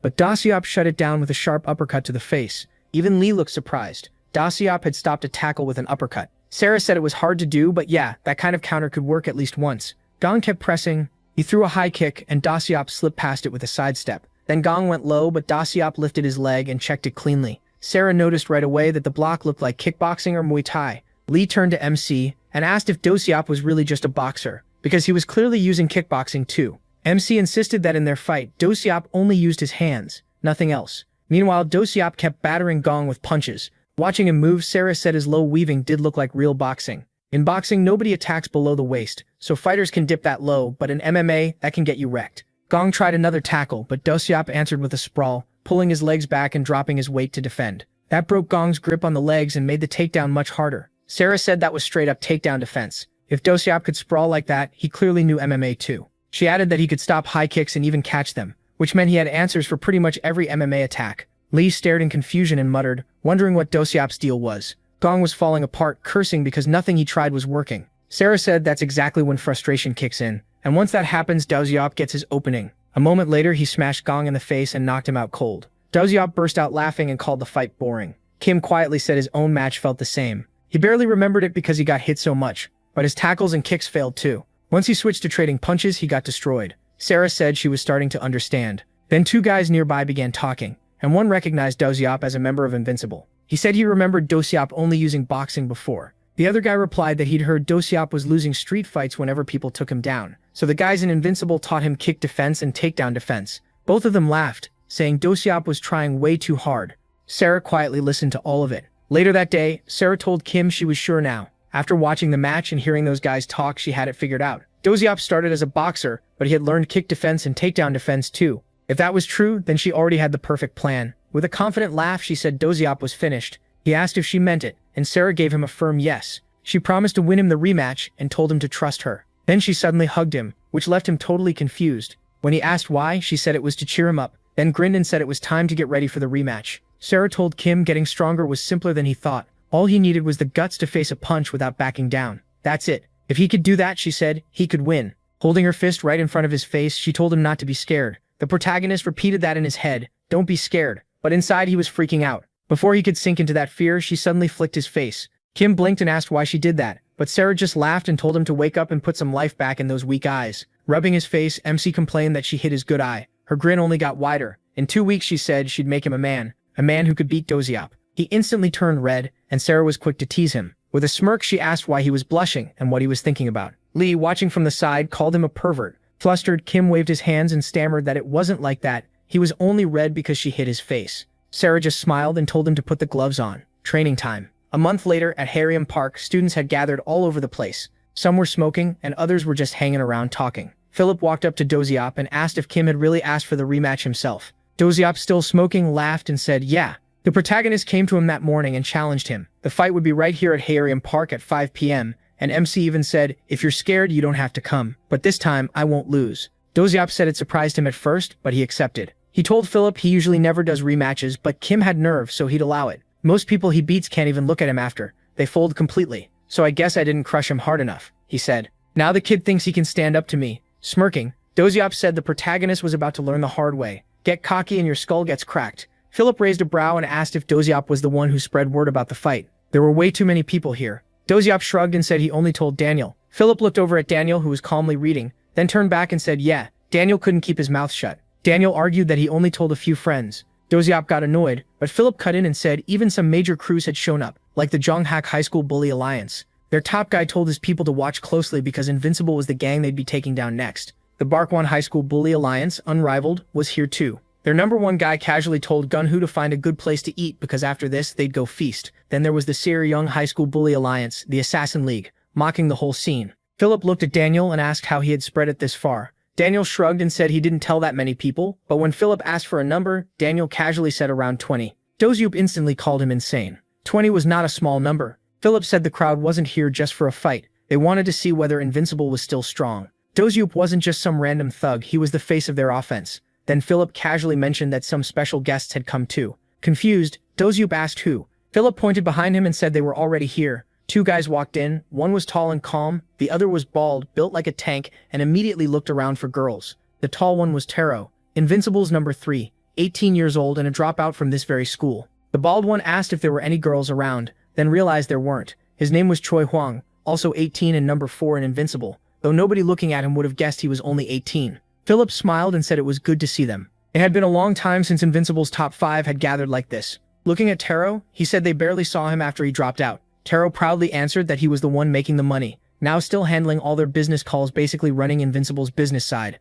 Philip looked at Huang and joked that he was too busy chasing girls to show up. Huang proved him right, still looking around for someone cute. That was basically his whole reputation in Invincible. Taro said he came despite being busy because he wanted to see Doziop's big showcase. Then he smirked and asked if this was really Doziop's opponent's funeral. Doziop got pissed, told him to shut up and asked if he wanted to die too. All at once the crowd turned towards someone coming their way. A murmur spread, was that Doziop's opponent? As Kim got closer, people figured it had to be him. But once they saw him clearly, everyone looked confused. He was way smaller than they expected. Philip though looked impressed. Even with this huge crowd, MC still came alone. That took nerve, but then MC, who'd been walking calmly, suddenly burst forward straight at Doziop. In one move, he jumped and threw a wild kick. Doziop blocked it. Caught by surprise, Doziop was still trying to figure out what Kim was doing. From the side, Huang started yelling that his move was a cheap sneak attack. He called him a coward. Taro, on the other hand, loved it. He clapped and said things were starting off hot. The protagonist didn't stop. He dropped low like he was about to throw a low kick. Asoap saw it and got ready to counter with a clean kick check,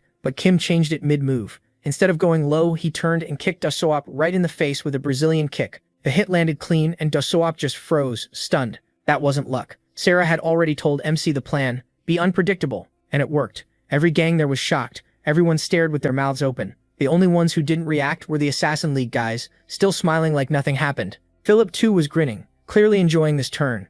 Then Doziop started laughing. Not in a nice way, he cracked his neck and growled, "You kicked my face? Fine, I'll kill you today." Kim didn't back off. He stayed quiet, but in his head, he'd already decided he wasn't losing either. In a quick flashback, Sarah asked him if he'd watched how Doziop fought. She said Doziop attacked with boxing, but he defended kicks by catching them or using a check, and he stopped takedowns with a sprawl. So even if he fought like a boxer, his defense came from all kinds of styles. Then Sarah remembered what those two gossiping guys had said. Do-seop had learned to block basic kicks, low, middle, high, even T kicks. She told Kim that in a one-on-one fight, blocking even a few standard kicks was enough to counter and end it fast. Then she asked what would happen if he used strange kicks instead. Since Do-seop hadn't trained in real mixed martial arts, he likely wouldn't know how to deal with attacks that changed path mid-air. Back in the present, that's exactly what the protagonist used, a Brazilian kick that caught Do-seop off guard. Not long after, Kim's friends showed up and asked if they were late. The three first-years started praying hard, just hoping MC could hang on. Do-seop was still furious, but he rushed him again and fired what looked like a jab at the face, then dropped low instead. It was a jab feint into a single-leg takedown. Do-seop read it right away. He got ready to sprawl and shut it down, but then Kim spun and smashed him in the face with a spinning back elbow. Sarah had warned the protagonist that Do-seop usually stopped takedowns with sprawls or counterpunches. His reactions were too fast, which meant repeated takedowns would just waste MC's energy. In the end, she told him he had to fight strike for strike. That really shook Kim. He asked what she meant. If it turned into straight boxing, Do-seop was way above him. Sarah agreed. She even said Do-seop was probably better than both her and Lee in pure boxing. That made Lee snap, saying she was still better. Sarah told him not to stress. He'd still use strikes, but it wouldn't be a boxing match. He needed attacks boxers don't use, like the spinning back elbow he'd already landed on Do-seop. Since those moves weren't part of normal boxing, Do-seop would have a harder time stopping them. When the crowd saw Kim fake the takedown and land that backspin elbow, they were stunned. Watching closely, Philip said the protagonist had clearly planned this out. That move wasn't random. Gunhoo got fired up and yelled for MC to keep going, saying he was doing great. Back in the fight, Kim followed with a headbutt right to Do-seop's chin. Sarah had already told him that even if headbutts were illegal in boxing, they still counted as striking and winning was what mattered. So if he had the chance, he should use it. Do-seop started to look dazed and he remembered Sarah saying that if he ever got an opening like this, he had to finish it fast. So the protagonist went all in and started throwing non-stop strikes. Do-seop kept his guard up and blocked what he could. One of the gang leaders said Do-seop still hadn't recovered. Daniel asked if that meant he might actually lose, and Philip just said maybe. When Daniel asked if he didn't care, Philip laughed and said he only cared about being on the winning side. Back in the fight with Kim pressing hard, Do-seop finally threw a punch. MC stepped back and dodged it, wondering if Do-seop had already recovered. Seeing how angry Do-seop looked, he decided what to do next. Then the scene cut back to training, where Sarah said they were bringing in a special teacher for another unusual move. Kim was confused at first, but then Junwoo walked in. Sarah said Lee told her Junwoo knew Taekwondo, so they brought her in to teach the protagonist a few kicks. Junwoo stepped up and said they'd start right away. She was ready to teach him real kicks. Back in the present, Kim suddenly went calm. After adjusting his stance and footwork, he jumped high into the air and threw a Taekwondo 540 kicks. It landed clean on Do-seop's face again, and MC's friends stared in shock. But then Do-seop recovered fast and fired a punch back. Kim barely blocked it in time, and even he looked shaken. If he'd been a second slower, it would have been bad. He quickly backed off, realizing staying too close was dangerous. Meanwhile, Do-seop only got angrier as the fight went on. He cursed at him, then unzipped his jacket and threw it aside. He stood there with no guard. One of the gang leaders noticed and wondered what he was planning. The red-haired gang leader just laughed, while Gunhoo's leader explained that Do-seop was probably baiting Kim to attack. The two faced off. The protagonist had no idea what Do-seop was thinking, but he knew he couldn't freeze up. If Do-seop wouldn't move first, then he would. MC rushed in with the Taekwondo spinning kick he'd learned from Song Ji-woo. Do-seop didn't dodge at all, he just took it, even though it clearly hurt. Daniel asked if that meant Do-seop had given up. Philip told him to watch closely. Then Do-seop loaded up a punch and threw it. The hit was so strong it sent Kim flying back to the ground. Philip said Do-seop had taken the kick on purpose to land that counter at the perfect time. He looked hurt, but without wasting a second, he got back up, raised his guard and told himself he was fine. This was only the start. Facing him again, Kim noticed Do-seop was still using that no-guard stance, like he was daring him to come in, but the protagonist wasn't going to get scared. He decided to close in with a double jab, then follow with a backspin strike. It connected with Do-seop's face, but the guy just smiled. Daniel was confused. Was Do-seop letting himself get hit again? If this kept up, shouldn't he pass out? Philip shook his head and said no. You only go down easy from hits you don't see coming. Kim didn't waste the opening and threw a Taekwondo stomp. As his leg came toward Do-seop's face, Do-seop casually moved, and the stomp hit his shoulder instead. He was still smiling. Philip finally got it. Do-seop had been waiting for a counter this whole time. Right then, Do-seop caught Kim's leg and slammed him with a huge punch, sending MC flying. He hit the ground again and his friends gasped. They called out in panic, telling him to stay with them. Philip said this was a trade flesh for bone kind of fight. Crazy, but if it kept going, one of them would drop. Do-seop cackled like a lunatic while Kim lay there. The protagonist knew one more counter like that and he'd black out for real. He forced himself up and warned himself to be careful. He had to stop getting countered. Then he rushed back in with a spinning Taekwondo kick. Do-seop blocked it, but MC didn't stop. He fired a backspin elbow right after. Dosiop shut that down too, punching straight into Kim's elbow. Hwash was stunned. He blocked an elbow with his fist. Laughing, Dosiop grinned that he could read every attack now. Then he drove a punch into his ribs and warned him not to use the same move twice. He could see it all now. Then he smashed the protagonist in the face again. While getting rocked, the protagonist remembered what Sarah had said. Dosiop's eyes were insanely sharp. If MC wanted to win, he had to finish this before Dosiop fully read his patterns. As the punches kept coming, he wondered if Dosiop had already figured him out. Right then, another heavy shot slammed into his face, then a right hook, then a left. Dosiop laughed and said this was getting fun. Kim realized he was falling into Dosiop's pace. He told himself to focus. This fight had only just started, and he still had choices. So he jumped and threw a Taekwondo 540 kick, but Dosiop caught it in midair with a brutal punch to the leg. From the side, Taro blurted out that Dosiop had stopped the kick with a check hook. Meanwhile, Dosiop laughed again and reminded Kim he'd warned him not to repeat attacks. Then he drove a fist into the protagonist's stomach and followed with a non-stop barrage. As he kept hammering him, Dosiop mocked MC, asking if he'd really prepared for this, if he'd done everything he wanted. Then with a crazy grin, he said it was time for Kim to die. He kept punching and laughing. One of the gang leaders muttered that the whole fight had turned, this was over. The red-haired gang leader just adjusted his sunglasses and snickered. Dazed, he asked himself what he could even do now. Was there really no way out? Was he going to lose again? Dosiop sneered that he wasn't ending it yet. He'd keep beating the protagonist until he pissed himself or was half dead. The protagonist tried to block with his arms up, but the damage kept piling on. Dosiop kept trash-talking, saying no miracle was coming for a loser like him. That line dragged up an old memory. Skinny Boy once said bullying someone like MC was pointless because losers were just born that way. Then another flashback hit, his first bully beating him while calling him a little piece of shit. This is what happens when prey challenges a lion. As Dosiop kept attacking, Kim's mind spiraled. Was this really his fate? Was he still just some pathetic loser? For someone like him, was this all there was? Then a clearer memory came back. Lee once asked him, if he wanted to beat Dosiop, what did he think he needed? Kim answered, probably the plan she and Sarah made, and to use it right in the fight. Lee told him no. Something mattered more than strategy. When he asked what, she said belief in himself. He didn't get it at first, so she explained Dosiop wasn't like the others. He was on another level, so the protagonist would need to trust not just his skills but himself. Then she asked if he truly believed he could beat Dosiop. She said no one enters a fight expecting to lose. What matters is believing you're strong, believing you can win, believing your hard work means something. Then she reminded him of what Sarah once said, being strong isn't special. You just need the courage to face the punch coming at you. That courage alone can win a fight. So Lee told him that if he could believe in himself and face that punch, she'd teach him a move he could use. Back in the present, Dosiop was still beating him down. But this time Kim clenched his teeth and told himself he'd believe in himself and use what Lee taught him. So when the next punch came at his face, MC didn't flinch. Instead, he stepped in and took it head on. Then he burst forward with a move that doesn't exist in boxing. The Wang Superman punch. It landed clean and hard, blasting blood from Dosiop's nose. Kim saw his chance and let his hands go, driving a flurry into Dosiop's body. He remembered Lee's advice,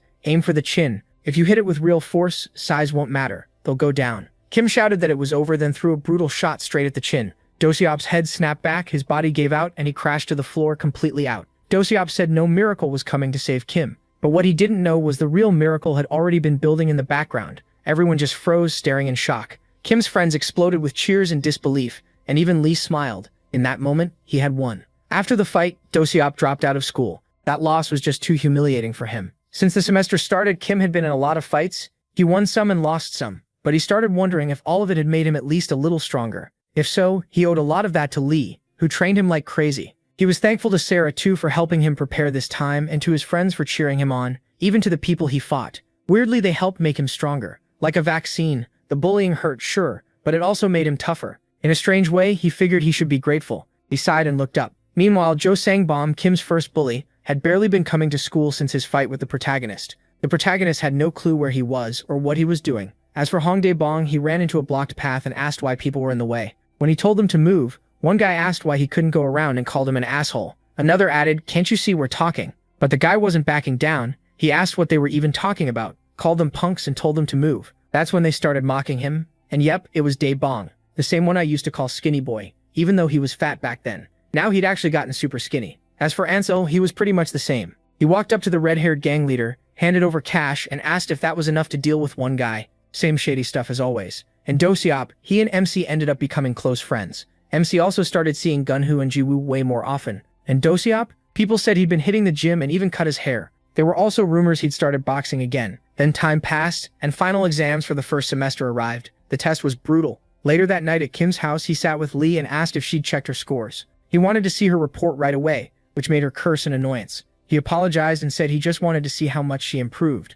She called him annoying but handed it over anyway. After looking, he could tell her grades were still bad but better than before. She had a long way to go, so he told her she'd maybe reach middle school level now and needed to work way harder. Irritated, she asked to see his scores. He asked why and she said she needed to know how good her tutor really was. When she saw them, she was completely stunned. Kim had done insanely well. He was crazy smart. Almost everything was a perfect score, and even in English he got a 98. He said he studied here and there while training. She stared at him and told him to give her half his brain. He shrugged and said even if he could, he wouldn't. Then he said they should get back to tutoring. Time passed and later that night they stepped outside for some air. Lee rubbed her head and said too much studying was giving her a headache. She lit a cigarette and told Kim to keep watch. Then she looked at him and asked if he remembered what she told him before. He asked what she meant. Lee reminded him she'd said that if he had the courage to face the punch, he could win. Do-seop's punches were strong. One bad hit could have knocked him out, but the protagonist had the nerve to take it and he did well. The protagonist remembered that moment clearly. He stood his ground and fired back because he had the guts. Lee added that Do-seop was one of the toughest opponents MC had fought so far, so beating him meant he was pretty strong now too. The protagonist lit up and asked if she really meant that. She nodded and said that to her it was still a rookie fight, but if even she admitted that much, he should feel a little proud. Then she checked her phone and said Sarah was blowing up the group chat. That reminded Kim that Sarah had met his other friends on the day he fought Do-seop. She looked at them and asked if they were the famous Lee and the Small Fry gang, then cheerfully introduced herself. Lee quickly told her not to say that out loud. Ji-woo looked confused by the nickname, then asked MC if he was in the gang too. When he hesitated, she said she wanted to join, and Lee immediately asked who gave her permission. Before that could go anywhere, Sarah said she was joining too and called herself an honorary member. Ji-woo loved the idea and even asked him if she could keep coming over to his place. Back in the present, Lee let out a sigh and said Sarah had been blowing up the group chat ever since then. In the chat, Sarah asked what everyone was doing for summer break. Dasim said she'd catch up on anime, and Ji-woo said she'd be hanging out at Kim's place. Then Lee told them they should be studying, since they were all trying to get into college. Funny enough, Lee was the worst student out of all of them. Still, she turned to the protagonist and said they should go back inside and keep studying. MC said that was the right attitude. Then Lee suddenly told him that since she helped make him stronger, he had to take responsibility for her too. That totally caught Kim off guard. He blushed and started wondering what she even meant by responsibility, before snapping himself out of it, embarrassed by where his mind was going. Lee saw him standing there spaced out and told him to hurry up and come inside. Even though studying was brutal, he was still enjoying how peaceful the moment felt. Deep down, he wished this calm could stay forever. And just like that, after a hard first semester, summer break